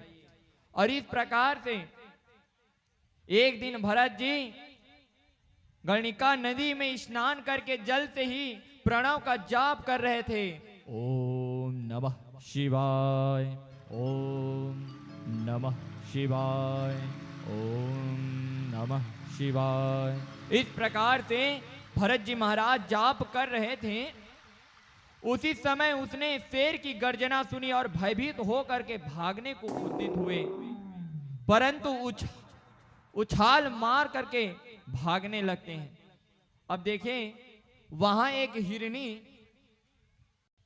को भरत जी महाराज देख रहे हैं कि वह डर के मारे, एक तरफ अग्नि जल रहा है, जंगल की तरफ आग लगा हुआ है, एक तरफ शेर जी खड़े हुए हैं और एक तरफ जल भरा हुआ है।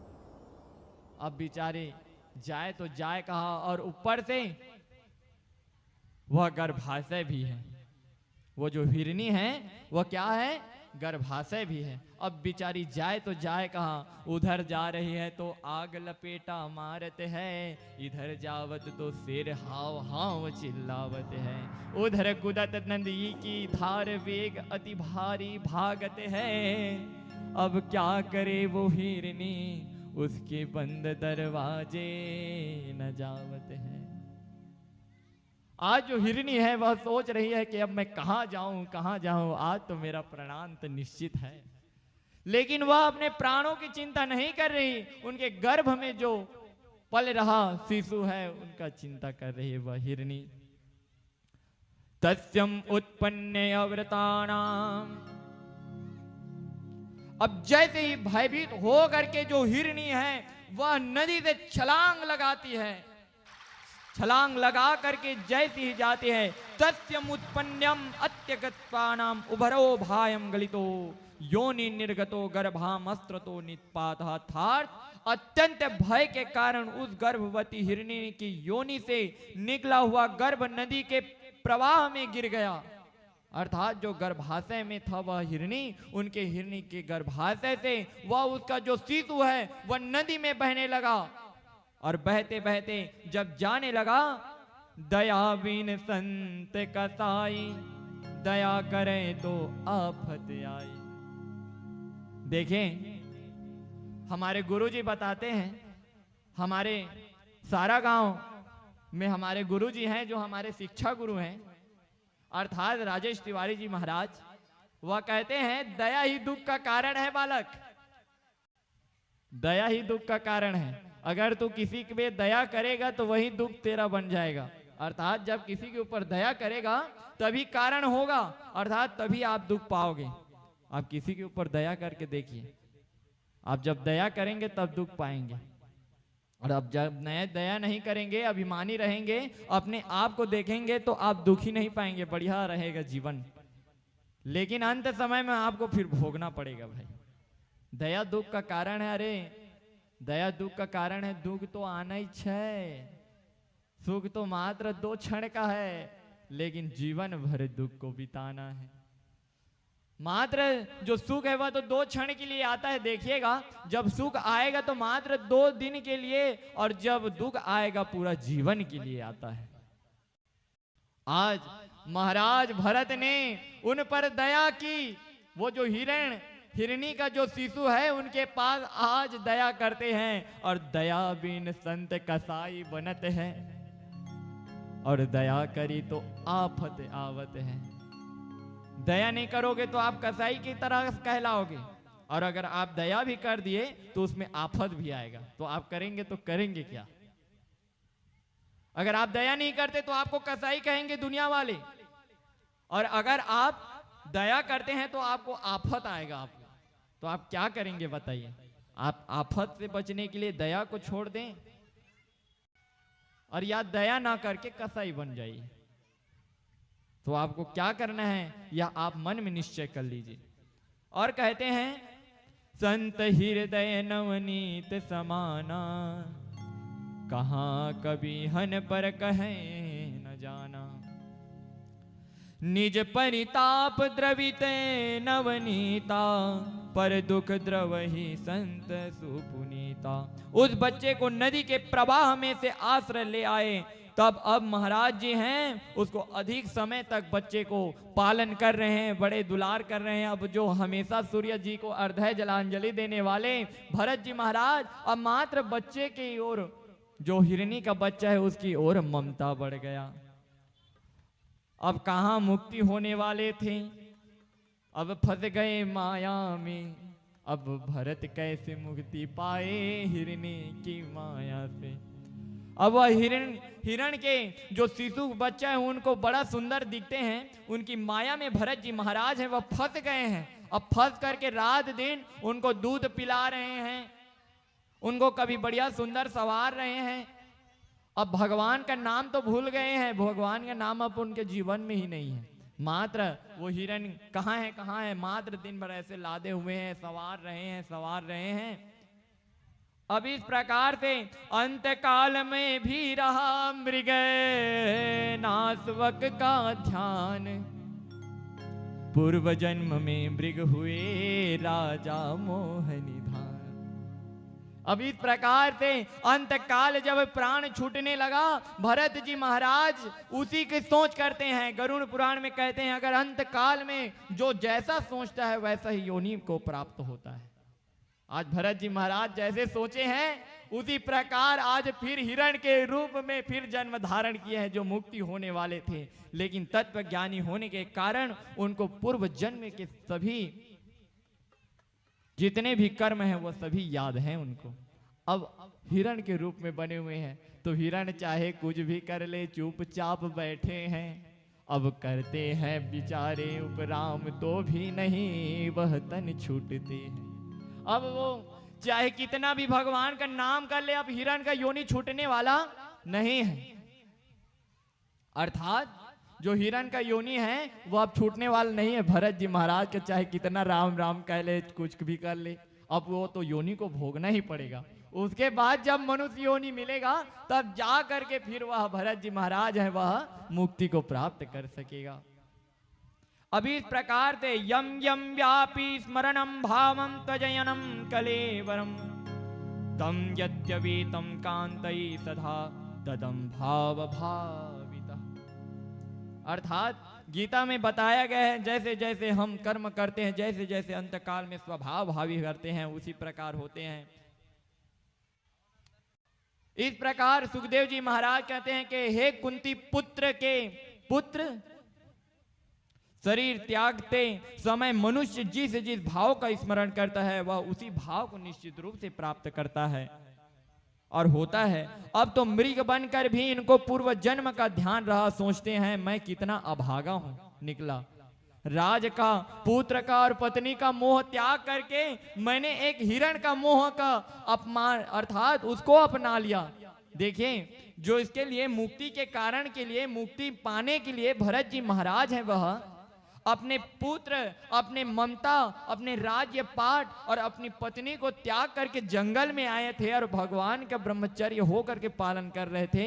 आज वह उसी ममता को छोड़कर आकर के दूसरे बंधन में बंद करके आज फिर हिरण के रूप में अवतीर्ण हुए और हिरण के रूप में अवतीर्ण हो करके अब मृग योनि में फिर मृत्यु को प्राप्त करते हैं। अब मृत्यु प्राप्त करने के बाद अब इस बार तो भरत जी महाराज अंगिरा वंशीय ब्राह्मण बनते हैं और अंगिरा वंशीय ब्राह्मण बन करके अब इस बार तो चेतना को ऐसे बना लिए हैं जड़ की भांति। महाराज जी हैं वह अब अपने स्वभाव को किस प्रकार बना लिए हैं जी, जड़ के भांति बना लिए हैं। जिस प्रकार से एक जड़ है वह मात्र एक जगह स्थिर रहता है, ना हलता है ना डोलता है, वह जहां जम गया वहां जम गया। अब जो जड़ भरत जी महाराज हैं वह तो अपने आप को पूरा क्या बना लिए हैं, जड़ के भांति बना लिए हैं। बहरे और गूंगे बन गए हैं। अब मैं ना किसी में फंसूंगा और ना किसी का कहना मानूंगा और जो कहेंगे वो भी नहीं करूंगा। अब इस प्रकार से जड़ भरत जी महाराज हैं वह चुपचाप बैठे हुए हैं अपने घर में। उनके भाई कह रहे हैं कि जान अरे खेत मत चल दे, बीज बीज ला डाल देवे। गोप्पा बैठे हुए एकदम शरीर एकदम फुर्ती, एकदम तगड़ा शरीर है, गोरा नारा। लेकिन आज जो भरत जी हैं वह जड़ मती बन करके बैठे हुए हैं, जड़ के भांति बैठे हुए हैं और किसी का कहना नहीं मार रहे हैं। उनकी भाभी एक दिन बहुत ताना मार दी, आपके देवर मात्र खाते हैं बस और कुछ करते नहीं हैं। इस बार उसको काम में भेजिए, नहीं तो मैं नहीं रखूंगी इस घर में। मैं खाना बनाने वाली नौकरानी नहीं हूं, मैं उनकी भाभी हूं। अगर वह खेत में नहीं जाएगा तो मैं इनको अन्न नहीं दूंगा और मैं इसको खाना बनाऊंगा नहीं, यानी कि अर्थात जो भरत जी महाराज की जो भाभी है, जड़ भरत बने हुए हैं, उनकी भाभी ताना मार रही है कि अब मैं खाना इनके लिए नहीं बनाऊंगी। या तो इसको खेत भेजिए, इसको काम कराइए, तब जा करके मैं। अब बेचारा भरत जी महाराज को उसके भाई कहते हैं, भाई तू जा, फिर तेरी भाभी मुझको मार डाले। इस प्रकार से जो भरत जी महाराज है जाते हैं और उनको किसके लिए जाकर भेजते हैं, जा बीच की रखवाली करना कि चिड़िया जो आए रहे हैं उसको खेत देना। अब देखिए भरत जी स्वभाव से क्या कर रहे हैं, आओ आओ चिड़िया खाओ चुग जाओ यह खेत को, वो तो सब राम के है राम के हमारे क्या है भरे। चिड़िया चुगती दाना चुग के, चिड़िया चुग गए दाना चुड़ के, अरे खाकर बीज को चले गए। आई जड़ भरत की भाभी तो फिर कूटते कूटते और रह गए। अब इस बार उनकी भाभी आती है, इस बार जड़ भरत को कुछ नहीं कहती। इसके बाद फिर क्या कर रही है, अपने जो स्वामी है उसको मारने के लिए दौड़ रही है। इसको निकालो नहीं तो आज मैं तो फिर तलाक दे दूं मुझको, फिर मैं फिर नहीं रहूंगी घर में। आज स्त्री हट बनी हुई है, आज अपने भाई को निकालने के लिए अर्थात अपने देवर को निकालने के लिए नाना प्रकार के कृत्य कर रहे हैं। आज जड़ भरत जी महाराज हैं, बिना कोई शोक कुल होए हुए चुपचाप बेचारे चले जा रहे हैं। भाई कह रहे हैं देखिए भाई भाई में बहुत प्रेम रहता है ना, हालांकि नहीं बताते। देखिए तो सोचिए अगर वो 8 भाई हैं और 8 भाई में उतना प्रेम भरा हुआ है और एक थाली में वो भोजन करते हैं, और जब शादी हो जाए तो वहीं एक दूसरे के लिए इतने द्रोही बन जाते हैं, तो यह कारण क्या है? आप समस्त स्त्रियों को मैं कहना चाहता हूं, अगर भाई भाई हैं तो उनमें कभी भी फूट ना कराएं और उनको और सदाचारी बनने के लिए उनको द्रवित तो हो जाइए। और जो भी अगर वह पति गलती करें उनको सहन कर लीजिए। आप पत्नी हैं, आप सहेंगी तो आप सहेंगी और आप ही सहेंगी। अर्थात स्त्रियों को सहने के लिए वरदान प्राप्त हुआ है। यह जो धरती माता है वह भी तो एक स्त्री है।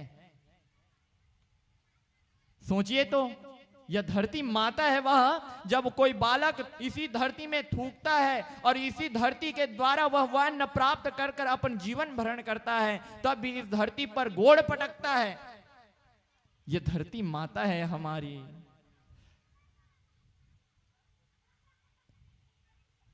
जहां डाल डाल पर सोने की, इसको अगले में गाएंगे। अर्थात यह जो बड़े सुंदर भावी प्रसंग है, अभी थोड़ा ध्यान लगा के सुनिए, उसके बाद फिर भजनों का आनंद लेंगे। थोड़ा सा और कथा बचा हुआ है। तब जो भगवान की उस कथा को जड़ भरत जी महाराज है मन में धरे हुए हैं और जड़ भरत की तरह जा करके फिर बरगद के नीचे जा करके बैठ जा रहे हैं। अब बैठने के बाद महाराज मन ही मन उपराम जपते हैं, राम राम जपते जाए, खाने का ना चिंता उसको, ना भोग उसे सताए। जड़ भरत जी महाराज मिल जा रहे हैं तो खा रहे हैं, अब खाने का कोई भी टेंशन भी नहीं है उसको। अब मात्र चुपचाप बैठे हैं, देंगे तब खाएंगे, नहीं देंगे तो नहीं खा रहे हैं, चुपचाप बैठे हुए हैं। अब इसके बाद जब बैठे रहते हैं उसी तरफ से फिर एक महाराज जी की टोली आती है। अब वह टोली आती है जिसको कहरा बोलते हैं। अब 4 कहरा पालकी को उठाने के लिए लगता है, लेकिन एक विषय के कारण एक कहरा का तबीयत है वह खराब हो जाता है। और जब जैसे ही वो कहरा का तबीयत खराब हो जाता है, अब वह जो कहरा है वह खोज रहे हैं एक और कहरा मिल जाए जो एक तरफ उठाने के लिए प्रबलता हो जाए।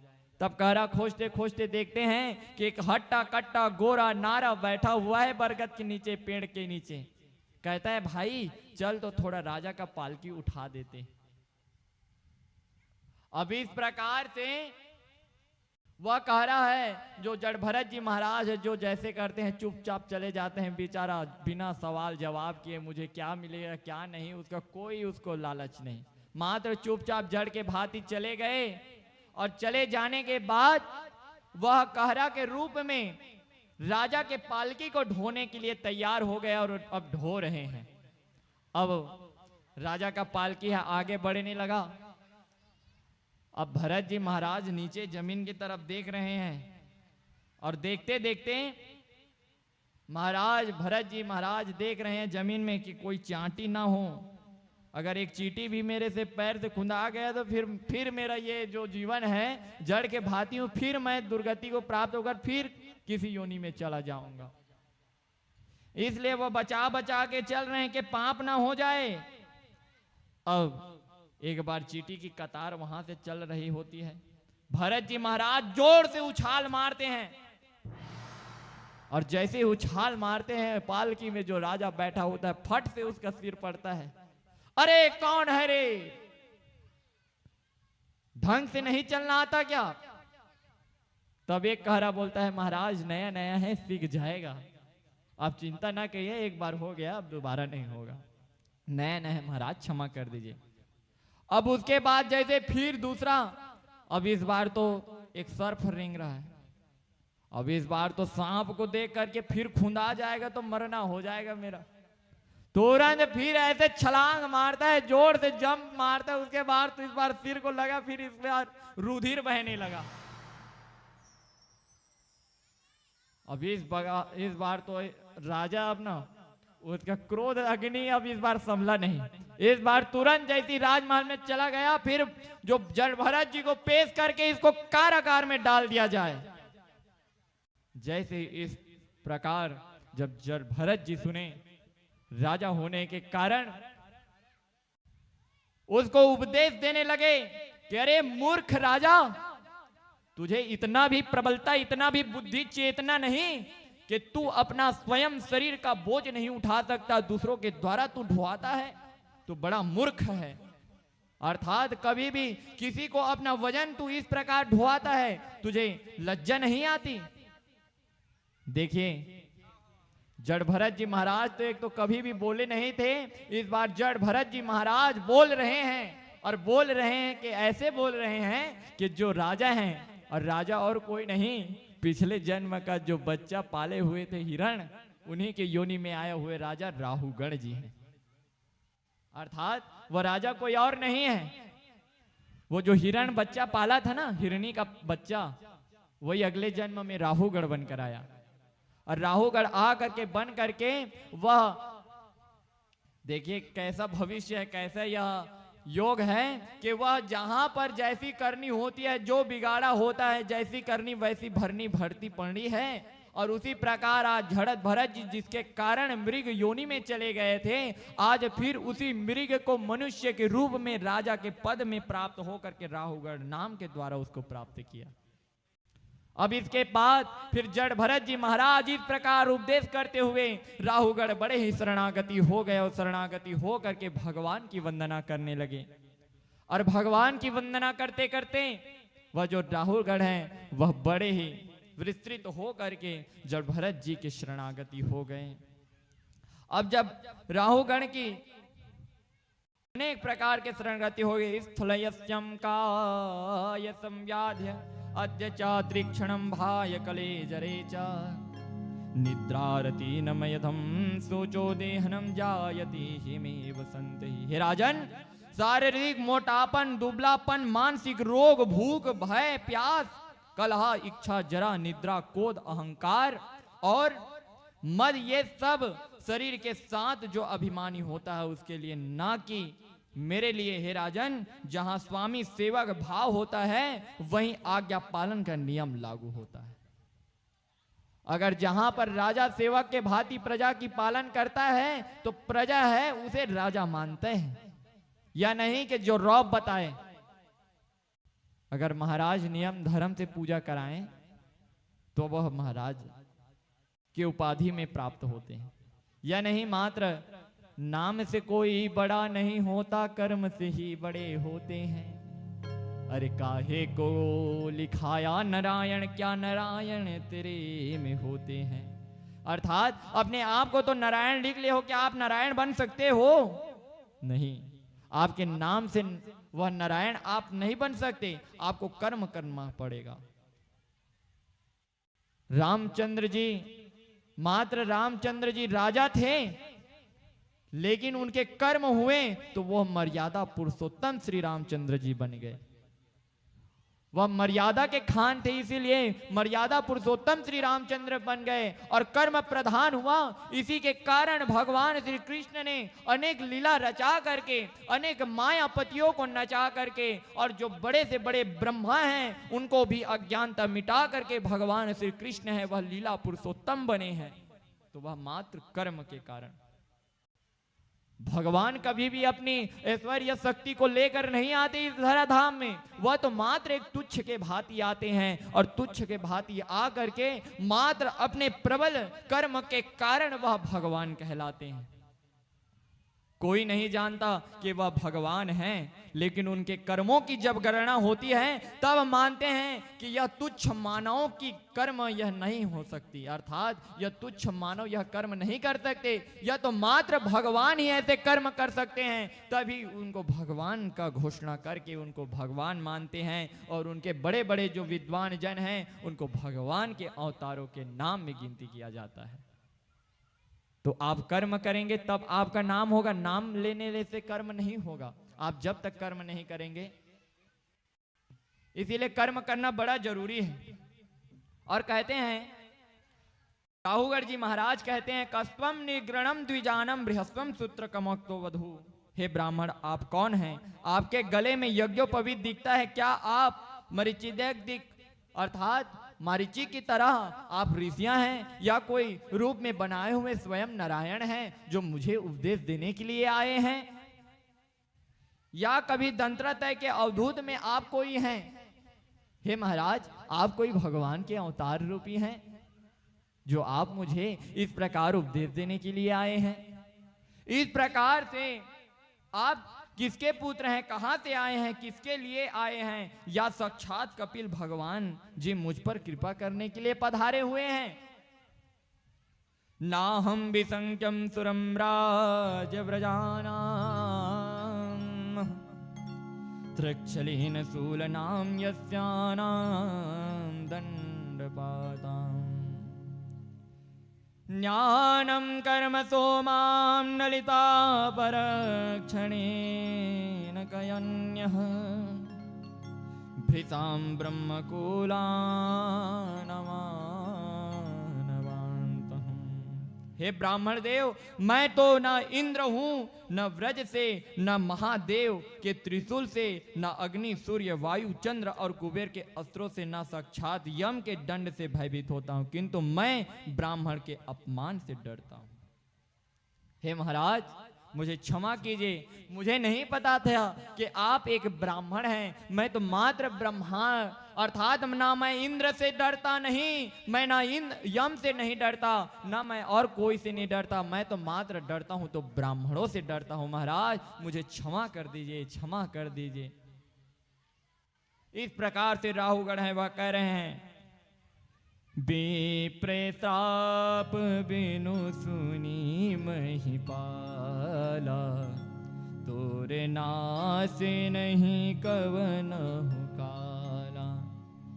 हे महाराज, हे प्रभु, आप मेरे अपराध को क्षमा कर दिए, मेरे से जो भी भूल चूक हुआ है प्रभु आप मुझे क्षमा कर दीजिए और मुझे आशीर्वाद प्रदान कीजिए। एक बार जंगल में ईश्वर के ध्यान में लीन होकर के विचरण कर रहे थे एक दैत्युराज ने भद्रकाली प्रियार्थ।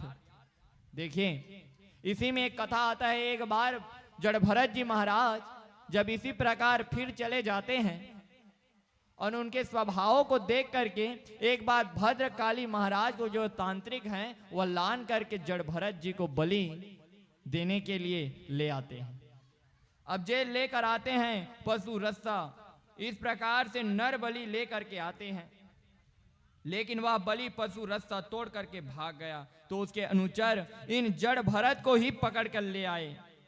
जब स्नान करा करके नए नए वस्त्र पहना करके पूजा करा करके बलि देने दैत्युराज ने जैसे ही तलवार उठाया, पुरोहित तो ही बलि देने के तैयार हुआ, उसी समय उसके हाथ से तलवार लेकर के ब्रह्म तेज से दग्ध हो काली अति अकुलाया, रूप भयंकर प्रकट कर बारंबार उठाया। देखिए, आज भगवान की कथा कहाँ ले आई, माँ काली के रूप में ले आई। आपको हम अवगत करा दें, अभी गुप्त नवरात्रि चल रही है और आज सप्त दिवस है गुप्त नवरात्रि की, और देखिए कितने हम सौभाग्यशाली हैं कि आज माँ काली का नाम हो रहा है। जयंती मंगला काली भद्रकाली कपालिनी दुर्गाष्टमी शिवा धात्री स्वाहा स्वधा नमस्तुते।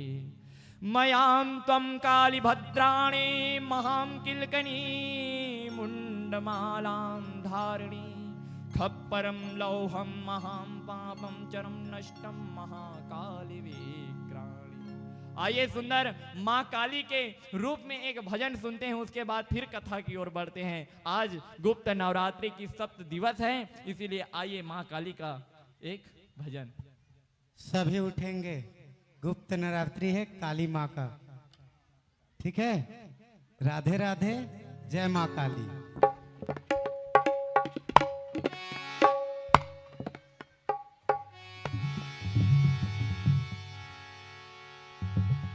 आइए सुंदर हाथों करताल ध्वनि लेते हुए माँ काली को याद करते हुए समस्त पतित को हमारे नाश करते माते और हमारे जीवन को धन्य कर दे और हरि के चरणों में बिता दे। इस प्रकार करते हुए आइए भजनों का आनंद लीजिए।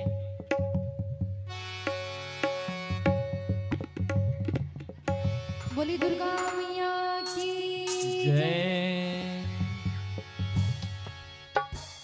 ओ काली काली महाकाली, काली काली महाकाली, काली काली अमावस की रात में, काली काली अमावस की रात में, काली निकली कल भैरव के साथ में। काली काली महाकाली, ओ काली काली महाकाली, काली काली अमावस की रात में, काली काली अमावस की रात में, काली निकली कर भैरव के साथ में। काली काली अमावस की रात में, काली निकली कर भैरव के साथ में। काली काली महाकाली,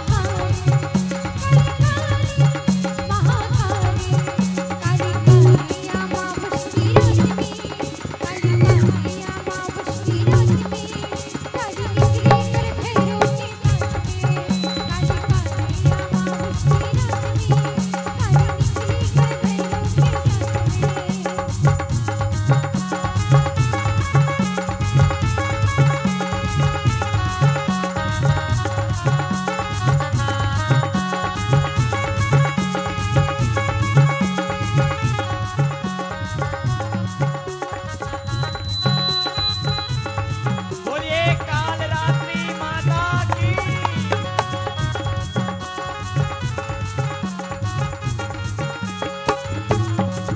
रूप भैरव देखा काला काला, रूप भैरव देखा काला, रूप भैरव देखा काला काला। परी की जय।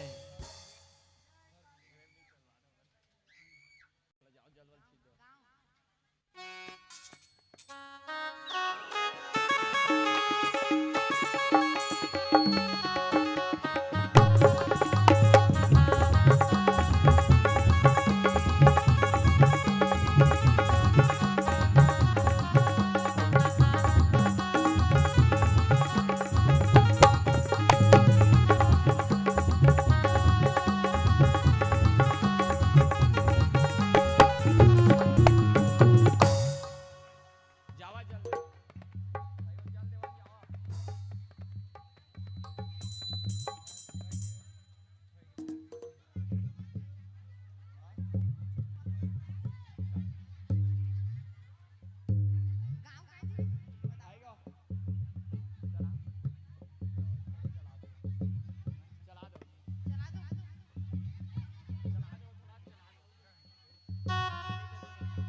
ये अमावस की रात बड़ी काली, ये अमावस की रात बड़ी काली, घूमने निकली माता महाकाली, घूमने निकली माता महाकाली। ये अमावस की रात बड़ी काली, घूमने निकली माता महाकाली। एक डाला का मुंडली हाथ में, एक डाला का मुंडली हाथ में, काली काली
एक एक नारियल धरा दीजिए और जल छींच दीजिए। बोलिए महाकाली की जय, बोलिए कालरात्रि माता की जय।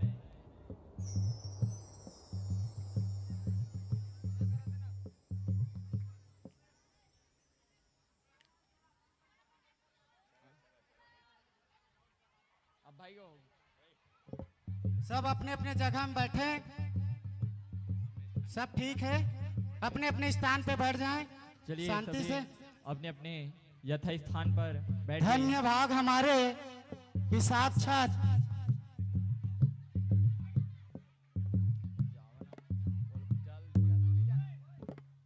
अपने जगह में बैठे। बाजाओ जो मत बजाए भाई। ए कृष्णा तू अपन जगह में बैठ। सब लोग अपन अपन जगह में बैठो, बिल्कुल शांति बनाए रखें, अपने अपने जगह में बैठे। ठीक है, सब बैठे जी, किसी को कुछ हुआ उसको देखेंगे, बैठे। अरे आओ भर दी, रुक न दई, शांत करा था। सब अपने जगह में बैठ जाएं जी, कृपया विघ्न बाधा ना करें। सबको दर्शन देगा, सबको आशीर्वाद देगा। सुना ना, जावन जल सिंचन तीन का मैं मेरा मंत्र पाओ तो जाओ। सब ठीक है, अपने अपने जगह में बैठे। ये बच्चे लोग चलो तो सीधा बैठो। फिर हेमंत भाई 2-3 को लेकर सबको बैठाओ, बच्चे लोग को किनारे कराओ, ठीक है।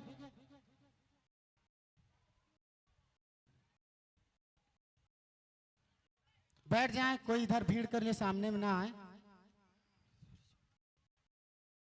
महाराज कृपया बैठ जाएं अपने अपने जगह में ना, शांति बनाकर। बोलिए राधे श्रीमद् कृष्ण भागवत भगवान की, आज की आनंद की, ग्राम देवी ग्राम देवता की, अपने अपने माता पिता की, अपने अपने पति परमेश्वर की।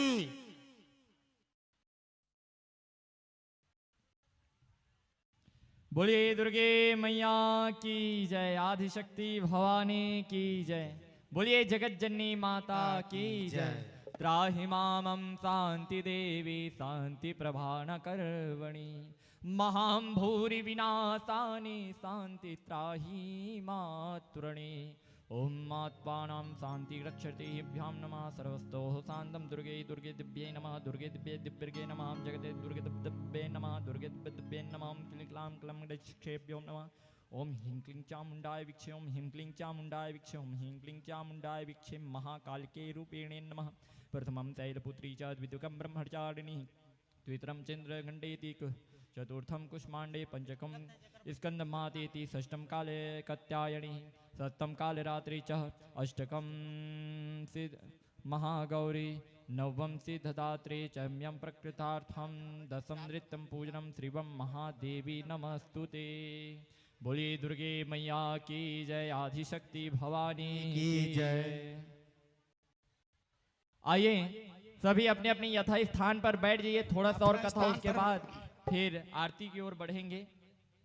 हमारे ग्राम मोहल्ला के जितने भी श्रद्धालु हैं, जिनको आरती में शामिल होना है, हमारे व्यासपीठ में विराजमान मोरध्वज महाराज जी की आरती के लिए सभी को जल्द से जल्द आरती तैयार कर हमारे व्यासपीठ के पास आने की कृपा करें।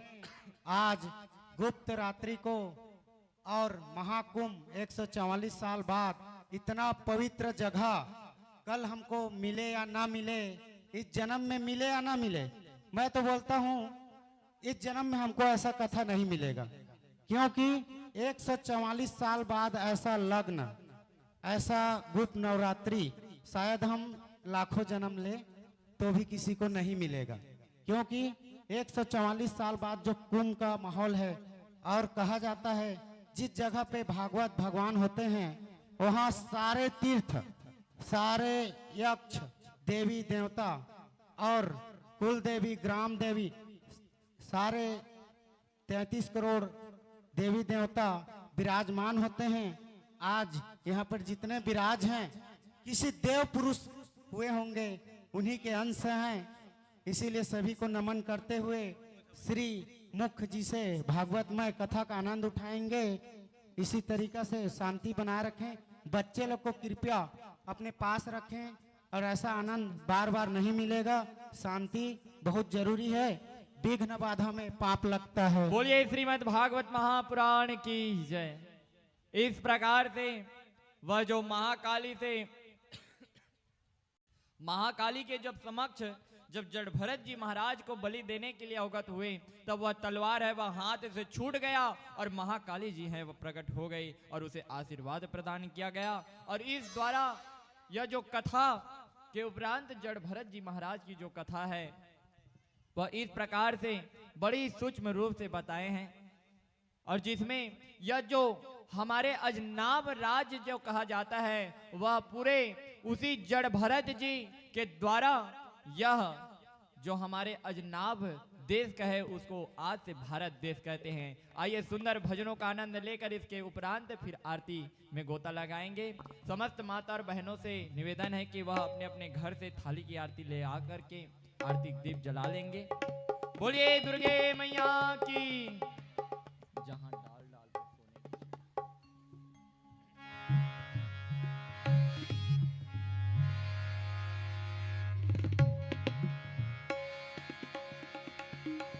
जहाँ डाल डाल पर सोने की चिड़िया करती है बसेरा, वो भारत देश है मेरा, वो भारत देश है मेरा।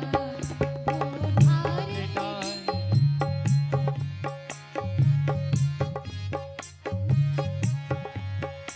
जहाँ डाल डाल पर सोने की चिड़िया करती है बसेरा, वो भारत देश है मेरा, वो भारत देश है मेरा।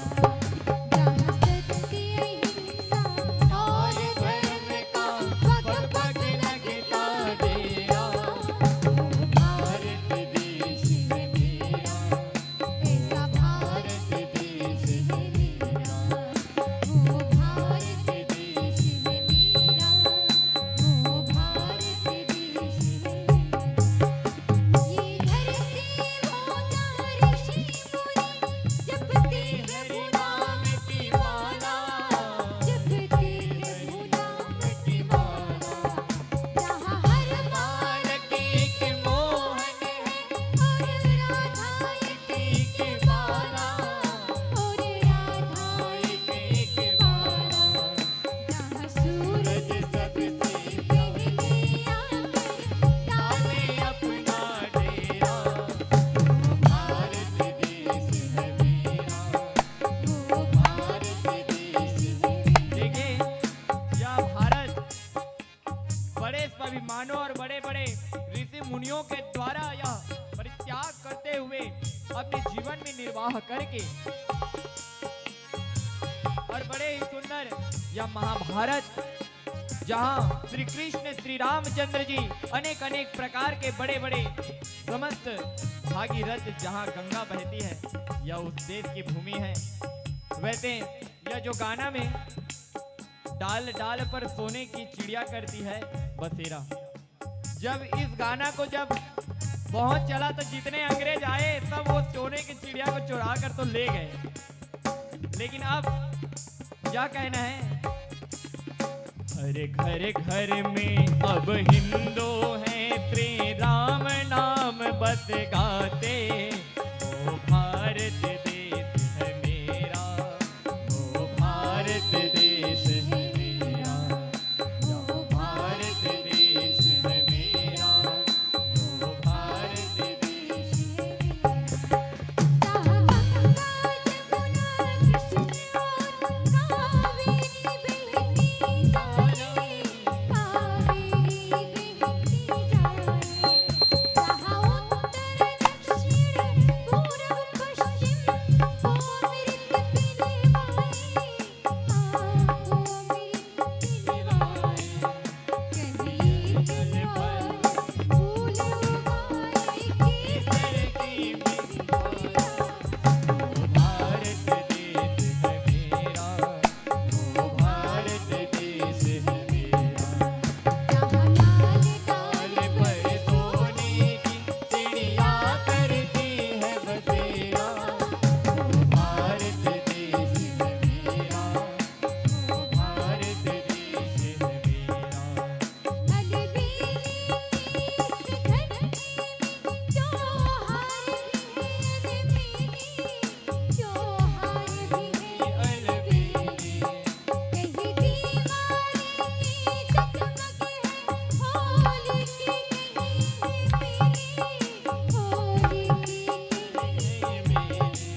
श्रीमद् भागवत महापुराण की। बोलिए भारत देश की, बोलिए जड़ भरत महाराज की। चलिए सभी अपने अपने यथा स्थान पर खड़े हो जाइए, आरती की थाल सजा लीजिए।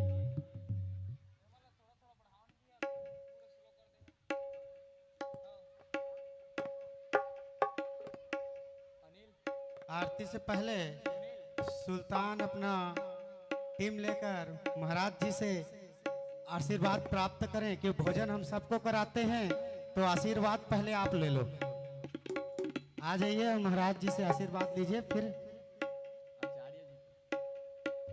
फिर आरती करेंगे। भोजनालय वाले फिर कुछ नहीं कर पाते, जल्दी आइए आरती ले लीजिए, दर्शन कीजिए महाराज जी का, फिर आरती चालू करेंगे।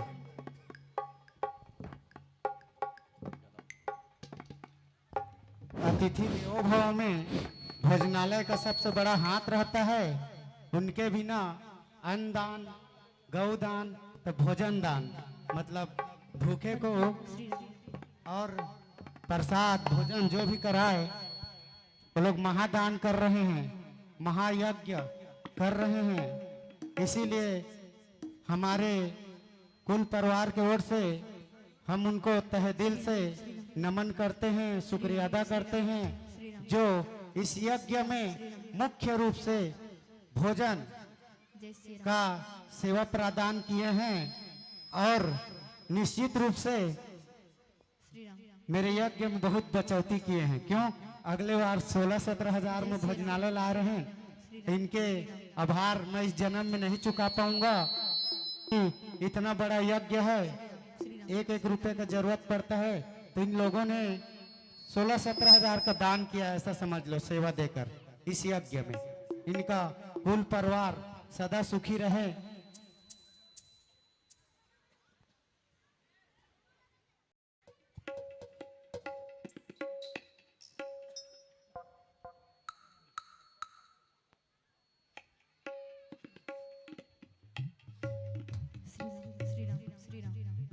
और भीम यादव भी चले जाएं, जो महाराज का स्पेशल सेवक हैं, वो भी जाके दर्शन प्राप्त करें। जल्दी लेट ना करें, आरती होना है। और सबको धीरे धीरे पाली पाली सबको बुलाएंगे, क्योंकि कथा बहुत दिन चलना है, भूले किसी को नहीं है, याद जरूर करेंगे। राधे कृष्ण भगवान।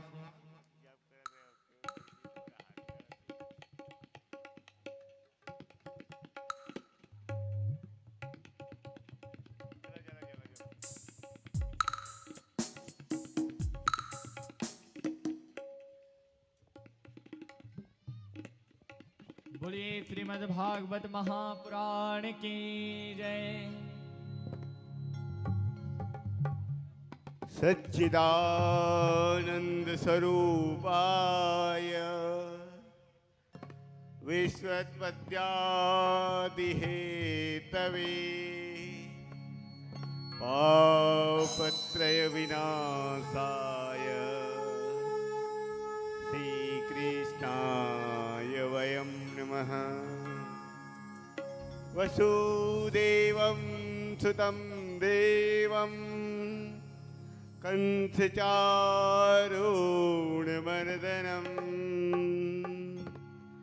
देवकी परमानन्दं कृष्णं वन्दे जगद्गुरुम्। मूकं करोति वाचालं पंगो लंघयते गिरिं यत्कृपादहं वन्दे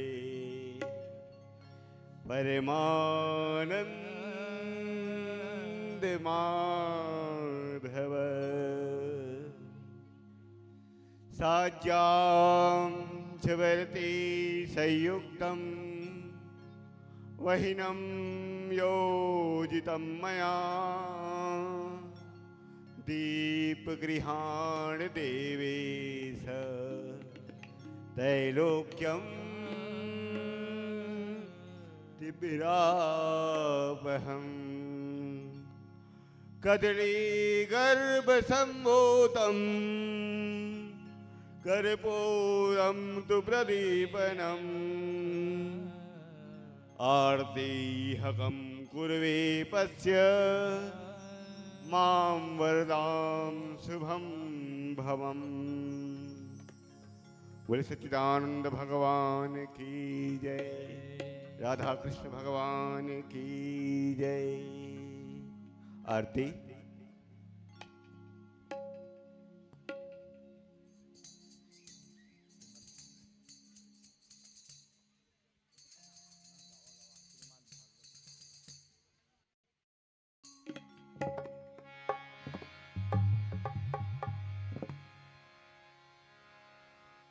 जिस घर में हो आरती चरण कमल चितला वहाँ हरि वासा करे ज्योति अनंत जला। श्री भागवत भगवान की है आरती पापियों को पाप से है तार। श्री भागवत भगवान की है आरती पापियों को पाप से है तार। पापियों को पाप से है तार।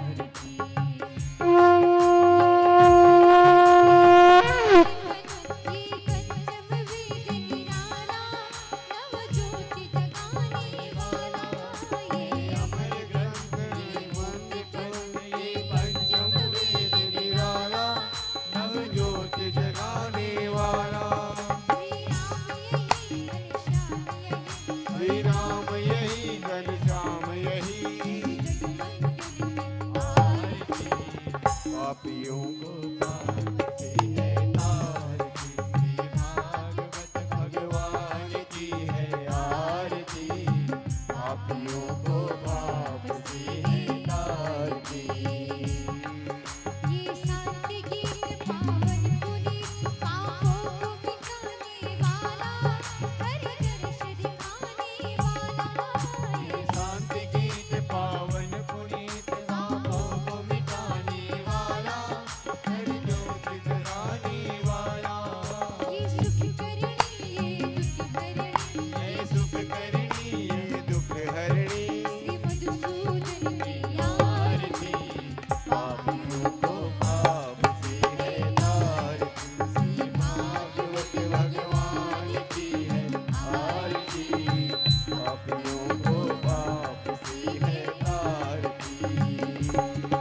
ये मधुर बोल जगबंद को सतभाग्य बचाने वाला बिगड़ी को बनाने वाला। पंथ को सन्मार्ग दिखाने वाला बिगड़ी को बनाने वाला। श्री राम यही घनश्याम यही श्री राम यही पापियों को पाप से है तारती।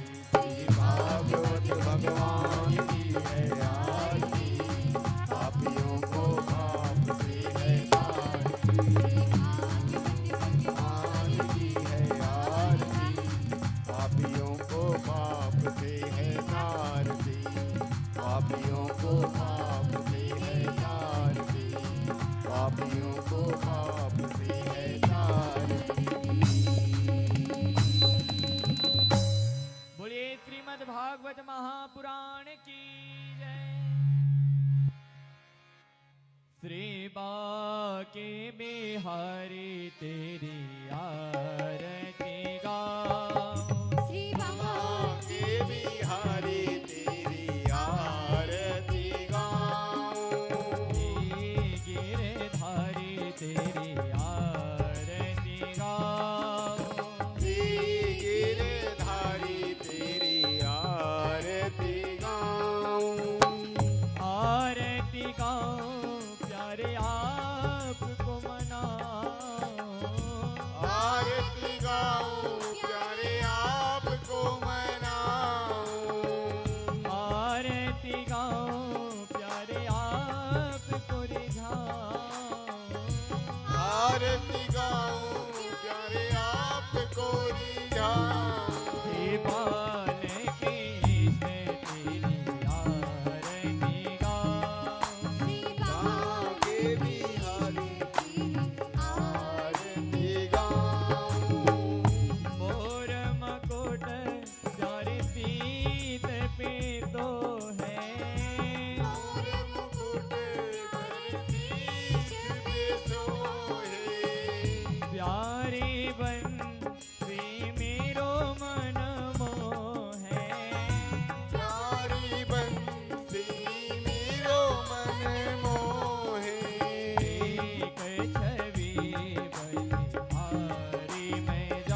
के प्यारे तुम हो। मेरे मोहन जीवन धन हो। मेरे मोहन जीवन धन हो। एक युगल छवि बलि बलि जाओ। देख युगल छवि बलि बलि जाऊं। सेवा के बिहारी तेरी आरती गाओ। सेवा के बिहारी तेरी आरती गाऊं। आरती गाऊं प्यारे आपको मनाऊं। आरती गाऊं प्यारे आपको मनाऊं। आरती गाऊं प्यारे आपको रिझाऊं। आरती गाऊं प्यारे आपको रिझाऊं। श्री बाल कृष्ण तेरी आरती श्री बाल कृष्ण तेरी आरती गाऊं। श्री बनवारी तेरी आरती गाऊं। श्री बनवारी तेरी आरती गाऊं। श्याम सुंदर तेरी आरती गाऊं। श्याम सुंदर तेरी आरती गाऊं। हे बनवारी तेरी आरती गाऊं। हे बनवारी तेरी आरती गाऊं।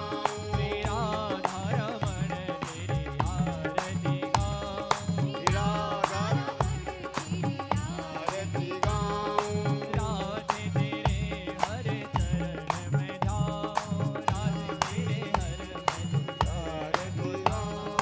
राधे तेरे हर चरण को जाऊं। राधे तेरे चरण को कर्पूर गौरम करुणावतारम संसार सारम भुजगेन्द्रहारम सदा वसंतम हृदयारविंदे भवं भवानी प्रीतं नमामि। मन्दारमाला पुलकायकाय कपालमाला निगदिगयाय दिगम्बराय च दिगम्बराय नमः शिवाय च नमः शिवाय। त्वमेव माता च पिता त्वमेव त्वमेव बन्धुः सखा त्वमेव त्वमेव बीजा त्वमेव त्वमेव शरणं मम देव देव। हरे राम राम राम हरे हरे हरे कृष्ण कृष्ण कृष्ण हरे हरे। हरे राम राम राम हरे हरे हरे कृष्ण कृष्ण कृष्ण हरे हरे। हरे राम राम हरे हरे हरे कृष्ण कृष्ण कृष्ण हरे हरे। हरे राम राम हरे हरे हरे कृष्ण कृष्ण कृष्ण हरे हरे। कृष्ण गोविंद हरे मुरारे हे नाथ नारायण वासुदेवा। श्री कृष्ण गोविंद हरे मुरारे हे नाथ नारायण वासुदेवा। हे नाथ नारायण वासुदेवा। हे नाथ नारायण वासुदेवा। हे नाथ नारायण वासुदेवा। श्री कृष्ण गोविंद हरे मुरारे हे नाथ नारायण वासुदेवा। कृष्ण गोविंद हरे अजनन लाल तरत रहे नैना। अजनन लाल तरत रहे नैना। अजनन लाल तरत रहे नैना।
भागवत भगवान की जय हो।